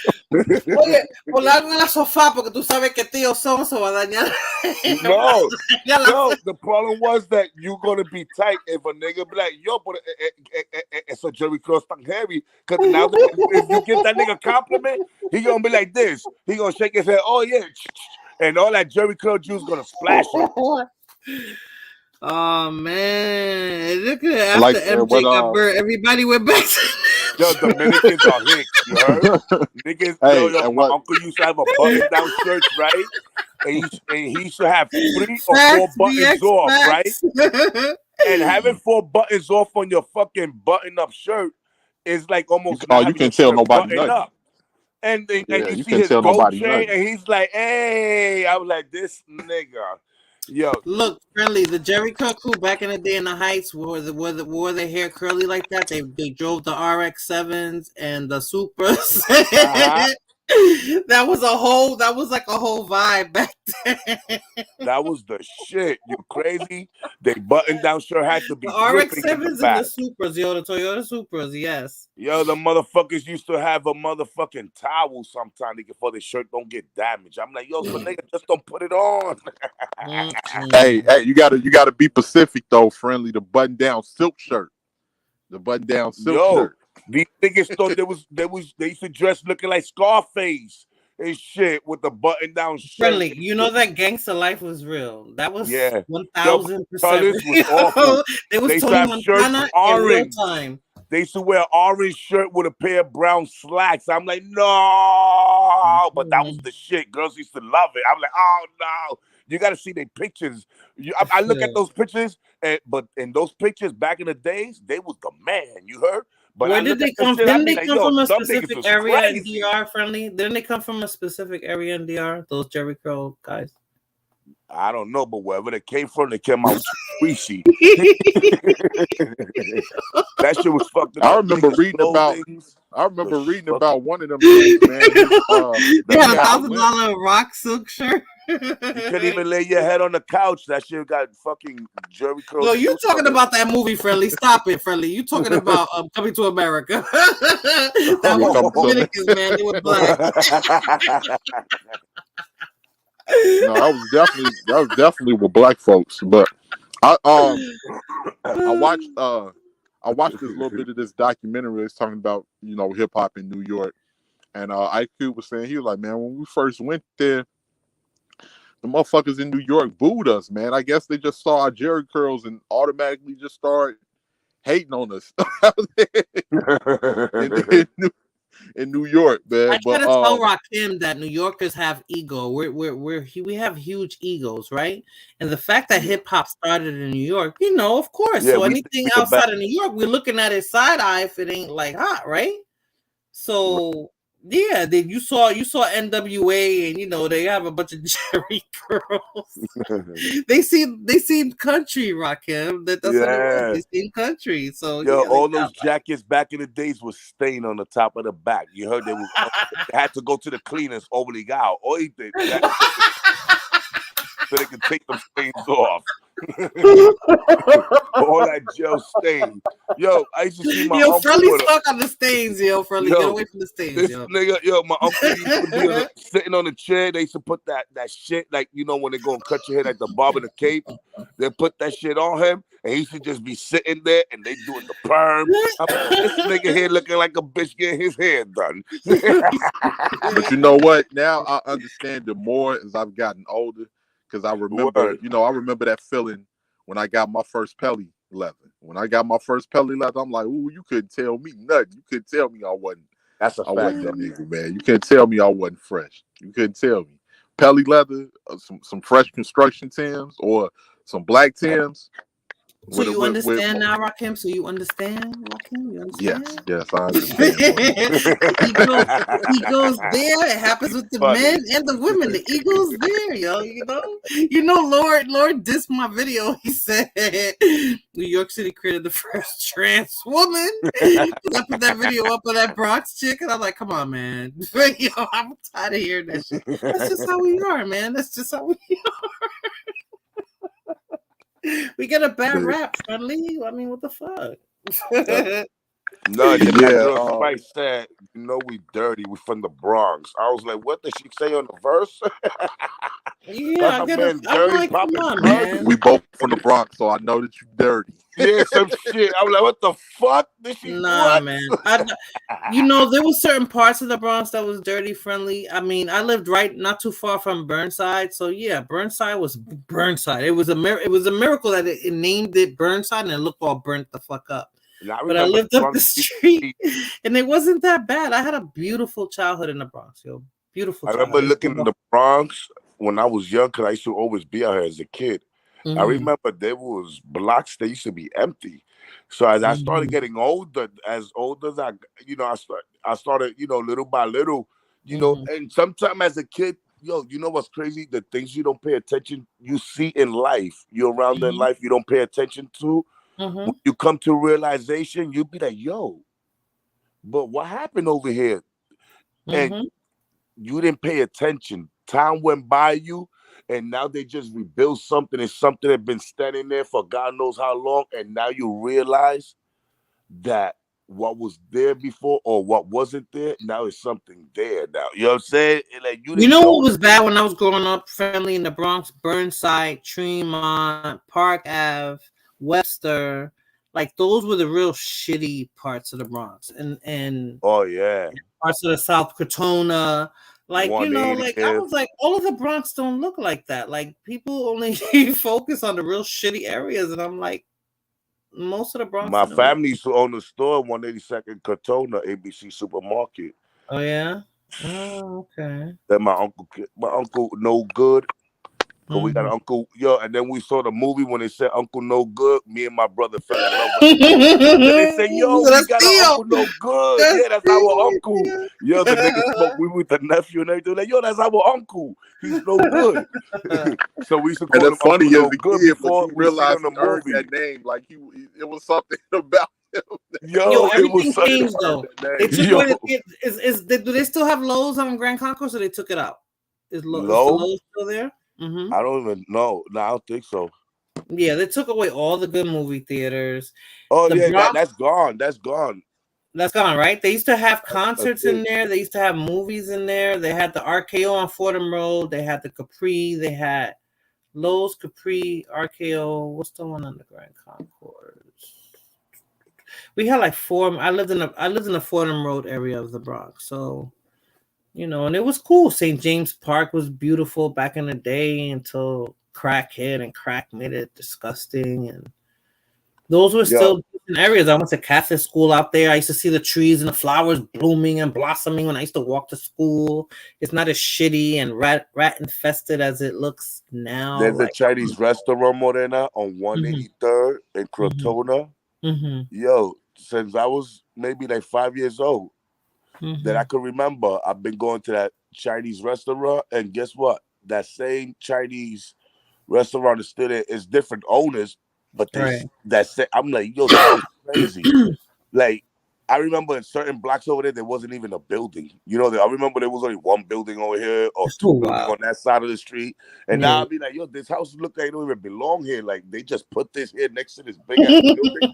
You know what I'm saying? Like, they fucked up the Bronx block. I'll be like, yo, bro, ¿qué pasó? This is big building. These are little houses. Like, what the hell? Like, it's crazy. Like, they started building whatever, just inventando. Yeah. Like, they were just doing things to do things. That's what it looked like. Yeah. Because if you look at certain neighborhoods, you be like, yo, but these are big. What this little house doing in the middle of these two big ass buildings? But those are the places whose empty lots. They just put a little house. The school I graduated from, I heard they kind of shut it down. Or I think Blood Moon said they created different schools. I went to JFK and they got like different schools there. Walton, I don't think Walton is there anymore. Like they did a lot of shit out there. I think Roosevelt is closed down too. Like I don't know. Everything's changing. My cousin's sister went to Roosevelt. Mm-hmm. Is Clinton High School still out there? No, Clinton was out there. I don't know if Clinton High School is still out there. But that shit was no joke, that school. You just mentioned Roosevelt. Which one? Roosevelt was one of the worst schools. Roosevelt, Taft, and what's the other one? Moonchaser went to the other one. Adams. Something Adams. That's high school was bad too. JFK was the good school. JFK and Clinton were like the sporty type schools. They had rivalry. The football teams had a rivalry there. Clinton and JFK. Well, they're not been alive since the days of Rosa Parks. Oye, ese muchacho es freco, friendly, le quiero dar 3 galletas, yo. Qué freco este muchacho, yo. My grandmother used to be like, ¿tú quieres una Rosa Parks. Rosa Parks is old enough to be my great grandmother, you heard? Right. Oh my God. Nigga say you was chilling with Rosa Parks on the bus. Rakim, I forgot what Crazy Boy put on there, and Freddie was like, "You be beating up motherfucker." Yeah, I saw that. That's Crazy Boy. Don't be listening to Crazy Boy. It caught me off guard because I was like, "Wait a minute." She be fucking up niggas when they lie to her. I said, "Oh, that's what he said." Yeah, I be fucking up niggas when they lie to me, Rock. I said, "Don't listen to Crazy Boy." I said, "Don't listen to him." Y'all was saying like certain things that y'all remember, like even here, I never thought that they was going to tear down the projects here. I never thought, like, because one of the projects been there my whole life as a kid, and it's crazy when you drive past certain areas now, and it's like either it's a vacant lot or they done built condos over there. Yeah, and you will be like, because here you would drive for blocks and blocks and blocks, and it'd be nothing but high-rise project buildings. And all of those are gone now. It's crazy to see. I mean, when you look at certain things like in the past, like in the movies, you'll see it. You can see it, but outside of that, you like, damn, man, I can't believe they really tore it down. But my grandmother had been telling me that just like a lot of these projects was put in prime real estate, and they want that part of the city back. Hey, you know a lot of city housing projects are being sold private to private owners, right? Yeah. Yo, the one on 125th Street between, it's close to the is that the West Side Highway? Yeah, that's the West Side Highway. I used to do deliveries, and one I was like, is this the projects? And I went in there. They made it into condos. They made those projects into condos. It's not too far from Columbia University, Friendly. Those projects are they either co-ops or condos, but I believe they're condos. Williamsburg, they turned some projects into private they no longer by the city, they private owned. It's Jewish people now, and I mean projects that was once no joke, like there was a problem. They moved everybody out. It's all Jewish people. The shit is brand new. You heard? That's crazy. Brand new. But a lot of projects are being sold now to private. They're gonna be sold. Like the city is not gonna be under the city responsibility. I guess that's the way for the people who buying these projects now to kick out the people that's living there, so they could bring gentrify and bring other people in. I guess the city, if they kick you out, the city would look bad. So if the city sells it to a private owner, it's up to the private owner to get rid of you. So I don't know. Yeah, and like they'll lie and they'll say, "Oh, we're turning this into a mixed income area." That's you got to watch their work, because that's what they like to say, mixed income. When in reality, it's only going to be about 3 or 4 people there from the old neighborhood, and the rest is going to be, they start off by bringing the yuppies in first. They start off bringing the That's yuppies. what they did, Rakim. I walked in the building and I was like, huh?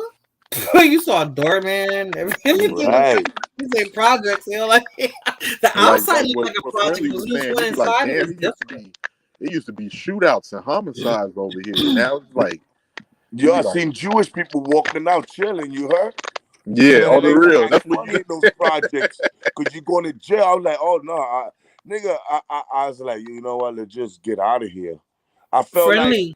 The brownstones in Harlem. I was trying to get my mother to buy a brownstone. I think it was 87, 88, about 80,000 and 90,000. I know I no quiero comprar nada.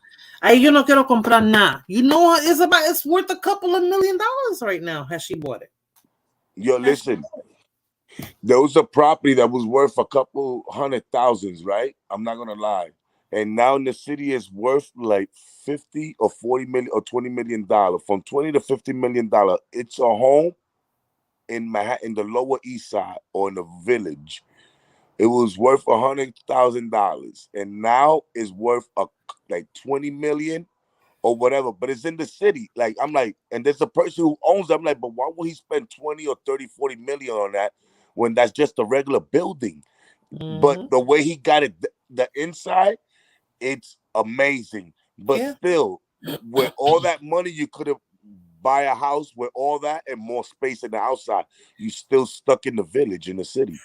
But Friendly, it has 3 stories. It's 3 floors.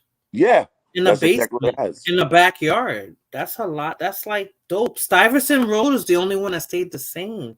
That still looks like very bougie and very well kept. I don't know if you've been to Stuyvesant Road.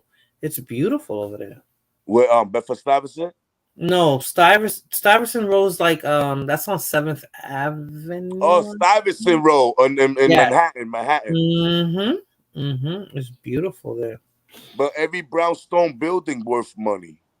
Now it is, but when I told my mother to buy back in like 87, 88, when she could have got one for like $80,000 in that day, it was kind of fucked up, but it was still cheap.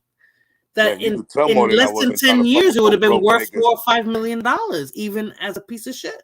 Yeah, y'all could tell more than I wasn't trying to fuck with no broke niggas in 1987. You was thinking about home. No. Friendly, you get it's not that I didn't want to fuck with broke niggas. It's that I wasn't stupid. So even if you wasn't there yet, I knew how to get you there. Like, you know what I'm saying? 1987, she was talking Holmes. In 1987, I was talking about Big Daddy Kane or something, or Slick Rick. She said buying homes. Damn. I told my mother somebody was trying to talk. You know, Friendly. But sometimes when people talk to you, you like, okay, and I pay attention and I think about it. You know, adivino. Okay, si ella compra esto, and I start doing the math in my head, and I was like, okay, this sounds good. Even it would have been stuff that you could have hired anybody to fix up. You know, in Harlem, to me, I always loved Harlem. Even when it was going through the crack era, it was still beauty to me in Harlem. So I was trying to tell my mother to buy it. Like, you can still fix it. Like, I was very somebody who allegedly paid $500 for a building.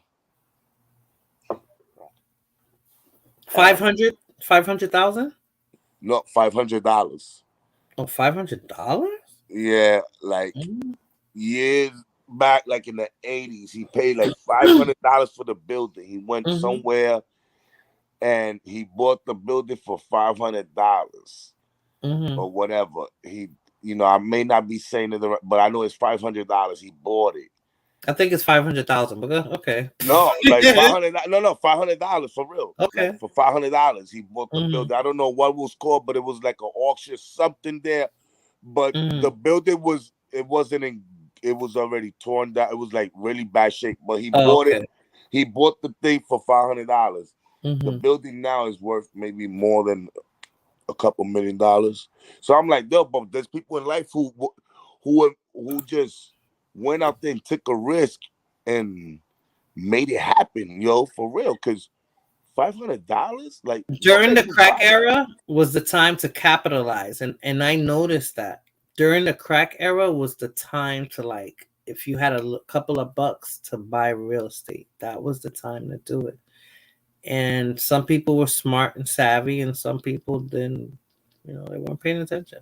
You know, you got Hispanic, Latino people, and Black people that own buildings, property in the Bronx. And some of them got it when it was during the crack era, that they repaired themselves and whatever, and they went through the system and they got it. So it's just amazing how you'd be surprised the person that owned the building, how he ended up owning it, and how, you know what I'm saying, but the work he had to put on it. But it's crazy. How the fuck who gave him the idea? $500. Go to an auction. Not for nothing, Blood Moon. Harlem, even during the crack era, was safer than the Bronx and Washington Heights. Harlem was safer in the crack era than Washington Heights and the Bronx. It was safer back then. That shit was no joke, though. You heard? No, I know it wasn't, but anywhere in the 5 boroughs, that was no. Yes, BX Mel. Like, I told Rakim, I was like, yo, it's like New Jack City. New Jack fucking City. That's exactly what it was like. I went to the Carter, BX Mel. You been to the Carter building? Friendly. To where? Movie.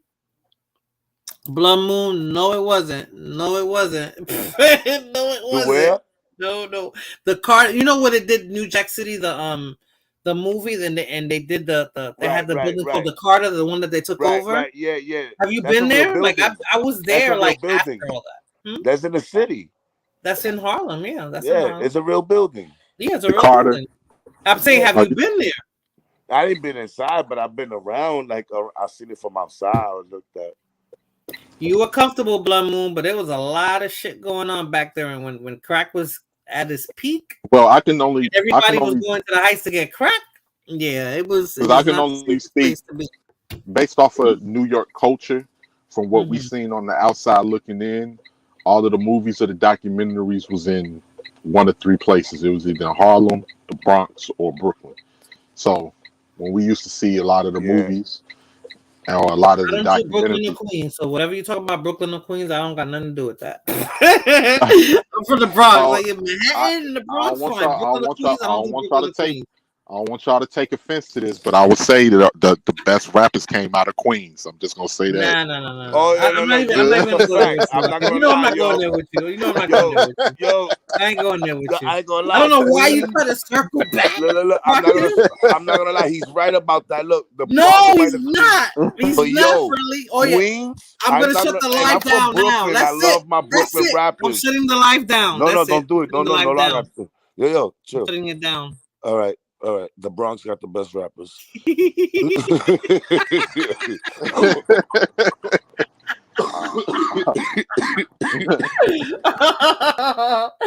No, not that they got the best, but Queens, get the fuck out of here. Who you talking about? Come on, Morena. No, You got Run Nas. DMC.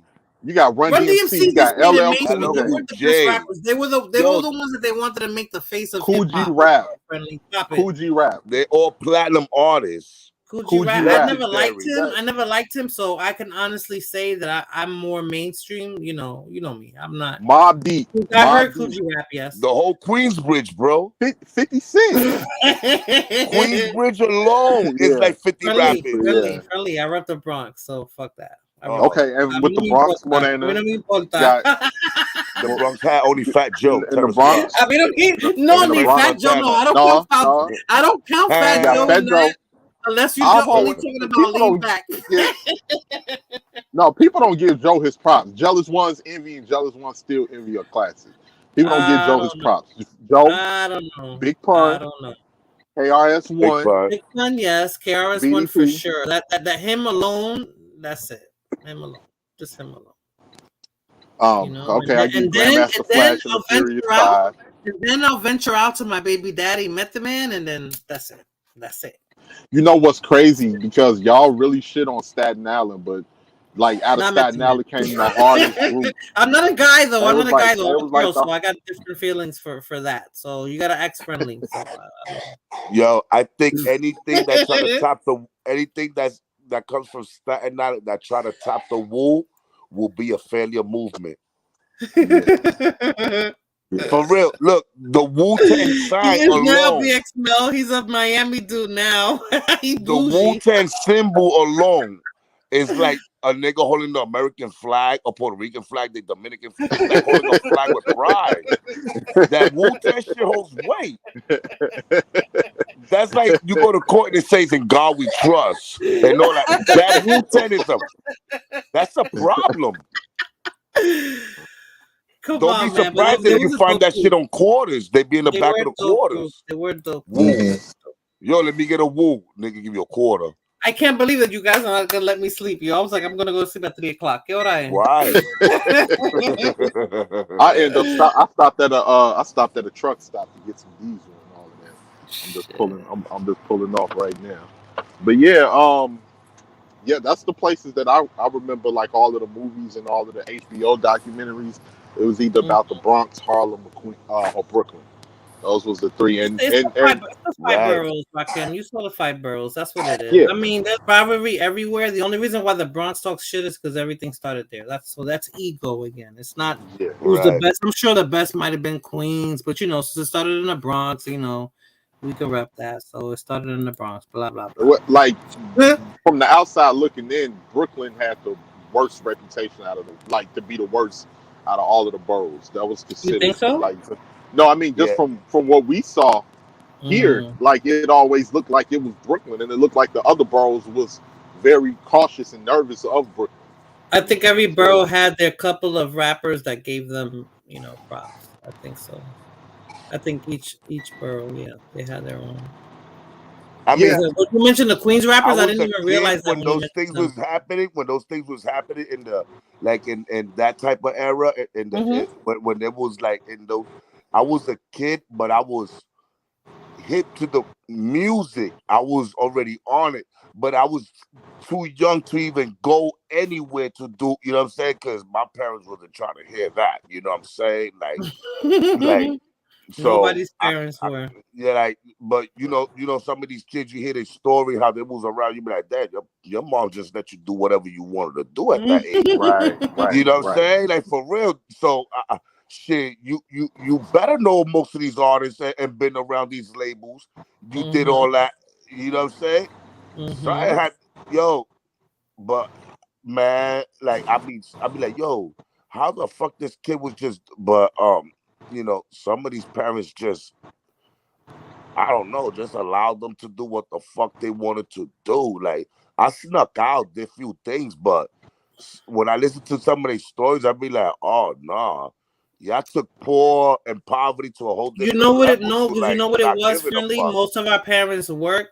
I was a latchkey kid, so I was supposed to be home. My brother was supposed to be home. Niggas talk about 10 years Some of us old. weren't They was home, and around we made sure we was home rapper.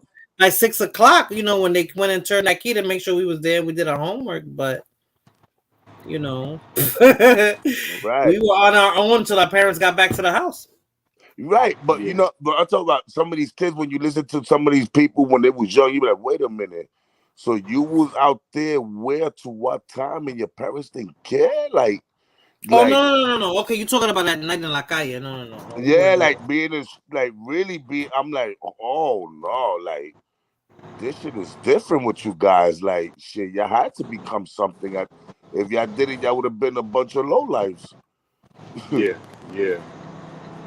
And like, you know, it depends, because if they was, you know, fucked up off of drugs.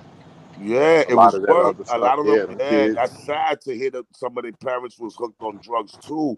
So to hear their stories, how they was around certain celebrities as kids and how they got around. You know, sometimes you listen, you be like, "Damn, I like his story because it sounds dope. He's around my favorite artists and the people I grew up with." But you think about Look it. at Crazy Boy. Wait. Crazy Boy, te voy a dar una pata por el culo. Yo. Sigue ahí jodiendo. Ay. But you sit down and think He said about I it. was Yo, going to a kick in McDonald's the and ass fries were hurt. $1. A kick You in know the what? ass hurt. You know Niggas what, gonna be like, Crazy Boy? Fries were $1 in the yeah. 80s. Fries were $1 in the 80s. Yeah, So that was you're $1 right. in the 90s. You're That right. was $1 in the 90s. Yeah, you're That was right. $1 in the 90s. I used to That go. Crazy every Boy long was born time. 2001 or 2000. That's why he's Crazy talking Boy about young. that shit. Man, listen, I was hustling, getting money, and I got pissed off when the nigga said 150. I said, nigga, 150 for what? Yo, I took it personal. I was tight when they jacked it up to 150. I was like, what? No, I want $1 fry. They said, no, 150. I'm like, no, this nigga playing with me. I said $1 fries. No, 150. Then other places, 175. Said, oh no, I'm not gonna catch a charge for $1.50. You know what I'm saying? All right, fuck you. Just give me the fucking $1.50 fries. $2. Now how much they are? Like $2.50, $3? Well, McDonald's is disgusting now. Like, okay, I'm sorry, Friendly. We got Chick-fil-A out here, so I would never eat McDonald's. I would eat Chick-fil-A first. No, I'm talking about the Chinese. Oh, oh no, no, They like $3 fry now. They like $3. $3 and they're giving you those crinkly fries that they buy from the supermarket and they just stick it in. Yeah, those are frozen potatoes. You pay $3 when you can buy a paquete for $2. And make it in your house. Get out of here. Look, that's crazy, right? Now he's on you, Friendly. Yo. Oh yeah. That's Yo, between Crazy Boy and Blood Moon, forget about it. You'll be dead. Lord have mercy. Yeah, like I remember, like in the 90s, I used to go to the it was this food, it was this little takeout spot where I used to go get fries with mouth sauce for $1. Fucking McDonald's fries are $4, $5. Yeah. You like, these are cheap fries. What are you charging me $5 for? The fries are good, but yeah, they charge too much. But that's still cheap fries. Mm-hmm. And I like my McDonald's fries with my hot fudge sundae. Oh my god. Oh my god. I don't even like McDonald's no more. I don't like it, but I can eat the fries with a hot fudge sundae, yes. And I get the fudge on the bottom and on the top. And I eat it with fries. Oh my god. That's my munchie meal. My personal opinion, King fries is better. What? Yo, they never give enough mac and cheese for that price. I swear, my son says that BX Mel because he gets the mac and cheese. I've never had it in Chick-fil-A, but the chicken is good. Yeah, and they don't open on Sundays. Yeah, they close. We forget. We drive over there sometimes. They be like, "Oh man, Chick-fil-A's closed." So That's crazy. How you close on Sundays? Yeah, Morena, the in mac and Texas, cheese everything is good. The open mac and except cheese is good. Chick-fil-A. Yeah, I've never had their mac and cheese. My son eats the mac and cheese. He loves it. So Yo, It's good. It's motherfuckers be good. excited to when order Popeye's mac and cheese. I'll be like, nigga, look so Popeyes. happy. Oh, Yeah, Popeyes is Popeye's good. But out here, friendly, you order Popeyes, no lie, you're waiting like an hour. One day I was waiting and I kept seeing people coming in and out, and I'm getting angry. My son is in the car sleeping because I've been waiting for like an hour. And I said, wait a minute, where's my food at? I saw this person come from outside. They was like, no, we've been waiting for our food. I was like, you know what? I want my money back. What? I said, I want my fucking money back, yo. I got all New York and they look at me like I'm crazy because everybody's polite over here, you know? I was like, I can't believe I've been waiting over an hour for fucking chicken, Yo, Texas get busy with the brisket. Brisket, yes. Oh my god! Like, look, like the pork sausages they be having, whatever. The ribs, barbecue is good. all that shit in one platter is like. Pero yo me harto de barbecue, yo. That shit is banging, man. Yo me harto de cornbread. Eso es lo único que hay aquí. Then they give you like the fucking cornbread and what's the other bread? Like rolls, like whatever rolls on top of on the side. Yeah, those sweet rolls, Hawaiian rolls. They give Hawaiian rolls. Like Hawaiian rolls. They got some good ones. You'd be like, oh my. ¿Tú no ves que la gente aquí son gordas? Did you notice that when you came down here, friendly? Yeah, they all got even the white girls, right? You'd be like, God damn. You like they're built like black girls. you be walking and you be want to say, damn, and they be like, damn. It's the barbecue, it's the food out here. Everybody eats good out here, so you know.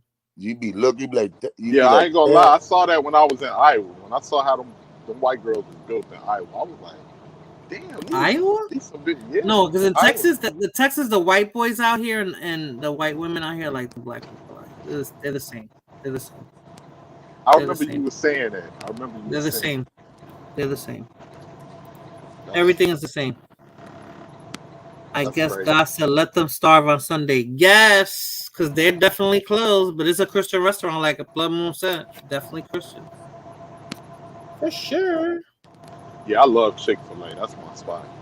But I think Chick-fil-A is better out here. You guys have to eat it out here to know how good Chick-fil-A is. Nah, that's true, though. Yeah, Chick-fil-A, Whataburger. Did you eat Whataburger out here? Nah, I get that. Whataburger's good. Whataburger's good. Their meat, it's their meat, and the only thing I don't like about out here that they put mustard on their burgers. And on everything, all the burgers got mustard. Anywhere you go, you gotta turn. Ooh, the Shake Shack. We got that out here. The Shake Shack, crazy boy. Yo, and they look at you like you crazy. You heard like, yo, don't put no mustard on my burger. Yeah, no mustard. I don't want mustard or pickles on my stuff. They be looking at you like, like, are you sure? Like, bitch, I'm sure. No mustard. Because when I came down here, because my job has an office down here, that's why I relocated over here. And my cousin was like, make sure if you go eat out and get a burger, they don't put mustard. I was like, mustard? She said they put mustard on everything. I was like, oh, okay. Yeah. Wait, so she told me. They don't yo, put you mustard. get a chili burger. That chili burger come with ketchup and mustard. You be like, get the fuck out of here. And they got mayo. You be like, hold up. Yeah, chili burger? Yuck. Wingstop. Like, so they love those Wingstop things out here. We got Wings and More. I eat Wingstop a lot. Wings and More we have out here. I eat Wingstop a lot. I'm not going to front. I eat Wingstop a lot. But some of the business over there. No. Jose, I left. I asked for my money back. After an hour, I was getting frustrated. You don't know what was going on through my head, that I was about to act like crazy Morena. So I said, give me my money back, because I've been here an hour, and I'm like, nobody should wait an hour for their food. And they looked at me like I was crazy. Like, why you don't want to wait? We got so many people behind you that want to wait. I said, no, give me my money. But see, you know what's crazy, Morena, like when you said that, right? Because certain motherfuckers be on the edge. Like, don't get me wrong, like everybody. I was on the edge that day. No lie. No, I know, because you have been waiting for a long time. Yes. I don't went to. Let me tell you something. I don't went to Popeyes. But motherfuckers will tell me, Yeah, we ain't got no chicken. All we got is sides. I'm like, why the fuck you still got the Popeyes open if all y'all got is sides? Ain't nobody coming here for no damn red beans. No, they be like they don't got and no more legs. What you mean you don't got legs? Are you kidding me? Like I'm like, y'all ain't got no chicken at all? No chicken? They're like, no, all we got is sides left. I'm like, why the fuck you still open? Go ahead, close the place down if all you got is sides. Like, ain't nobody coming here for no damn red beans and rice and biscuits. But it was a situation. Red beans and rice is good. It was a situation up here where this dude got into it with people at Popeyes. I guess he was waiting too long, and they got to talking crazy to him. He got to talking crazy, and he wasn't going for it. This motherfucker went to his car, came back in there with a Draco and hopped the counter, started firing. He ain't hit nobody, but he fired like about a good 4 or 5 shots, and then ran out the place and took off. Yeah. BX Mother, air fryer is no joke. I don't even use the stove anymore. I use the air fryer. I don't use the stove anymore. Rakim, did you get that air fryer? I got the Ninja. Nope, I ain't got it yet. I'm gonna get one. Blood Moon, you can eat the biscuits, but you gotta have a glass. You gotta have a glass of water or something, because that shit was stuck in your throat. No, you gotta eat them hot, Blood Moon. You gotta eat them hot, and you gotta add honey to them. Butter. You gotta have the honey butter out here. The honey butter in Texas, yo, Rakim. Oh my god. I didn't even know what was honey butter. You know we that? got Texas Roadhouse and the honey. When I had the honey butter on, I was like, oh my god. Yeah, I didn't even know what was honey butter until I ate that shit over there. They're like, honey butter. I don't know what the fuck is that. Yeah. Butter. Any of y'all ever eat honey? Put that shit on the cornbreads too. BX Mother's right. The Popeyes is by location. They are, because I used to get Popeyes from 183rd in the Grand Concourse, I think that is, or 182nd. They never took that long, because you know the fights that would happen, Friendly, if you took more than 20 minutes for somebody's food? Oh yeah. All the that's the Bronx. And in Texas, they're taking over an hour or something. All like, the hell no. Bump heads. All the enemies gonna bump heads there. I think they own them, Blood Moon. I do think they own them. You have to get the stainless steel air fryers, because out to the Lord. ones have nasty customs. You're right, Lord. Yes, absolutely right. Would you say, Rakim? I'm sorry. No, I was just saying, shout out to Lord. I see Lord in the yeah, he showed up. I'm mad at Lord because he was dissing Bronx women, saying that Bronx women were the first trans women. The biscuits stay stuck in my throat. It does. If you don't have water, forget about it. You're like,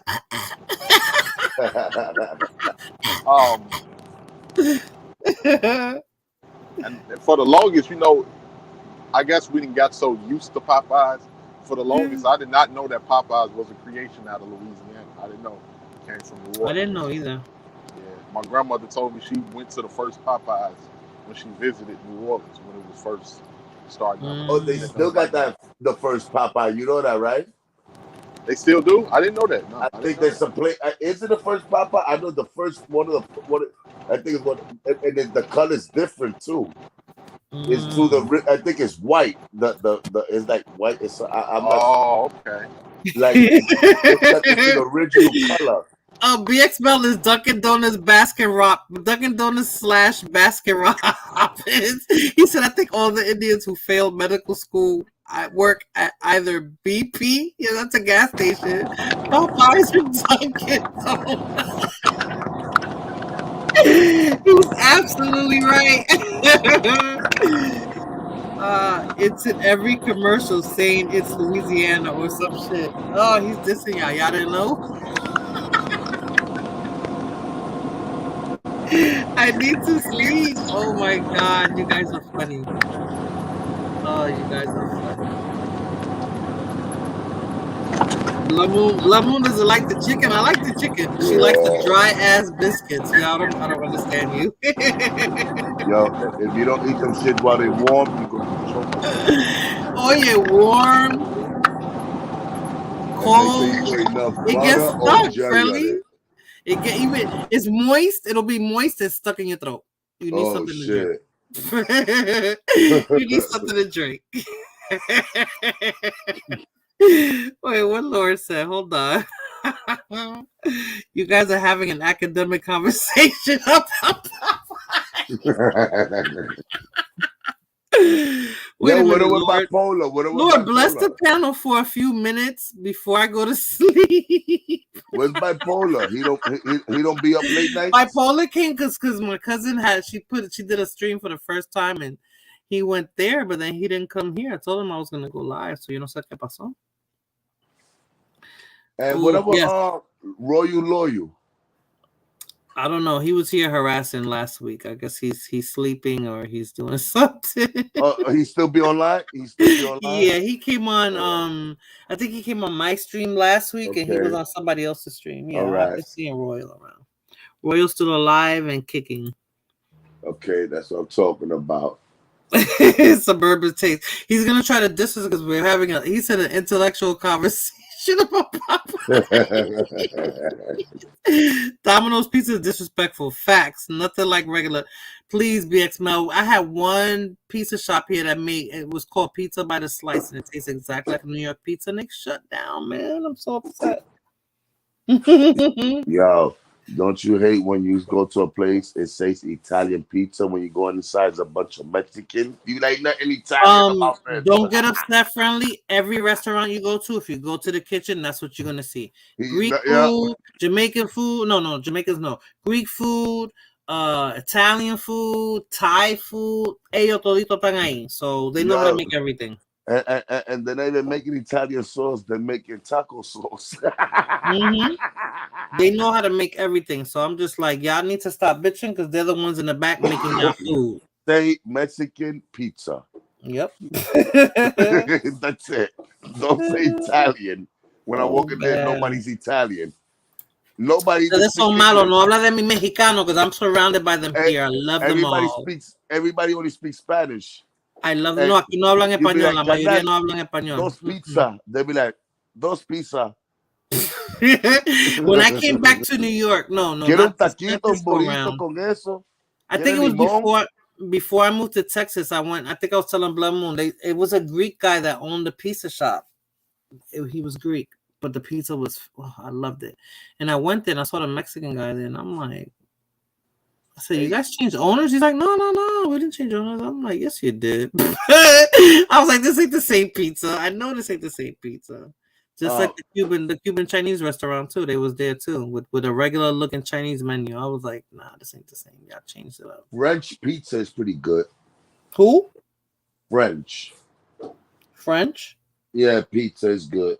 It don't have like the sauce, like the way it Italian, like it's made different. But it's dope. Yes. It's really thin. When it comes to fried chicken, Harold's Chicken, the best fried chicken ever, hands down. Okay. I'm letting y'all get away with talking food because every time Rakim talks food, I get angry. So, you know. Yo, that's the best chicken in New York, Morena. Huh? Where they make the best chicken in New York? What do you think? Chicken? I don't know about chicken. Oh, wait. No me vengan con Kennedy or Crown on. Is that St. Nick Churches or Kennedy's? Is that Kennedy's fried chicken? I knew she was gonna say Kennedy's or Crowns. Crowns in Jersey City for sure. But I think the chicken I'm thinking of get the diarrhea afterwards, but it's so good when you eat it. Oh shit! I think it's Kennedy's. I think it's Kennedy's on St. Nick. I think that's 170. I don't know, 4 or 5. And that was back in the day. I don't know what it's like now, but that was back in the day. You'll have diarrhea, but the chicken is good. I recommend it. Checkers, cheesecake, caramel sundae. Make sure you eat that shit in the crib, not in the bar. Man, look how he's coming up, man. First he got that nasty looking woman that he said niggas and their hold on, let me take rid of that. Niggas and their what? And their fried chicken. Good morning, Lord. How are you? Yo, good morning. How you doing? Not too bad. Come just the Bronxites and the Chicagoans. Listen, man, I just woke up. I ain't gonna diss nobody today. We said we're having an intellectual conversation about Popeye's chicken. About Popeye's chicken. Now it's changed to fried chicken. I've really seen it all. Really seen it all, man. That's not no regular fried chicken, Lord. That's Popeyes. There was people killing themselves for that stupid ass chicken sandwich. When I saw it, I was like, really? Yeah. Y'all really going crazy over a chicken sandwich? It wasn't even that good. It was like I didn't taste it, was- but it didn't look good. Chinitos have the best fried chicken, but I have been vomiting since I woke up. Damn, What's Chinitos? the Chinese. The Chinese. Oh, okay. Chinitos. That's what we I call thought them. that was a real spot. I'm like, Nah, Chinitos chicken Nah, spot. we I call never them heard of. they do got the fried wings. Even though they be Korean, we Yeah. call them Chinitos, Chinos. Like they're Chinese. Yeah. So they There- little, so chinitos. The Chinitos, yeah. Yeah, There's a spot in New York called Sweet Chick. They make really good fried chicken. And it's chicken called? and I think I waffle. heard of that. Sweet Chick. Yeah, I Chick? heard of that. Yeah, I heard of that. Yeah. Look, didn't Nas buy one of them spots or something? He probably put his I name could have on sworn it. that's what I saw. Yep. I could have sworn. Yep, I saw that. Look what Crazy Boy said, Lord. He said Lord's going to talk about his love for bland Anglo-Saxon food made by his white goddess. Exactly. Bland food. What's wrong with white goddesses? You know what I'm saying? They're bland food. You'll be looking like a crackhead after a year because you can't stand her damn food. Nah, y'all be watching the videos with the black lady. They be like, everybody's so creative. Y'all be watching them. Yes.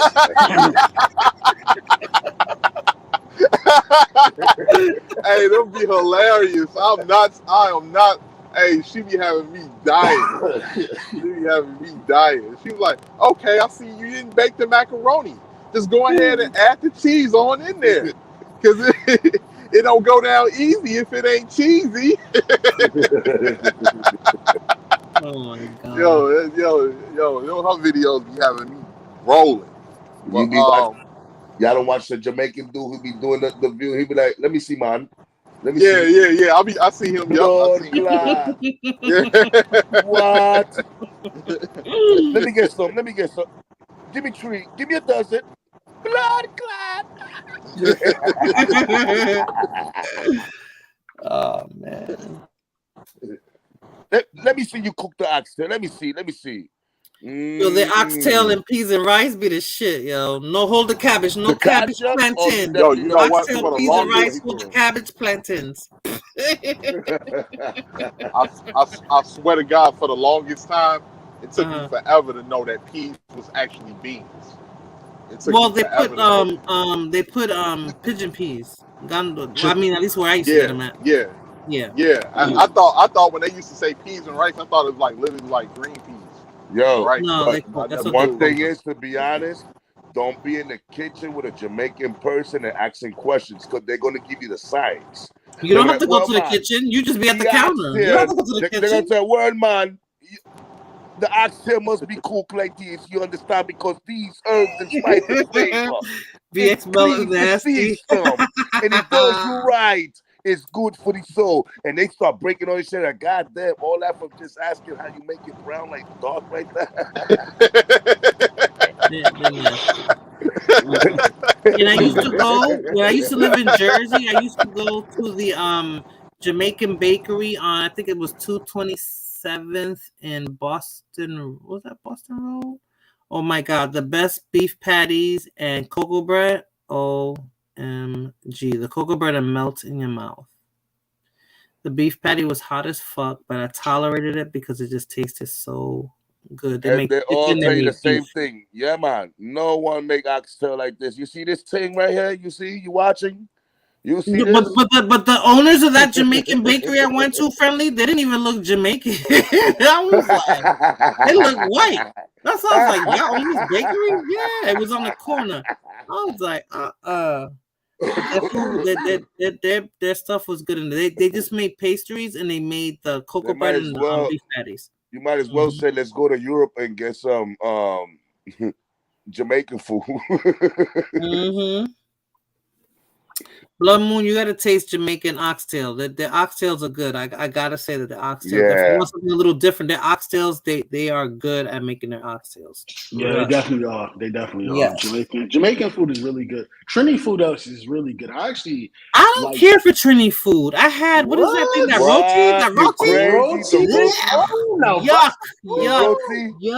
Yuck. I didn't like it. Roti looks disgusting. Nah, you ain't go to the right Indians. Man, it looks disgusting. Trinis and all that dumb. Yo, I used to say the same thing, but when you eat even they got Indian Chinese cooking.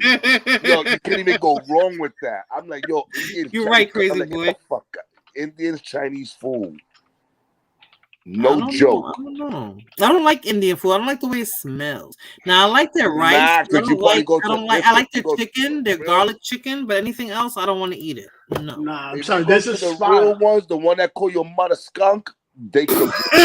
Oh, those are the coolie though. They like the nigger Indians. They're not Indians. Like, what the fuck, man? Indians. What the fuck, man? Your mother they skunk. Black Indians. What the fuck you want, man? They cook. They're the ghetto ones. Even the Indians don't claim those. They don't claim them. Nah. Don't go to the ones with the red dot. You're not gonna get what you want. Exactly. You know what I'm saying? You gotta go to the other ones. They got really some shit. Okay.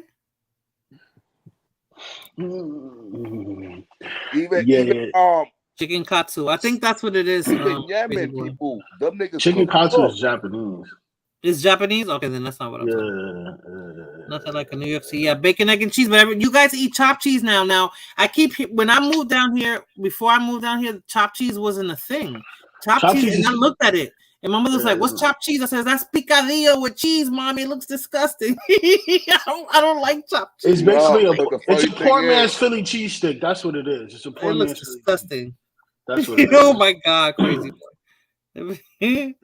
My son went to the store and this girl said she wanted chopped cheese, right? But she just want the cheese. She just want the cheese chopped, right? So she don't want the cheese chopped. So the guy's like, you don't want the cheese chopped. So how you want me to put the cheese over the? So she was confused. She didn't even know what the fuck she was ordering. She probably thought the cheese is just chopped and put on the bread. And the chopped cheese, it has beef. Yeah. But people just say chopped cheese. So for those who don't know, they might go somewhere expecting thinking chopped cheese is just cheese chopped. But that's kind of dumb, right? Like, why would it just be cheese? Chopped. Yeah, like, come on. Yeah, I saw the meat on this ground beef, and I didn't like the way because we make picadillo friendly, so it's like picadillo with yellow cheese, and that looks right. disgusting. But some people don't know what is a chopped cheese, so they just hear about it, and when they go order, they talk about they don't want the cheese chopped. I'm like, wait a minute. So it's like the cheese got to get chopped. It looks chopped cheese, It's like. But I think Lord is right. I guess it don't sound right, chopped cheese, because people don't think it has ground beef in it, like a burger patty. So they probably just assume it's just a chopped cheese. I don't know. King, who invented the chopped cheese, yo? Like, who invented that? Well, beefing over that. Brooklyn versus Bronx, and then Harlem is involved. Nah. Give me my bacon, egg, and cheese, and I'm good.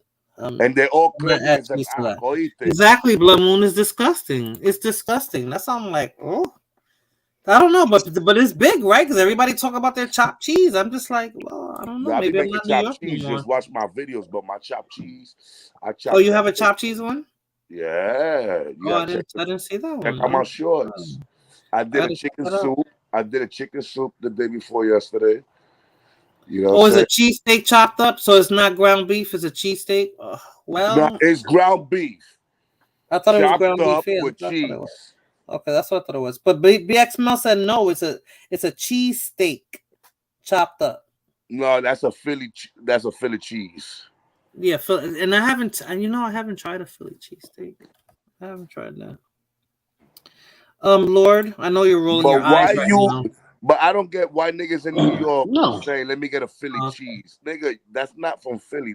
Let me get a Bronx cheese or New York cheese. They want to make it sound bougie. Yeah, let me get a Philly cheese. And the shit is steakum. Well, then if it's steakum, then it is the chopped up steak. I mean, then that's if it's steakum is disgusting to me. That I would never. That's frozen. Yeah, I would never use that. It's a chopped cheeseburger. I don't know, Rakim. It's just disgusting. I want my bacon, egg, and cheese with ketchup and mayo. So no salt, you just should just. pepper. There's places out here where I live. All they do is serve breakfast. That's it. All they do is serve either breakfast or like bagels and bacon, egg, and cheese sandwiches. That was a place that I used to go to in New Jersey, and they opened from 6 to 11.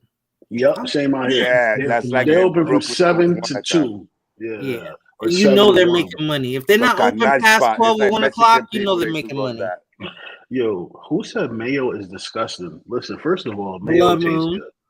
Mayo tastes good. It tastes good. And I put ketchup on it. Depending on what I'm eating, I'll put ketchup on it. Mayo ketchup, you know. With mayo, you can make mac sauce. You can make yes. You can make tartar sauce Yep. with some heavy cream and relish. Man, listen, people don't even know what they're doing. A little drip of lime or lemon. Freddie a cook, Lord. Freddie could cook his ass off. Yeah. Yo, Blood Moon just mad because when she looked down in her pants, she see mayo every time. That's what. Oh shit. Blood Moon drinks hot cocoa every day and hates mayo. Rethink your life. I remember a girl, she was so big and her stomach was so big. Every time she used to sit down and eat, she used to find crumbs between her stomach. I was like, yo, like she's stashing them, but they always end up there. I don't know why. Yeah, she's gonna end up getting married too. Yeah.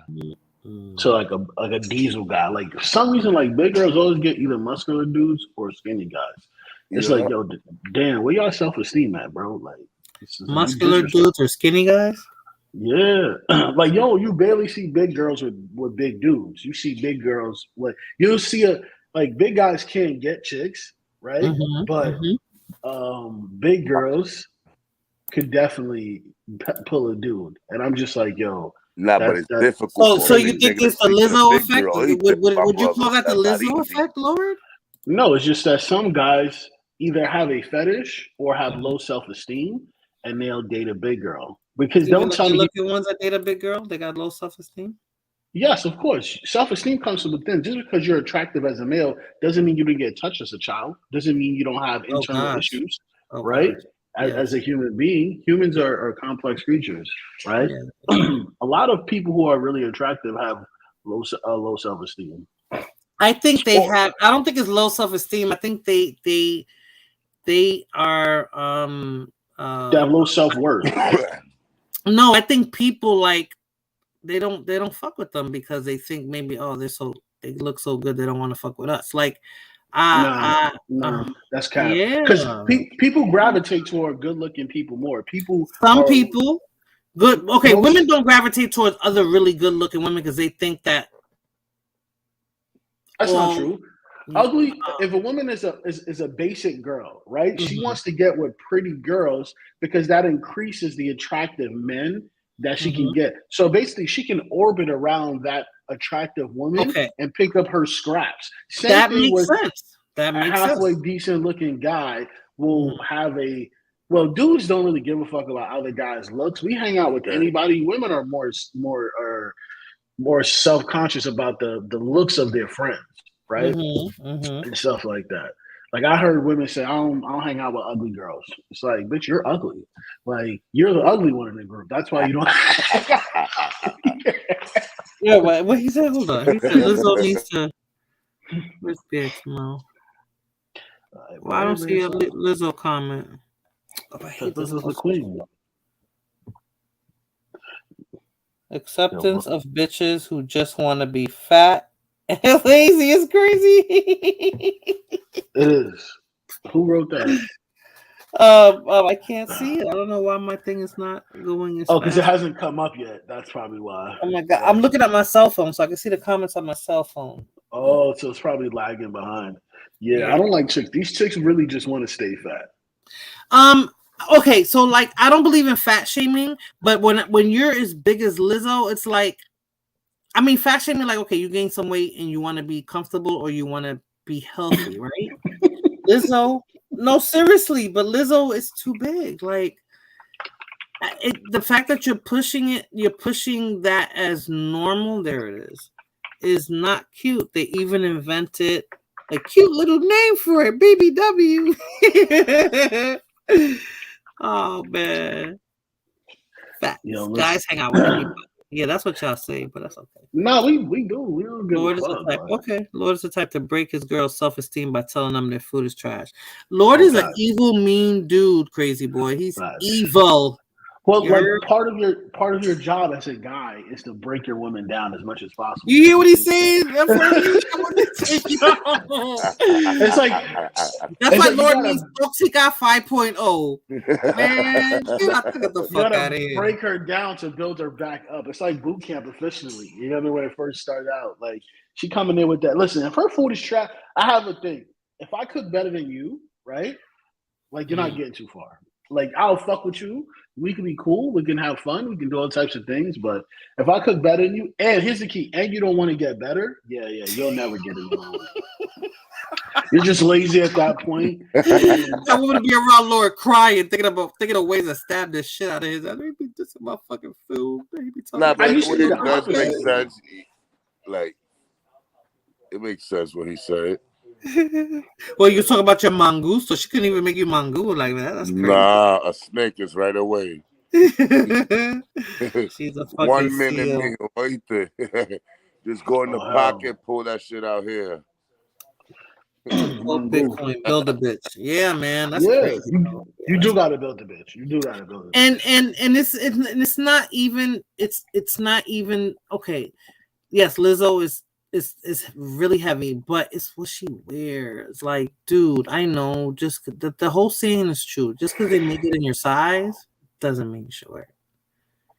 It doesn't mean you should wear it. G-strings weren't meant for women. It's cool for her to feel comfortable at that weight and her size. Yes, it's cool.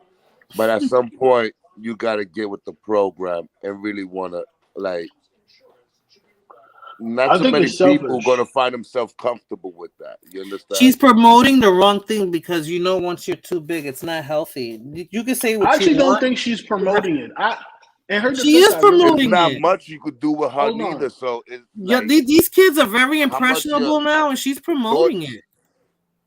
You know, I think what I really think is laziness. Yes, BXML. Yeah, it's not her. You know what I think it is? I think she just struggled with weight her whole life as a child, and now she's an adult, right? Because you got to understand, a lot of this stuff is learned behavior, right? Mm-hmm. And when you're obese as a child, it's really hard to stay to be at a healthy weight. Mm-hmm. To be at a healthy weight because you're conditioned. That's right? a good point. To be that way. So I think she was that way when she was younger, and then she became that way, and she just doesn't stop, right? And it's going to be really, like, I have a little sympathy for her. It's going to be extremely hard for her to just say, you know what, I guess I want to do something different. I want to be different. Nah, it's just. Lord, I was never fat, but I was a foodie, and my mother controlled what I ate. So this is a way for her to cover her childhood pain? Those are the parents' fault. I always say when your kids are overweight, it's the parents' fault. My son was a foodie too, and I controlled what he ate. And I used to tell him, I don't want you to be sitting in the corner saying, "Oh, they're making fun of me because I'm fat." I had to tell him that. I had to control what he ate. Any child that you see overweight is the parents' fault. Why? Yeah. I saw a 2-year-old on TikTok that was about almost damn near 100 pounds. Why the fuck is that 2-year-old almost 100 pounds? You the one that's feeding that kid. No, but it's true though. You know, it affects. Yeah, it is child abuse. It's straight up child abuse. You know, as a kid, you wanna wear nice clothes and stuff. And as a kid, if you can't fit into those clothes, you know, people gonna look at you different. And kids are cruel. You know what I'm saying? They're gonna make fun of you. I'm a foodie, Blum. Call it whatever the fuck you want to call it. I'm a foodie. And that's important for kids to be able to feel comfortable and be able to, you know, because a lot of kids are not comfortable with themselves because there's a lot of things they don't fit in. You understand? There's things and you don't want to add weight to that, right? You can't control how you look. You Right. can't control how you play sports and stuff like So that. imagine You can have control how carrying big that you with are. You can control that. You don't have to be fat as a child. As an adult, you want to be fat, that's on you. But as a child, no way. And my son was still a little husky, and I was like, shit. But if I would have let him go the way he wanted to go, he would have been a fucking fat kid. No. My son got lucky that he's solid and he had height. But nope. I was like, I don't want nobody making fun of you because you fat. Come on, man. Kids I think a lot of women that got big dudes, I think they just settle because that person is a great provider. But I don't think they're comfortable sleeping with a person that big. Yeah. How much could how she could do you? with a Like, big you know, person? they're sweaty. They're sweaty. Big people sweat a lot. Every time Lizzo's mom told her she couldn't have seconds, she sang this song to win her over. Don't get me wrong, like my grandmother. Well, she couldn't have seconds. She loved watching sweating. me eat. She loved watching me eat till I couldn't eat no more, and I would pass out. She would laugh. She said, I gave you everything you wanted. Just to pass the fuck out. But that was only like once in a blue moon. My mother would have a heart attack. Yo, one time I was sitting down eating, and there was this guy eating across from me, a big motherfucker. And every time he eats, and the more he looks at his food, the more he sweats. And I'm like, yo, this nigga is excited. Like, what's going on right here? He's like, and he just sweating. I'm like, oh. And he looks at me and he nods his head like, what's up? Like, and I was like, oh, hey, how you doing? You know what I'm saying? But I'm just watching this nigga sweat like a dog. I'm like, damn, this nigga sweating heavy, just eating. It'd be the middle of winter, 20 degrees, and they're sweating. You're like, God damn. It's like an excitement, son, that caused them to sweat when they, they like, when it's, I can't explain. I don't know what the weight has to do with their pores, but they sweat a lot, Like, some people sweat when they're eating. Ugh, imagine they eat, they breathe hard. Yeah, because yuck. It's not easy. The meat sweats. I don't know. It's disgusting. So, gentlemen, it's gonna be 6 o'clock, and I gotta wake up in 4 hours. Fucking not cool. Right? 6, 7, 8, 9, 10. Yeah. It was real. It was. Thank you. I wish, Lord, you would have came earlier. Gotta sleep. I know. It's your wake up time. So what are you gonna do? You gonna go running or something right now? You still in that military regiment? No. No, I just started wake. This is 2 nights in a row I've been able to sleep. So it's like, yo, don't jinx me. You know what I mean? Okay. Yeah, no, Rakim. Rakim, you got 30 seconds. I knew he was gonna do that shit. You got 30 seconds, Rakim. 30 seconds, yo. I'm shutting it down. I had to let my phone charge. 30 seconds, buddy. All right, give me 60 seconds. Hold on. Nah, 30. Make it fast. Like them said, he on that road. Lizzo rolls over in bed and kills what? Small animals. You see what I'm saying? The bullying, yo. BX Mel would have made her want to fucking, off herself. Lord is going to prep his food for the next 7 days. Yo, I tried to do the meal prep. I don't got the patience for that. I don't. So what's up, Rakim? Because I'm shutting it down. Mr. Rakim. Okay, I'm back. What Laura was saying earlier. Hey, Laura, you remember that episode of the Boondocks with the Killer Kung Fu Wolf bitch? No, I remember the Boondocks, but I don't remember that shit. Man, the Killer Kung, she was Aisha, what's her name? The comedian Aisha Tyler. She played the voice of her, right? And she was just talking about how she always dealt with low self-esteem because every man she dated treated her like garbage. And then it showed this dude was a bum. He was looking at her. He was like, you ain't shit without me. Don't you understand that? You without me equals shit. Look at you. You ugly and you ain't worth nothing. And then she walked off. She was crying with her head down. This dude she walk off. He take a sip of his whiskey. He was like, let me borrow your car. Facts. I remember her now. But listen, that's what you gotta do with these bitches, man. So when you were saying that made me think about that episode, man. Lord is that's what they like. No, Lord, you're traumatized. That is, no. I'm trying. Why you always think I'm traumatized? Yeah. So you know how I started off my stream today, Lord. There was a gentleman. I put the video up that he said that men should pay women's bills even if they're just dating, and I was like, he's stupid, right? Like, no. I told her it was cap. I told her it was cap. I told her it was cap. He was pandering. I'm gonna tell you what I told somebody else who is also. I'm gonna tell you what I told somebody else. Everybody on YouTube is lying. Everybody. We know that. All of these creators, they're all lying, right? Facts. Uncle Ruckus is my favorite. But the spirit animal. Facts. All of them are lying. All of them are grifting. All of them will say anything to get money. If you believe anything, let's say some of them. This is why I say. This is why someone like Andrew Tate makes it so big, because he tells honest lies.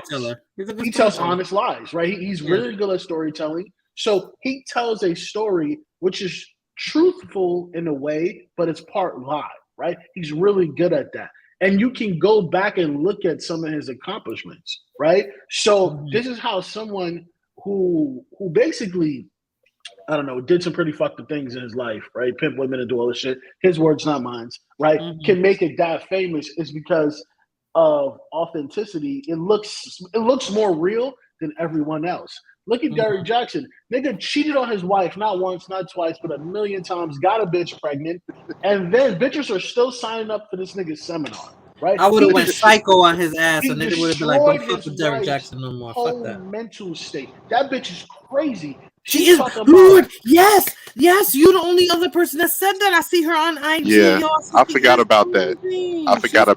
Yeah. He drove that bitch crazy. He did, yes. He drove her crazy, right? He did. And so women will still sign up for that shit. But she allowed it, Lord. She allowed it. She allowed it, but I kind of feel, so I'll never feel bad for women, but I kind of feel bad for her in a way, because like the way he did her was so. Listen, man, and listen, he was pimping, like he was straight pimping. So I respect it. Everybody needs a little. Every dude needs to be a little more Derrick Jackson in them, right? Because listen, he was making videos about not cheating on his wife, leaving from cheating on his wife. He would have made me go through temporary. He was. Hey, he was. He was like parked away from the house, and he was just left like cheating, and you can see the house in the background. And he just left. It cheat. I'm like, damn, this dude was really, and you know what's fucked up? He still he done went from like hundreds of thousands of views to like 10,000, and he still won't give it up. But and I'm like, bro, you only got like 10,000. You barely hit 10,000 views on the video now, but you still trying to lie and grift. Like it's common. Because as society gets worse, as dating gets worse in society, women want to be told that everything they're doing is correct and that they don't need to change, that a man needs to change. And the same thing with men. Men want to be told that too, but men will accept the truth. I'm shutting the stream down now. No. I can't and Lord agreeing with each other? Hell fucking no. No, that's true. Listen, Lord, I know you just saw that video of Steve Harvey talking about, men need to do this. Men need to do this. What happened to the real men? I'm like, dude, all of that bashing and shit is not working no more. Society didn't change society didn't switch completely over. Like, no matter how much you bash men, if they don't see no return on their investment, you're not getting nothing. Men gonna be walking right out the door. Yup, I'm sorry. Yup, I ain't a real man. Yup, I'm a piece of shit. Yup, all of that. I don't care. Well, old niggas gotta go. Old niggas gotta go. Old niggas, they gotta go. All the old niggas, definitely. And the old women gotta go. Old hoes gotta go. Old women gotta go because they fucking the game up. Excuse me? Old bitches gotta go. Listen, the older generations, the older generations failed the younger generation. I always tell people when they talk about the new generation is soft, I'm like, they're soft because you failed in life, right? You failed to make them tough. So since you failed to make them tough, they're soft. You have to understand that, right? Like, so, but a lot of people don't get that shit. Like, they basically watched you, right? And you didn't push them to be stronger and tougher. You allowed them to rest on your laurels and the work that you did. You spent more time trying to give them what you didn't have rather than teach them what you learned along the way. You have to make kids' lives difficult. You have to introduce adversity into kids' lives. You have to, because they need it to survive. Man, that's a lot. This is why when any parting words, fellas?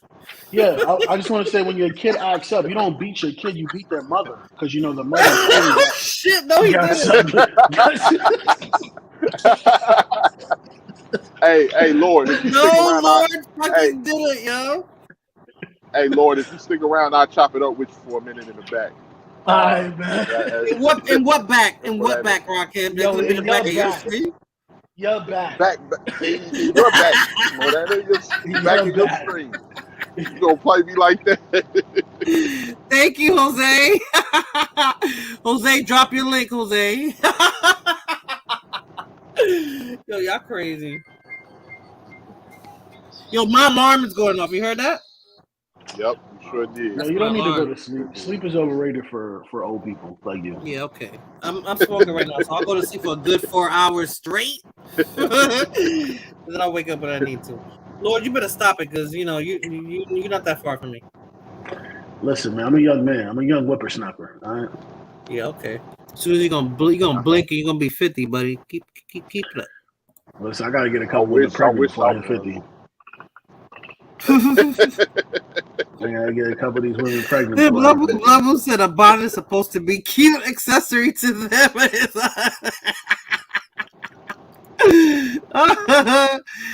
Thank you. Were you listening, Delta 1? I'm glad you were listening then. I'm glad you enjoyed it too. Wait a minute, Jose. I'm gonna drop your link. Hold on. I'm gonna drop Jose's link. But anyways, who saw that video? Rakim, stop bringing up more subjects. King Progressive did the video of the woman. All right, go ahead, end the stream. Yeah, end the stream.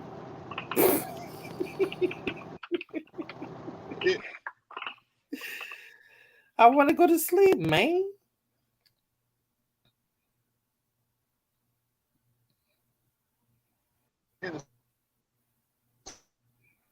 Adios, niño. Yeah, every time I say I'm going to do something, I get on fucking YouTube and it messes it up. Dang it. That's Jose's link to his channel. People subscribe. Yo, shout out to Tyrese, man. Tyrese, man, he stay taking L's. That man need to get off this internet, man. I thought he was gonna grab a razor and do it on the live, like yo. He's a resilient person, but he taking L's like crazy. You know what? I really hate. I don't know, like, man, it's just like I don't know what to happen with Tyrese. And I like Tyrese too, man. That's like. He couldn't afford a good attorney, so that's the L he got to take. Why he didn't get a good attorney?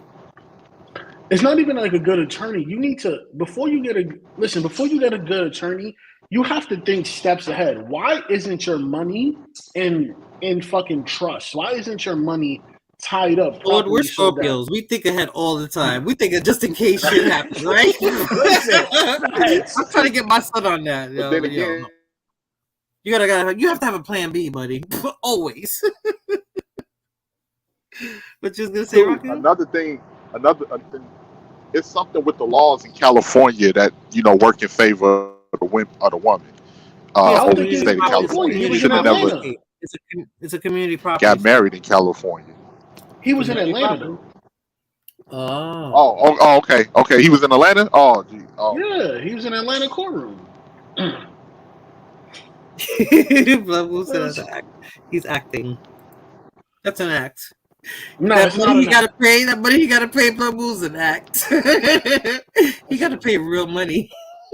And everybody knows it. That's the worst part. You know what's funny too? Nah, he took an L's a lot because he was on live like a couple weeks ago talking about his wife, which is the woman he's having his issues with, once wanted to get back with him and how he can't get back with her because of his new chick and blah blah. Then a new chick disses this nigga on fucking live talking about she really wanted to get with Paul Walker because he was more her type. Yep. It's like, bro, like, and he's still with the bitch. And then he tell the bitch that let's get married. She says no. Like, bro, if you don't, here's the thing. I remember. I'm gonna admit something. When I was dating this one chick, right? She was this ghetto ass. I wasn't with her, but I was dating her.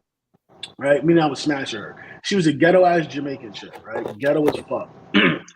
And I was going through like big trouble with my second wife, who was divorcing or whatever. And I was really, really sad, depressed. The biggest pep talk I ever got was from that ghetto chick. She was just like, yo, basically she was like, yo, you're the shit. You're super smart. You're attractive. You know about women. You're basically gold. But yet you're allowing this women to treat you like dog shit and get you mentally fucked up. You're supposed to be pimping these hoes, right? Literally, that's what she said. That's literally what she said. You're supposed to be pimping these hoes, right? You're not supposed to be letting these hoes get to you. They're supposed to be doing whatever the fuck you say. And if they're not, you're the fucking problem. That shit hurt when she told me, but then that shit kicked the fucking fire in my ass, and I started pimping hoes. That was like literally like 11 years ago. Like, no, it was not 9 years ago. It was 9 years ago. It was the biggest pep talk I've ever gotten with women. And I was just like, yo, she's right. I was like, yo, shorty's really right.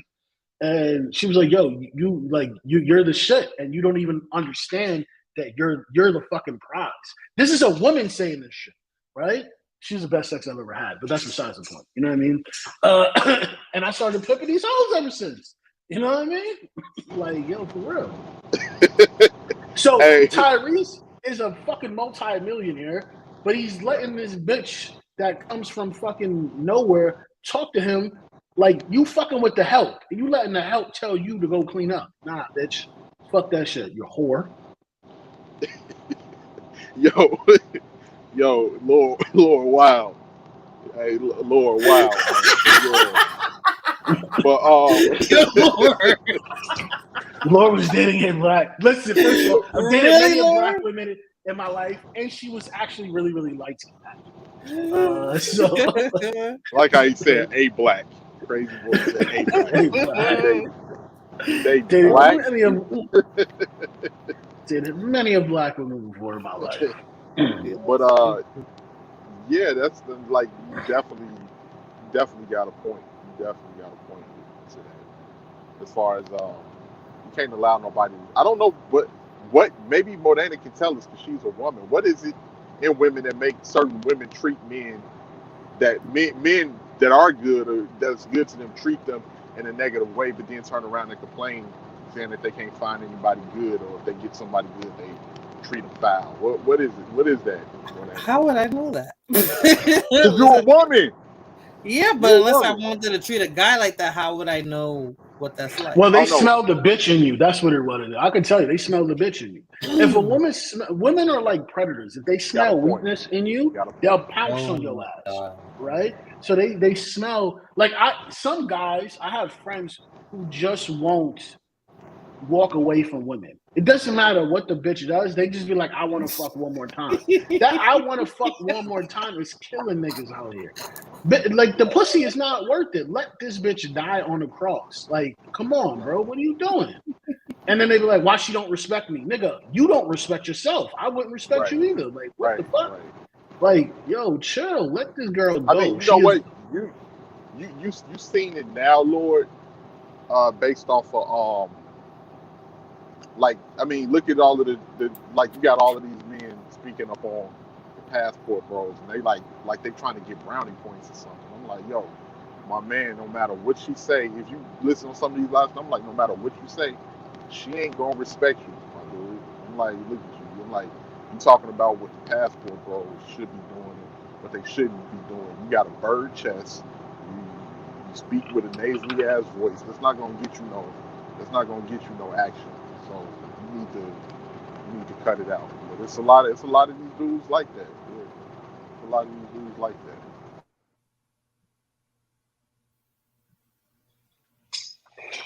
Damn, Rakim, his he on that road, that internet. My bad. Y'all couldn't hear me. Yeah. My bad. We heard. My bad. We didn't hear the second part. Man, my bad, man. I'm messing up the stream. But that's all right. You only got a couple of minutes. I'm shutting it down. I already know, but you said that 10 minutes ago. But just leave the stream up. Me and Rakim, we'll run. I feel like I'm leaving the party. I'm like, all right, kids, let's go. It's time to go. But what do you think? I was gonna ask because I see you got that Tasha K avatar, Lord. You know, like Cardi B is coming for her house now. You know, she lost that settlement. That's good. Yeah, she lost. She lost like she's $6 million in debt. She got to pay Cardi B $6 million in debt. And you know, the situation is, if I was her husband, I'd be pissed because her debt is their debt. So he gotta pay that. Well, if she just files for bankruptcy, she'll be all right. She don't gotta pay shit if she just files for bankruptcy, but she won't file for bankruptcy. Oh yeah.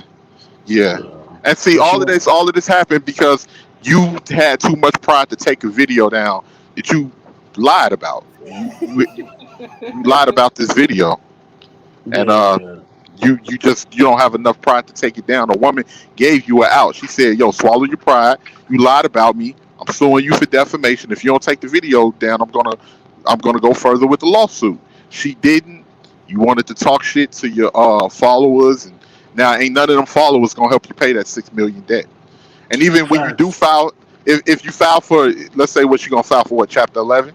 If you file for Chapter 11 bankruptcy, what, you can't get your credit fixed until what, 7 years after that. So you're not gonna be able to put anything in your name. Nothing. If she was smart, what she would do is she would put the business, like she would put the business in her husband's name, get a bunch of LLCs and get a bunch of business credit, and then file for bankruptcy, right? And then just wait out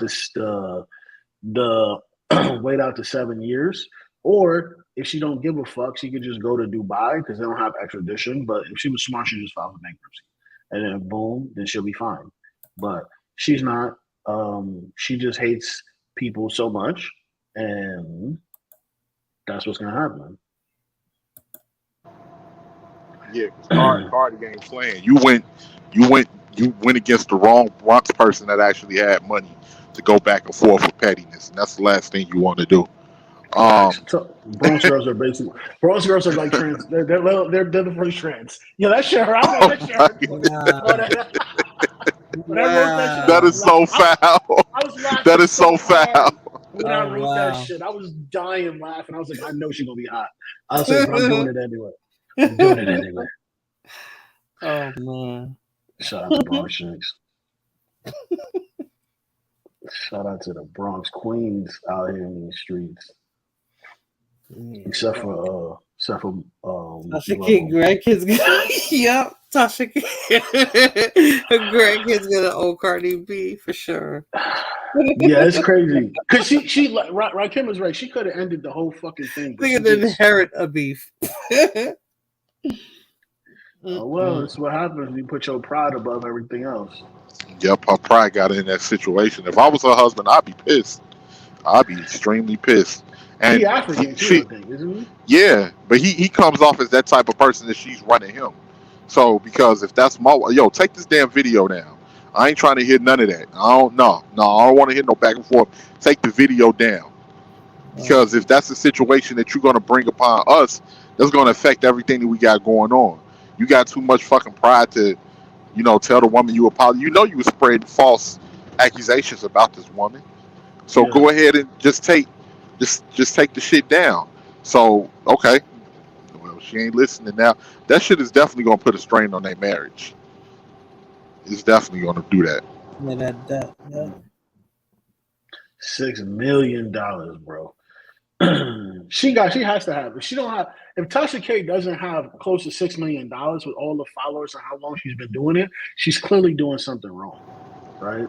Oh no, Lord, because really, like when you were saying with the grifters and everything, right? That just started happening really within the last 2 to 3 years. It seems like once that, because remember, the way people made money off of YouTube before was based off of their views, and you had to get what, hundreds of thousands of views just to make a little something. But something, Nah. I think that you did. People used to get paid more money in the past for ad sense versus Okay. now. Now it's different. Every few years they do like an adpocalypse where they just start like cutting people's AdSense revenue down more and more and stuff like that. Oh, okay. So, because something happened with the algorithm or whatever, because a lot of these grifters just started grifting out of nowhere. Like some of them been around. It really started on a woman's side first with all of the grifters and all of that. But then the manosphere in the beginning was just the guys that was just talking and just speaking. A lot of it was facts until the money came into play. And then once the money came into play, then it started turning into something different. But I was watching one brother and he said the worst thing a lot of these people could do that are grifters on the internet is when they quit their day job. They're like, when you quit your day job and you depend on YouTube, you depend on strangers on YouTube to support you, they own you now. So the second that people don't like anything you say, or the second that they want to take ad money away from you because they don't support your message, that's the second that people switch up on their content. Yeah. So yeah, it's because a lot of these dudes they don't whatchamacallit.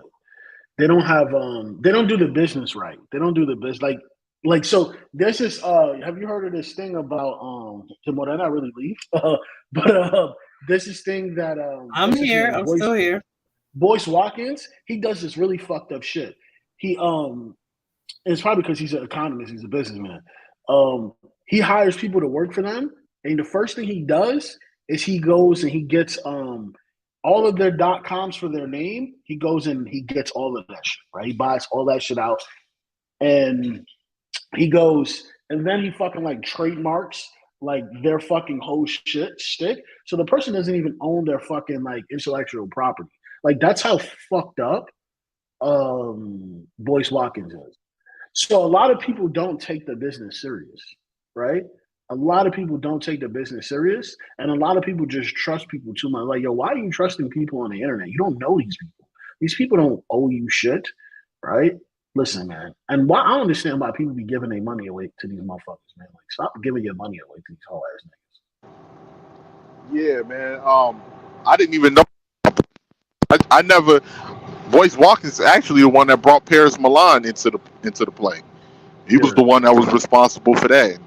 Look how that fucking turned out. But just I think he did that shit to Paris. He brought Cynthia G too. Oh, he did. Oh, okay. Did he bring out Cynthia G too? Did he bring Cynthia G out? I don't think so. I think Cynthia G was on her own. I think she was on her own. I blame Morena for all of that shit. You know what I mean? Because you the only woman on the panel gotta blame somebody. Because you gotta really Nah. Gotta put our rage out on somebody. And y'all doing it, both of y'all. So, fellas, it was cool. This was a cool stream. Cynthia G's voice is fucking annoying. Yes, crazy boy, yes. But I'm gonna have to shut it down. I'm gonna have to wake up in a couple hours. Shut it down.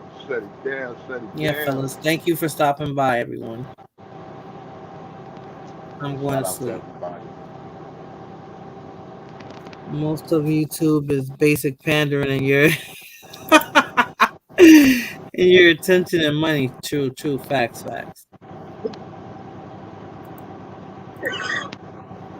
Well, that's bad behavior has. Young girls in there. Good night, crazy boy. Take care. Good night, Jose. I mean, good morning. Bye bye. Okay, so good morning, everybody. Have a good rest of your day. I'm going to sleep. Shout out to everybody. Y'all have a good one. Peace, peace, peace. Good morning. Thank you, everybody, for stopping by. Good morning, Blood Moon. Have a good, nice day chatting with you too, BXML. All right, everyone. I need to go to sleep. This was cool.